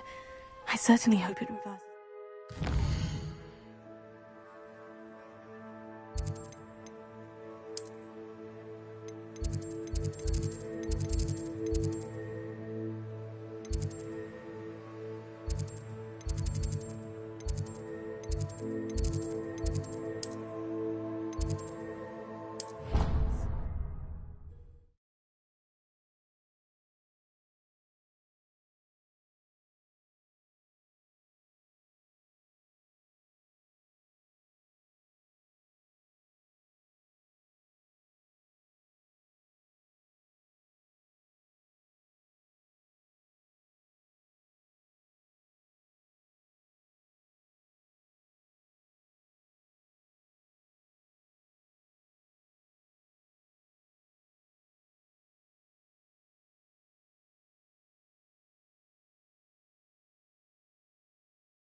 I'm happy to tell you that I returned the crest to Marmaduke's sarcophagus, just as you asked. I thought as much. I received word from St. Mungo's that my brother's feet are back to normal. No more beats. Oh, I cannot thank you enough. It wasn't too much trouble, I hope. Well, there was a troll in the tomb. A troll? Oh dear, I'm so sorry. That's awful. No one has been in that tomb for centuries. But I can't say I'm surprised. Marmaduke seems to have been full of surprises. Indeed he was. Well, I suppose I should be going. I'm anxious to see my brother, who must be elated to have his feet back. Of course, I certainly would be. William and I are forever in your debt. Thank you again for what you did.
I know what that means.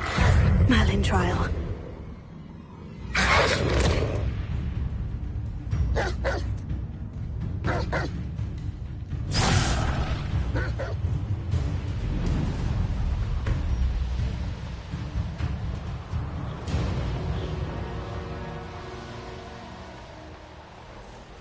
Potato!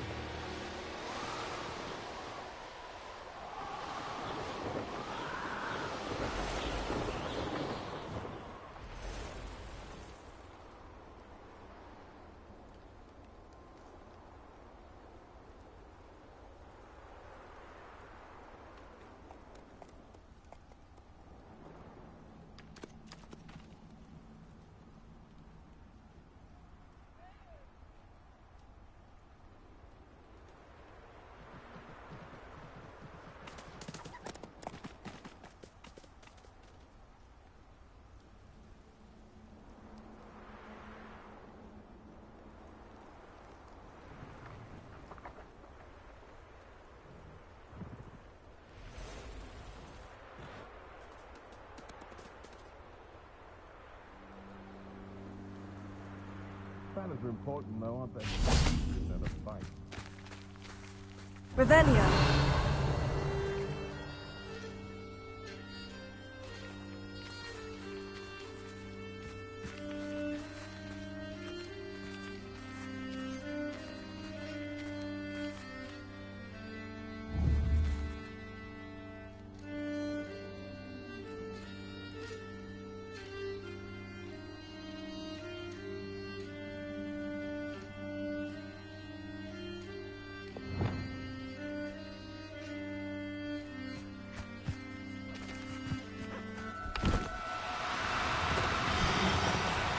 Oh, no, you don't.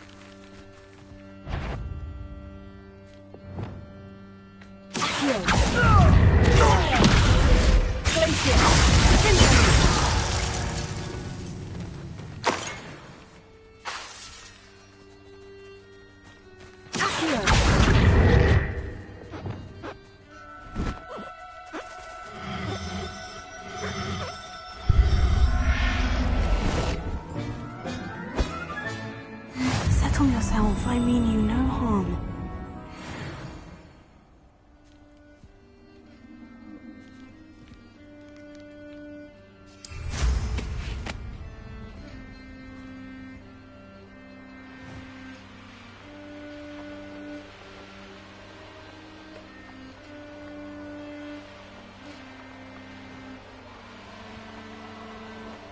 Protego!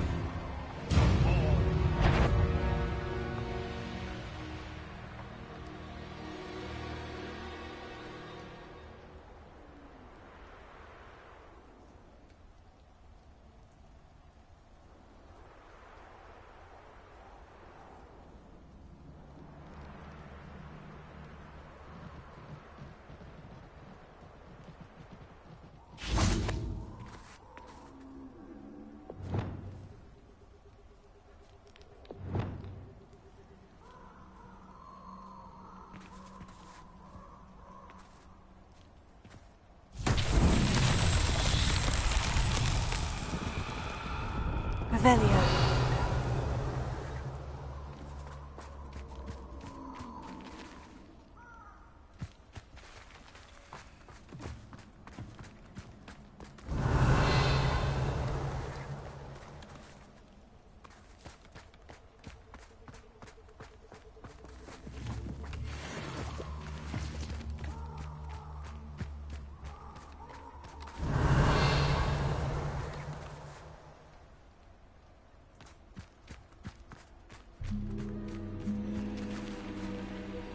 Confringo! Confringo!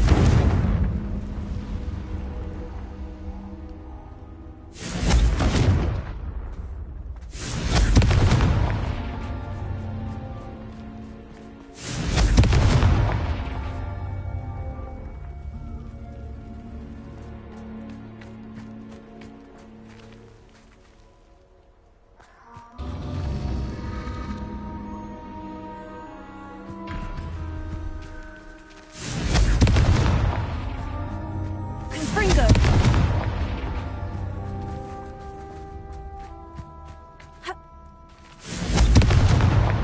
Not so tricky after all, Merlin.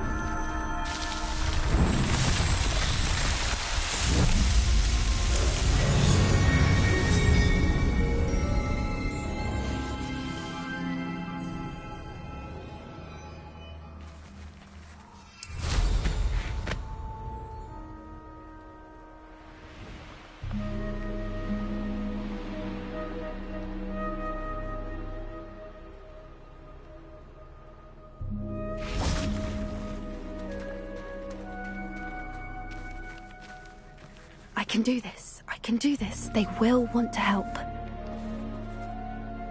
Is this where we're meeting the centaurs? Well, they don't exactly know we're coming, so it's less of a meeting and more of a surprise, I suppose. I'm not sure about this. I can't imagine they're fond of being surprised. We don't have a choice if we want to help the Snidgets. Perhaps they'll be able to tell that we're sincere. There's something about them that's so knowing. It's almost unnerving.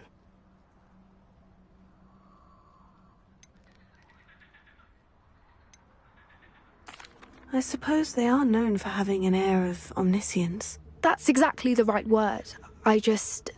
Never mind. What is it? It's nothing, truly. We've no secrets to hide. That's right. We'll simply be honest with them about what we're trying to do. They'll have to help us, won't they? Yes, of course. You're absolutely right. We'll meet with them, tell them about the Snidgets, and I'm sure to all be fine.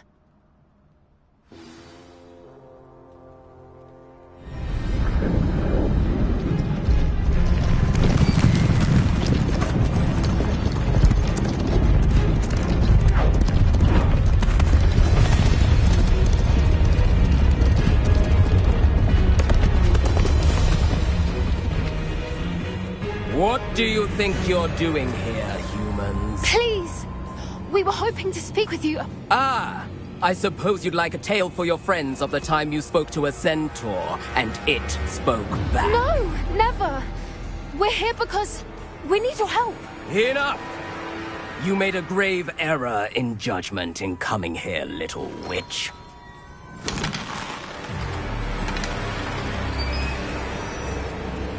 Leave them be, Alec.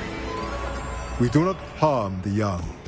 It is not our way. You forget your place, old fool. I'm the leader of this herd, and while you cling to our way, their kind continues to slaughter beasts like us without a care! From what I can see, they have slaughtered no one. They will leave here unharmed. Mark my words, Doran. If I ever see them again, it will be all 3 of your heads.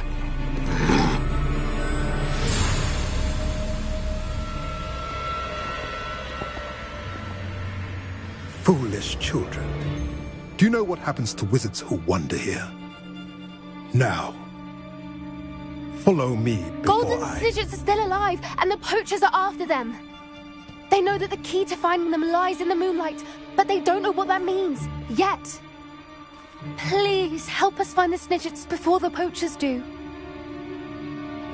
Could it be?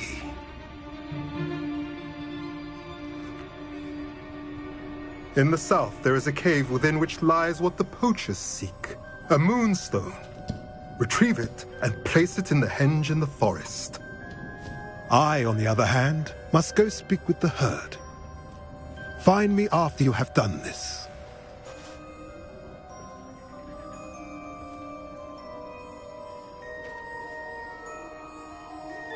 I don't understand.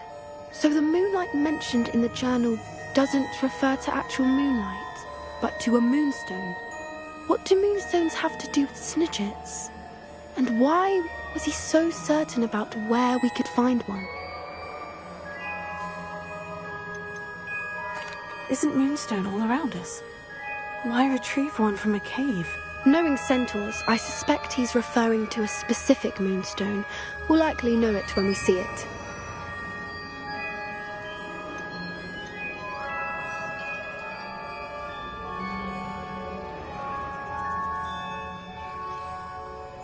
I don't know, but I am inclined to believe him, what with his being a centaur and all. I am too. It is a shame how quickly he left. What was his name? Doran. That's what the leader of the herd called him. Well, if Doran knows something we don't, I'd rather act now and ask questions later. I can head to the library and start looking into the cave you mentioned. I'll let you know what I find.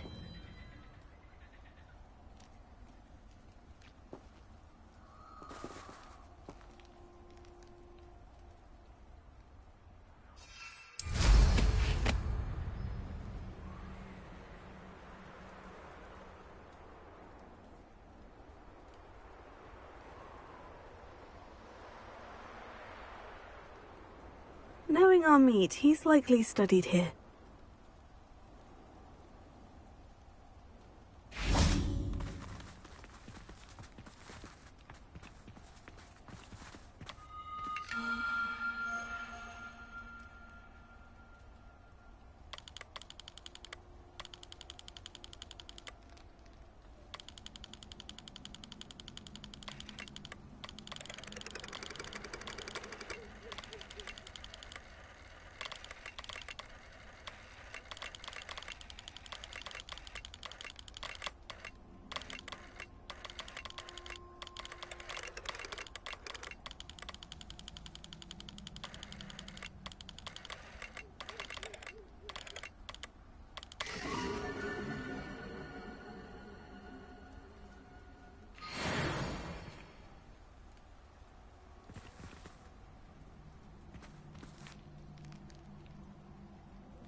Welcome back.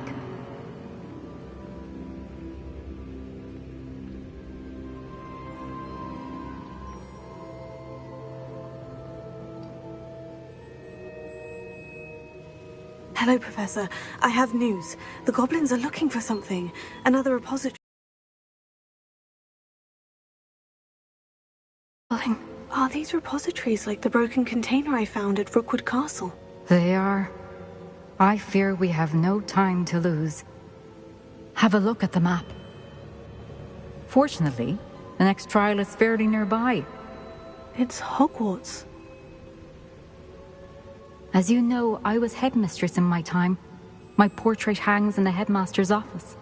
In fact, I witnessed Professor Black learn of your arrival. And I'll confess that I wondered about you. Wait, is the next trial in the headmaster's office? It is. I had hoped that when the time came, the occupant of that office would be of help to us. Unfortunately, this headmaster seems wildly unconcerned with anything but himself. You'll need to access the office while he's away. I understand. Very well. We'll find some way to get in. Good. I shall meet you in my portrait there. Until then.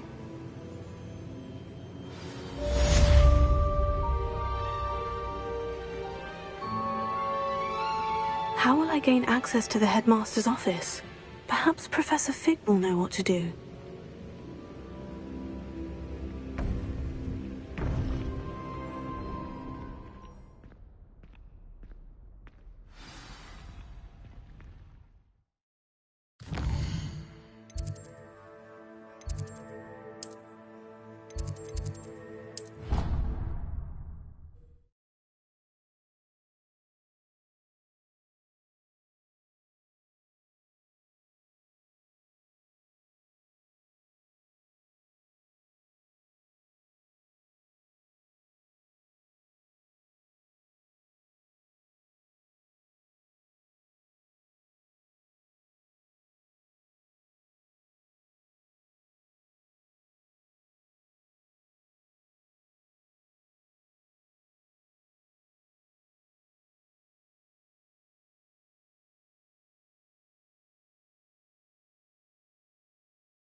Now here's a... Professor Fig, the Keepers have shown me where the next trial is. Has something changed? Lodgok and I have learned that the goblins are searching for another repository, like the one we saw at Rookwood Castle. And I discovered that they're building massive drills to help in their search. Professor Fitzgerald seemed very concerned. I see.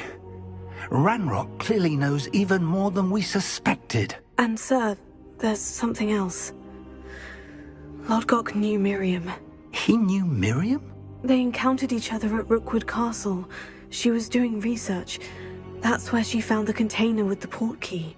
He liked her so much that he let her leave with it, despite orders from Ranrock. I don't know what to say. She could win over almost anyone. I want to hear more of this. And, in fact, I'd like to speak with Lodgok directly. But we've no time now. Where is the next trial? Believe it or not, it's in the headmaster's office. Incredible. All right. You'll need the password to get past the stone gargoyle. The headmaster's house elf will know it. I've actually met Scrope, but I'm not sure he'll tell me. He's rather devoted to the Black family. He is. So you'll need a disguise. I have just the thing. A polyjuice potion. You'll look and sound like Professor Black. Wait, doesn't polyjuice potion require a bit of the person you want to change into? And take ages to brew? It does. So how do you already have polyjuice potion to change into Professor Black? One never knows when such a thing may come in handy. Let's just say I felt the need to be prepared for anything after my fruitless trip to the Ministry on his behalf. Now, time is of the essence. Drink up and I shall explain more.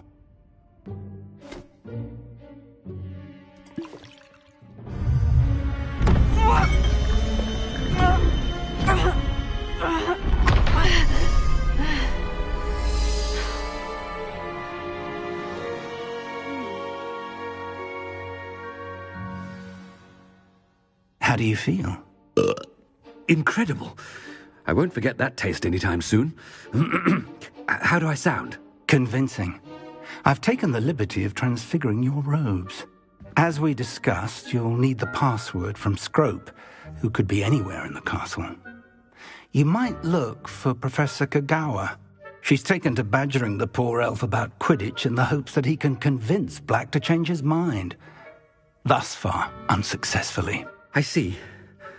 But what if Professor Black sees me? Leave him to me. I shall tell him where to meet a liaison from the Ministry in Hogsmeade. That should give you plenty of time. Thank you, Professor. I suppose we'll meet again in the map chamber. It's rather strange to hear gratitude coming from Professor Black. I'll see you there. Now to find the headmaster's house elf.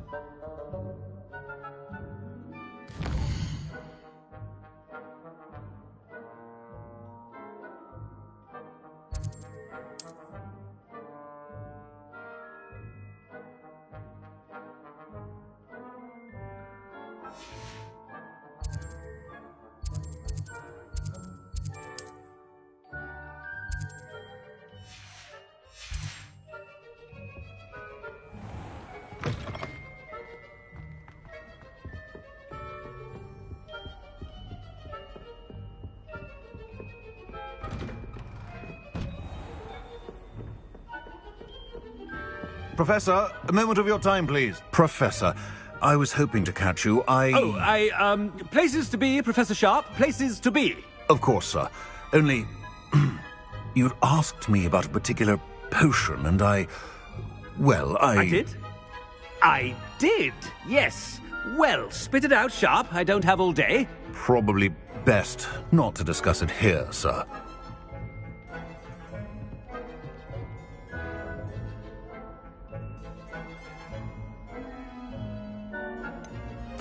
Really? Why can't we talk about potions here? Seems fine to me. Very well. I've brewed the cure for boils you wanted. I can drop it by your office when it's convenient. Of course, yes. No need for all the cloak and dagger. Simply have a student deliver it. A student. Very well, sir, if you insist. I do. And thank you, Sharp. I just hope you've brewed enough for all my boils. Now, to determine which student gets this rather... If you must speak with me, consult my secretaries or what have you. Now move along.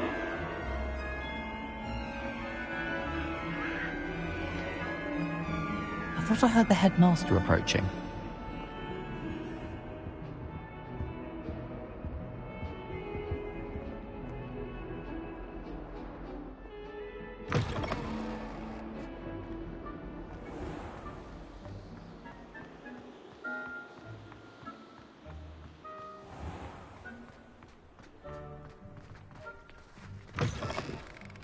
Stand proud, purebloods.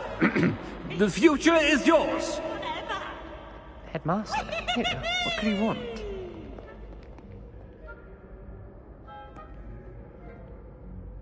Mr. Gaunt, where do you think you're going? I beg your pardon, sir. I'm simply on my way outside. Taking the day off, eh? Typical student, wasting the hours away.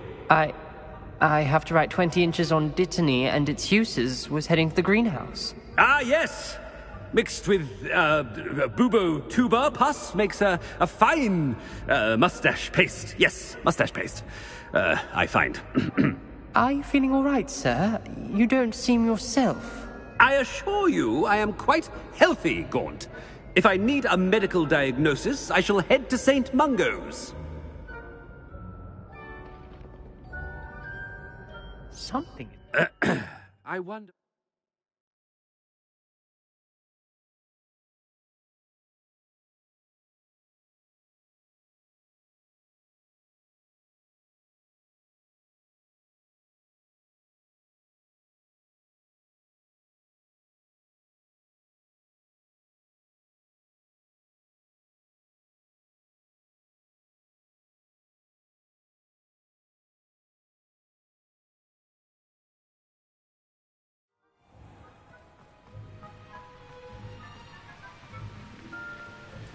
Professor, a word?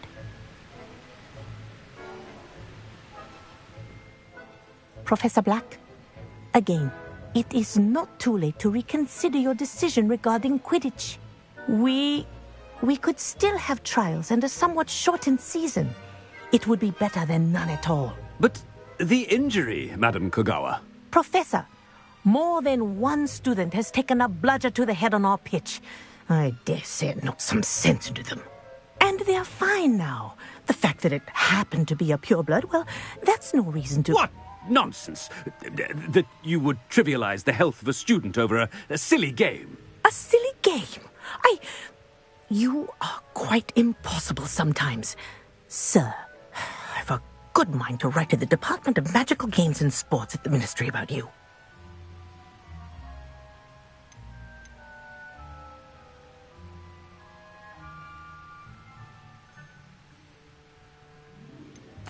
I should think you'd have better things to do with your time. Now, where's my elf? Good day, Professor. And I spotted Scrope in the Great Hall. Seems to be avoiding me. I wonder why. Good day, Madam Kogawa.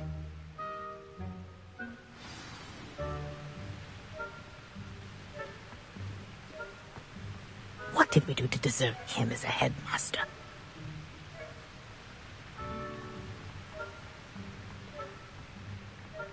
Greetings! I mean, out of my way, children!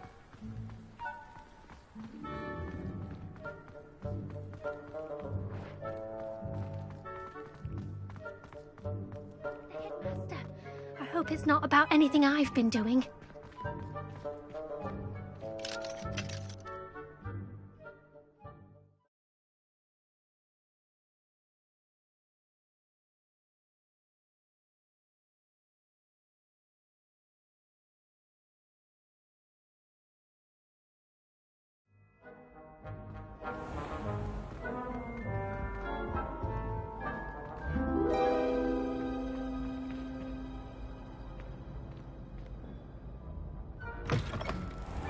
Has anyone seen my ivory-handled hand mirror?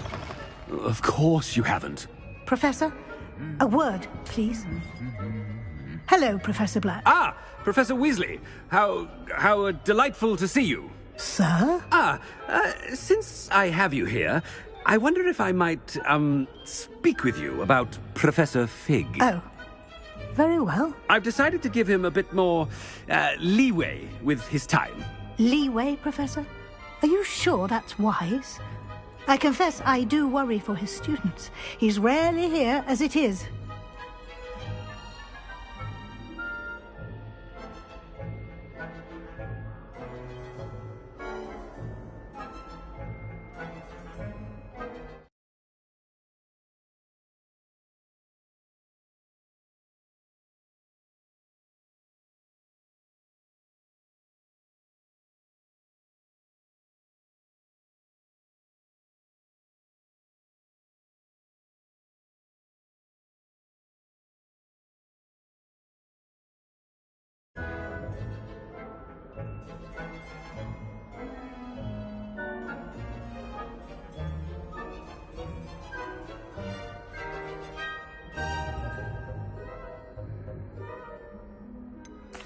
I realize that, and I'd like to keep it that way. I see.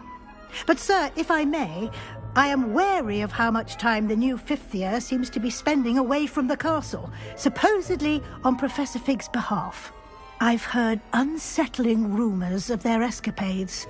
Everything from sneaking into the Forbidden Forest to confronting Ranrock's loyalists and Rookwood's lot. What? Goodness. You cannot believe everything you hear, Professor. No, you cannot. I mean, I shall keep an eye on Fig. You simply keep doing the wonderful job that you're doing. Simply wonderful. Thank you. But I'm happy to look into... Good. That'll be all, Weasley. I mean, Professor Weasley. Good day. A wonderful job. Leeway for Professor Fig. I shall never understand that.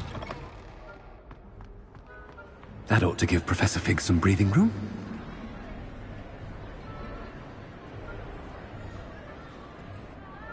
Professor Black is happy with Scrope's performance as his house elf. There's no doubt in Scrope's mind. Scrope! Oh, greetings, Master. Remind me of the password to my office. Oh, but Master made Scrope swear never to tell anyone, even Master himself. How dare you question me? I've a mind to give you a matching set of ears. Yes, sir. Of course, sir. Scrope begs forgiveness. It is the Black family motto, Master. Right. Of course. Master does remember it.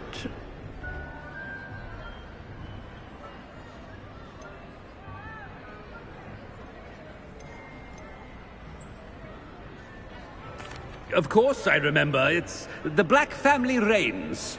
Is Master giving Scrope a test?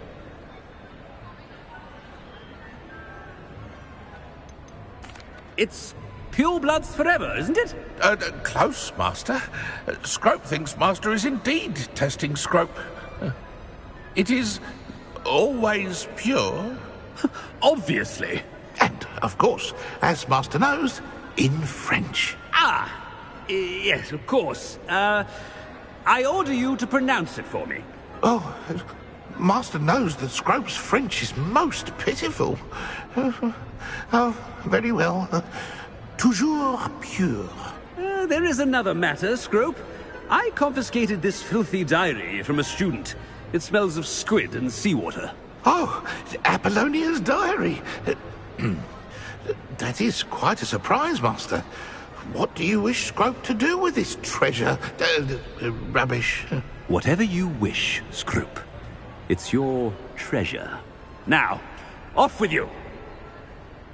The Polyjuice Ahem! Attention, students! I hereby decree that the Great Hall be forthwith decorated in the stunning banners of Slytherin. I shall be taking no questions at this time. Or ever.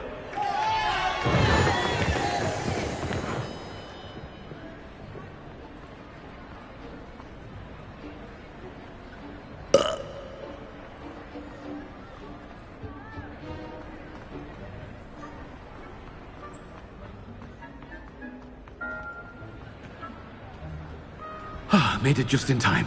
It's wearing off.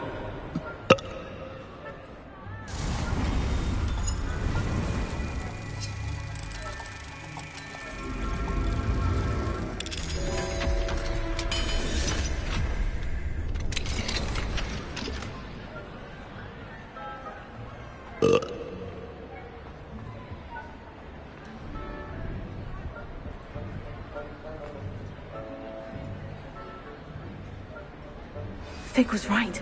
I can't believe it worked. Now, to speak the password to the gargoyle.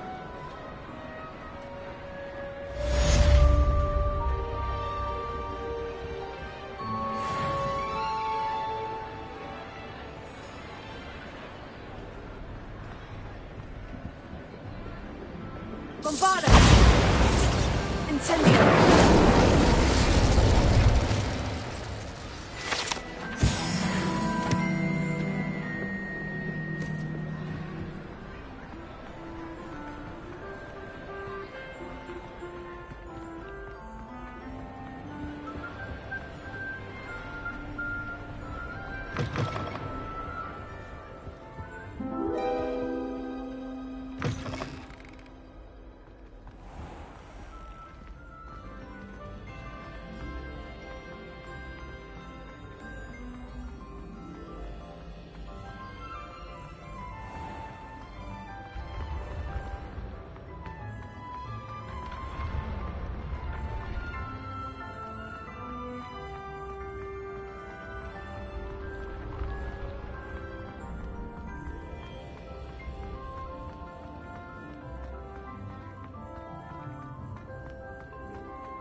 Alohomora.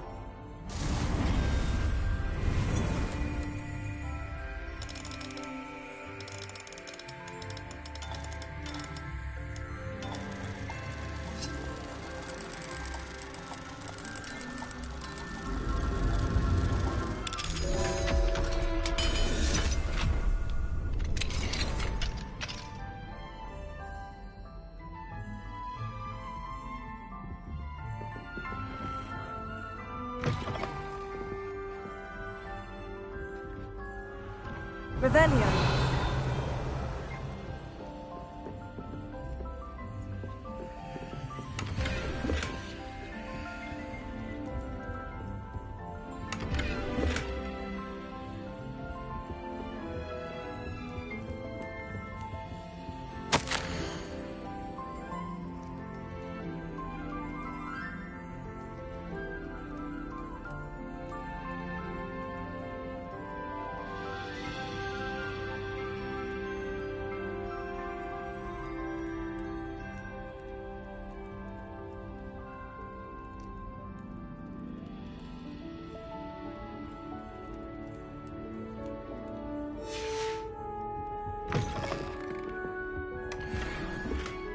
Revelio.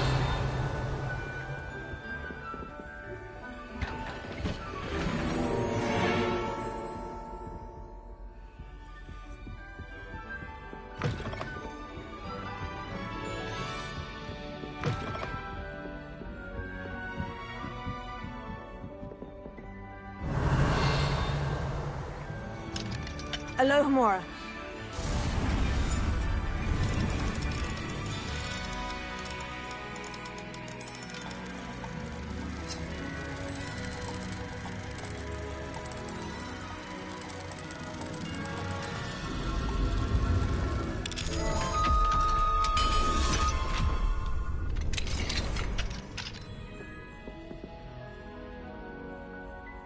Revelio.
Revelio.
Toujours pure.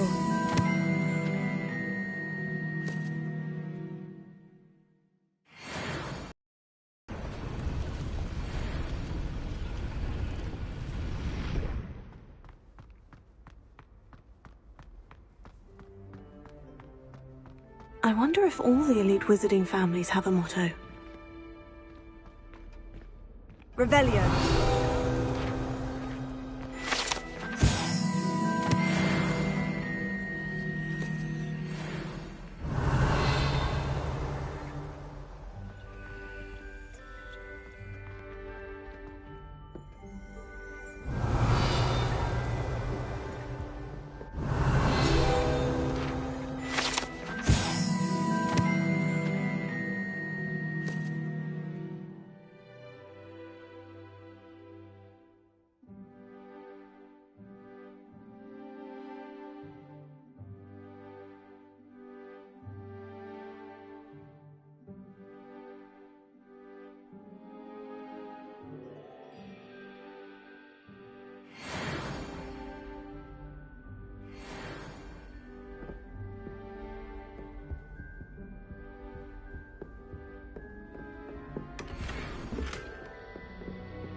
Alohomora.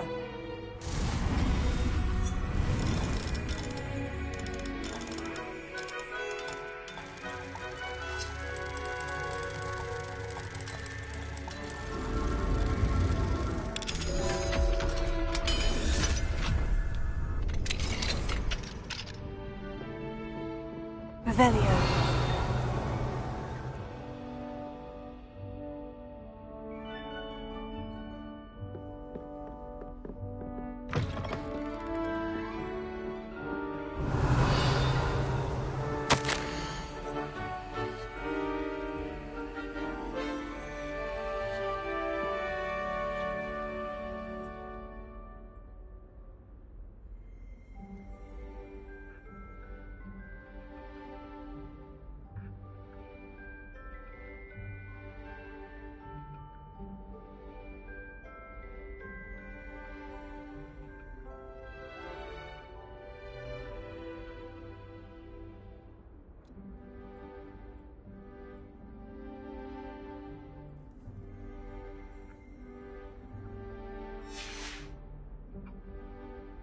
Revelio.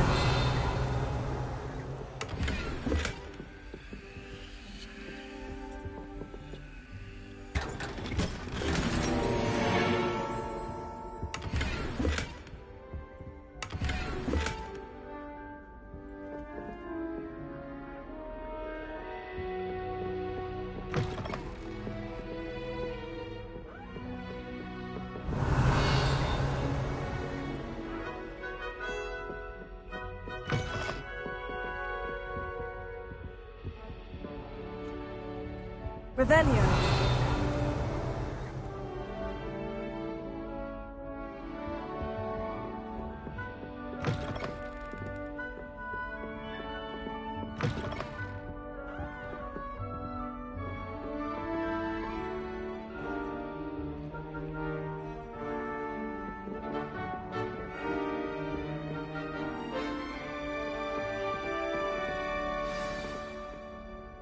It's good to see you. All thanks to Professor Fig's quick thinking. Now what? Approach the pedestal in the antechamber and read the book that appears. What can I expect to find in the book? A story. I cannot say more. You may recognize some elements of it, as I was inspired by a tale with which many wizarding children are familiar. I suspect there will be more to this than reading a book. Your suspicions are correct. We shall speak when you are finished. Has this been under the headmaster's nose all this time? Revelio.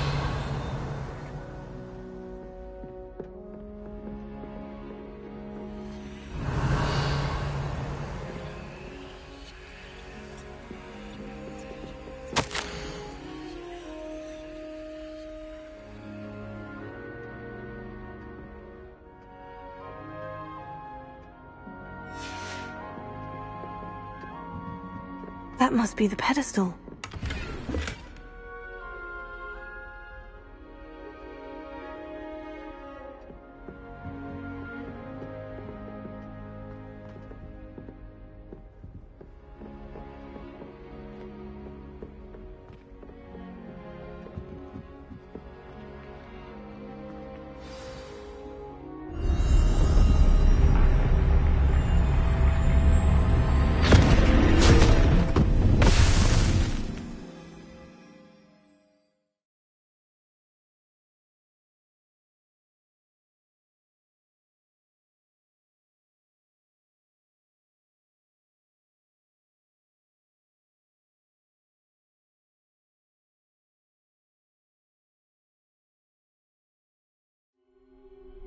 Where am I?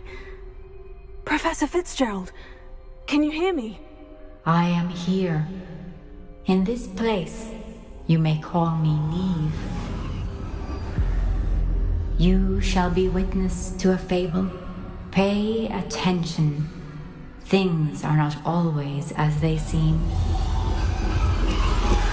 You must move swiftly and cautiously. Use the tools you encounter to find me.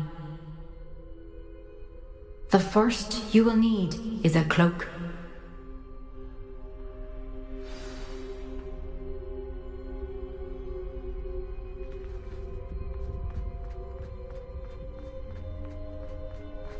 In this place, as in life, death takes many forms. Avoid each of them at all costs.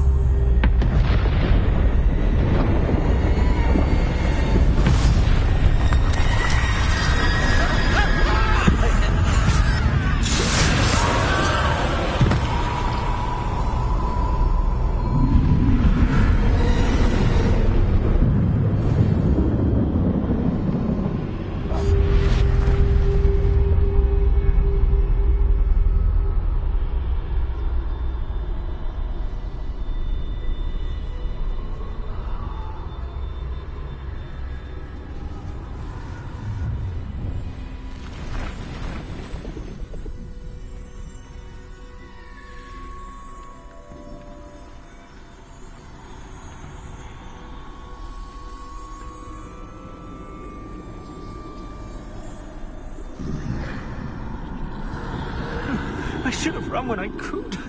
I'd be free by now.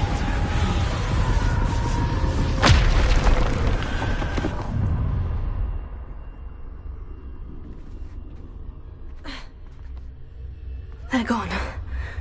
For now. I need to get out of here. Where could Neve be?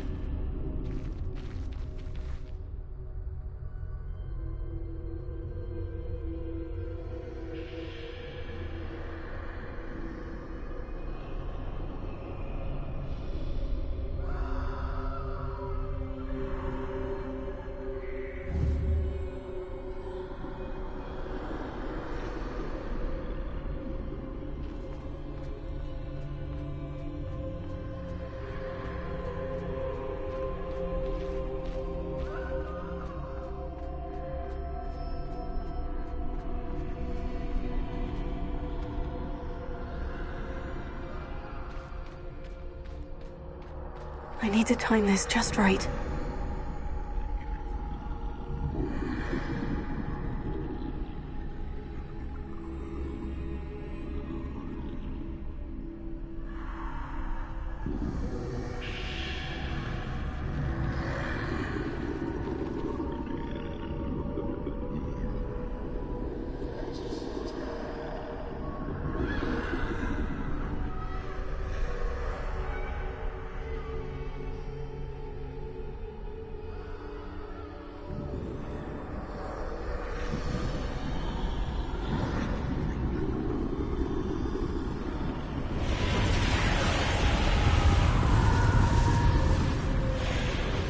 I see.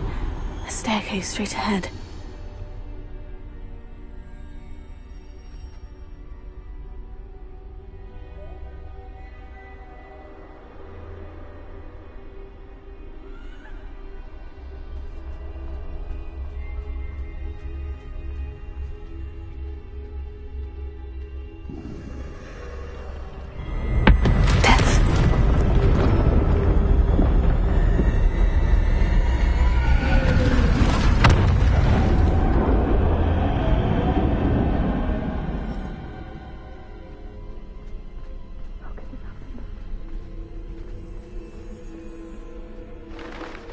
A ladder.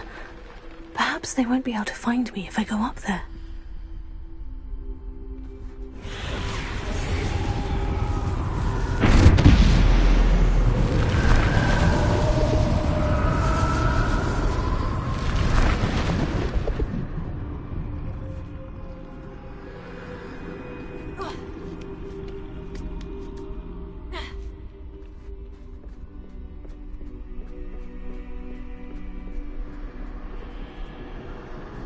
This is my chance. I'm coming, Neve. Too many. I must cross this road as fast as I can.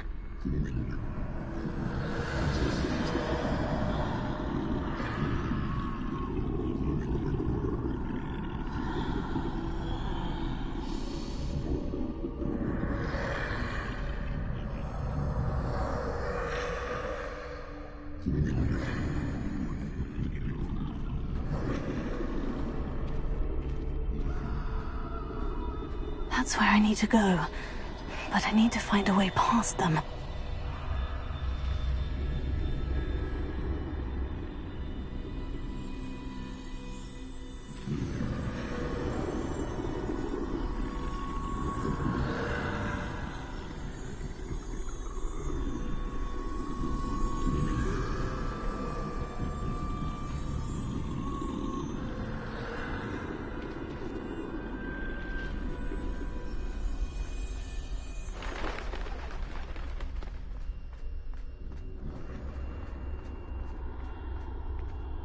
Nothing this way, but more danger. There must be another way to find you.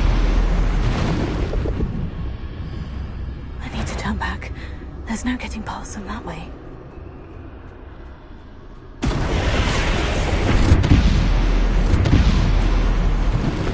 That doorway looks like the only safe way forward.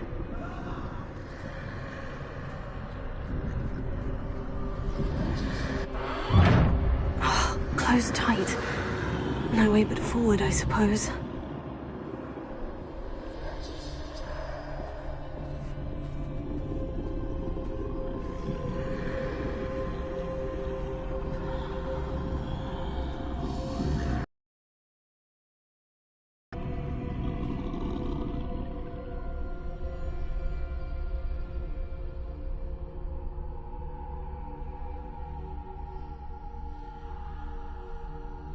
Now's my chance.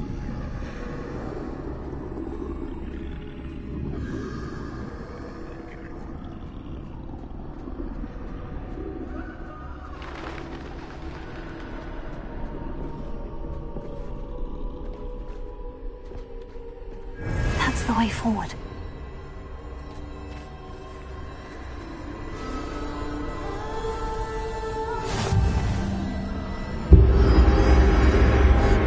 Can this be?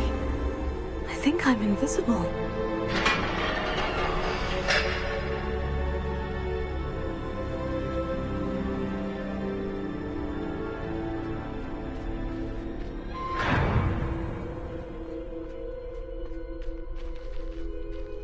They can't see me at all. I can get closer to them.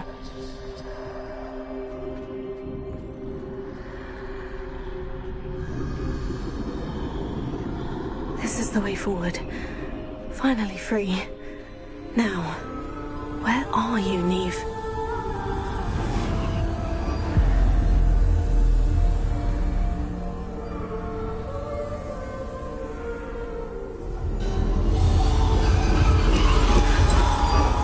You have outrun death thus far, but have yet to find me.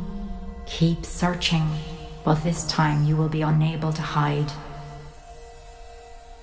Wield the wand you see before you. Do not squander its extraordinary power.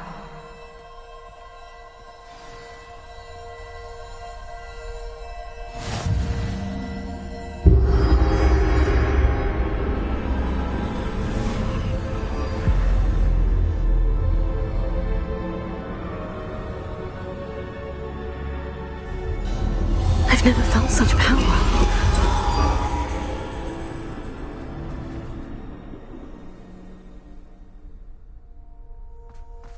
Depulsor!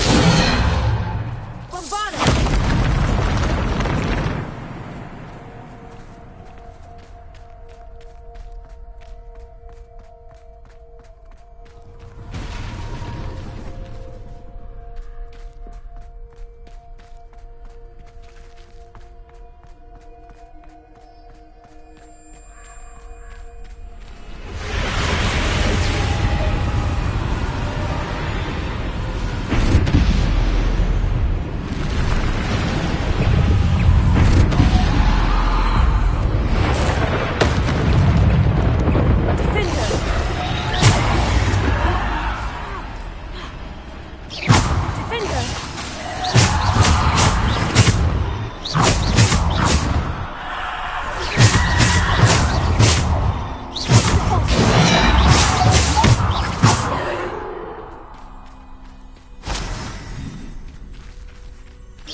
Simple stone.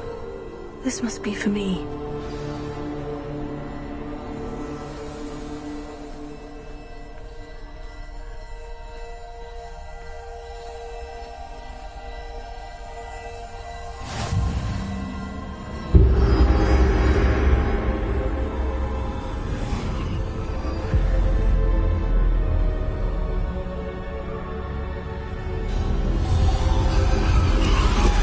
You are far from finished.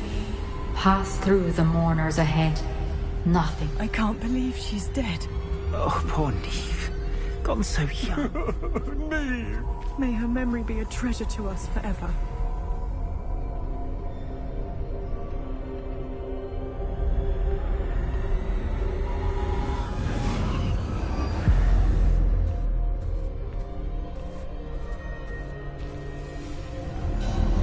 You found me, but you cannot undo what has been done. The magic of the stone can only conjure a shadow of my former self.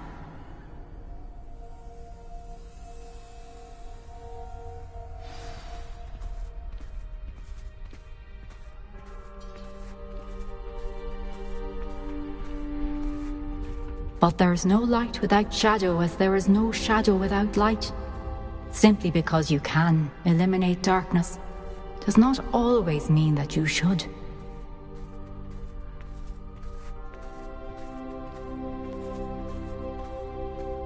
Remember that as you witness my memory.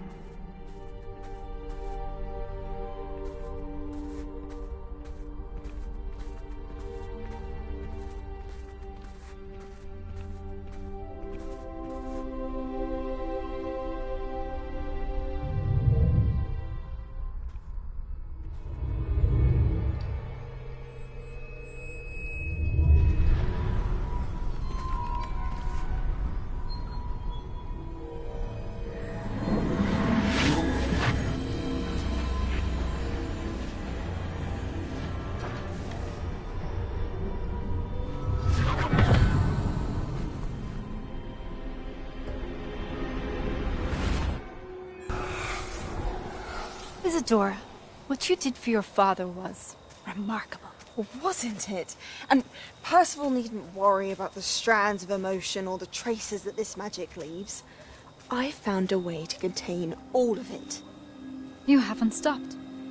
Goblin Silver. You spoke to a goblin about this. Don't worry, he has no idea what we're containing. We don't know what effect any of this may have. The emotions, the dark traits. You sound like Percival. And as it happens, I do know. It is a source of strength, of focus.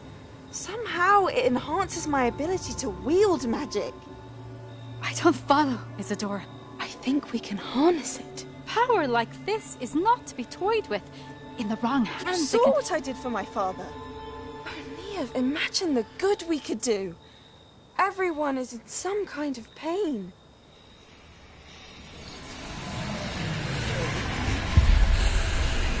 What are you doing?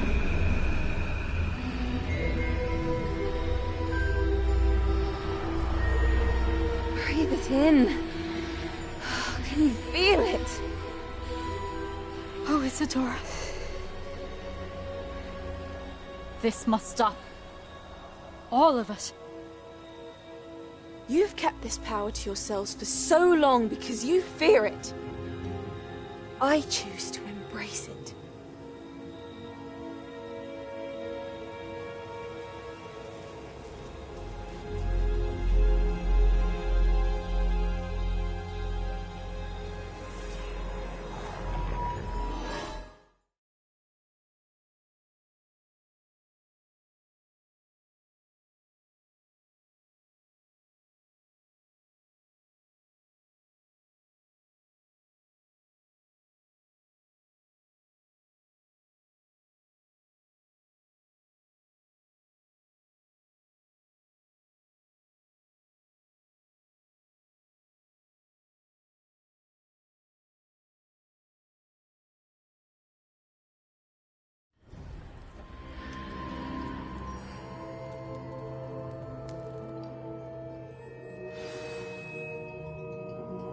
Revelia.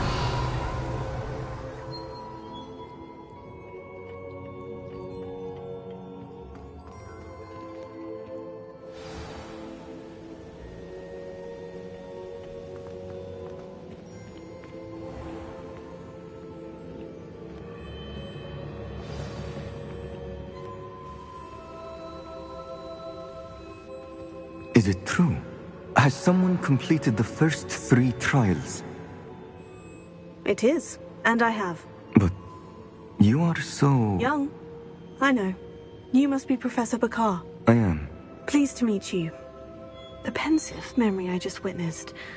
Was Isadora inhaling painful emotions? She was.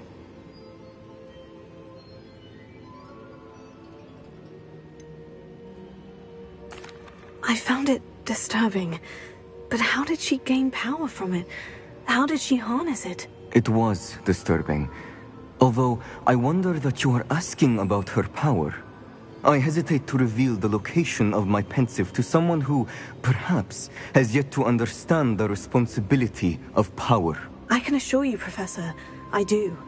In fact, what you don't yet know is that a dangerous goblin called Ranrock has accessed the repository at Rookwood Castle. He has learned to harness the contents of it as a source of immense power.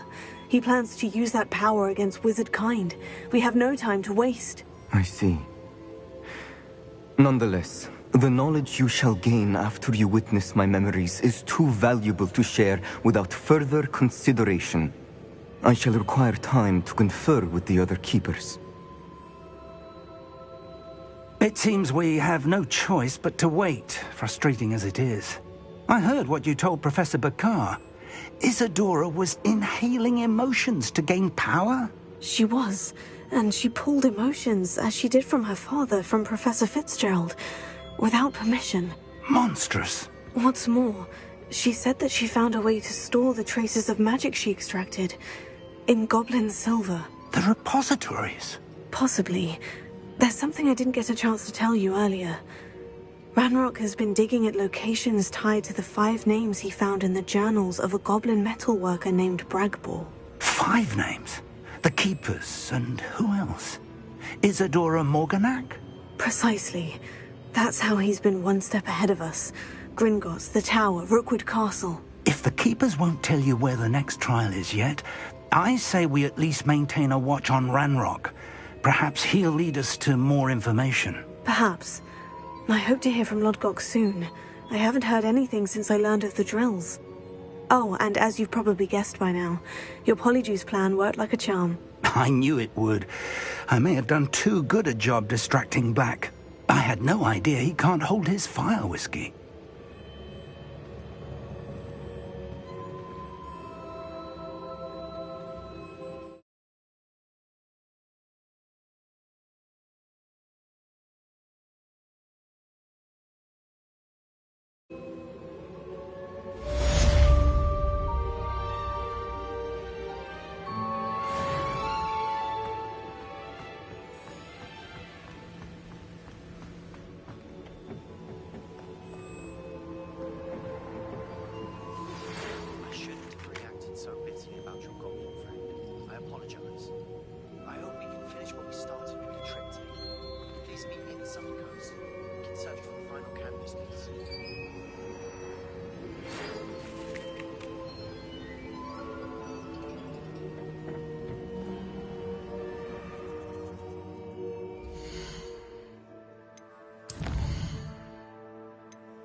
has some exciting news to share.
Everything's all right now.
Professor Howin will never believe this.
There.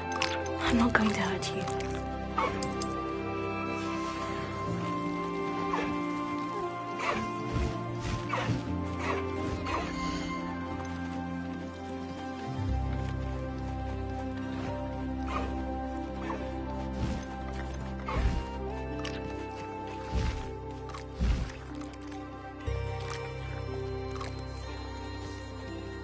Settle yourself. I mean you no harm.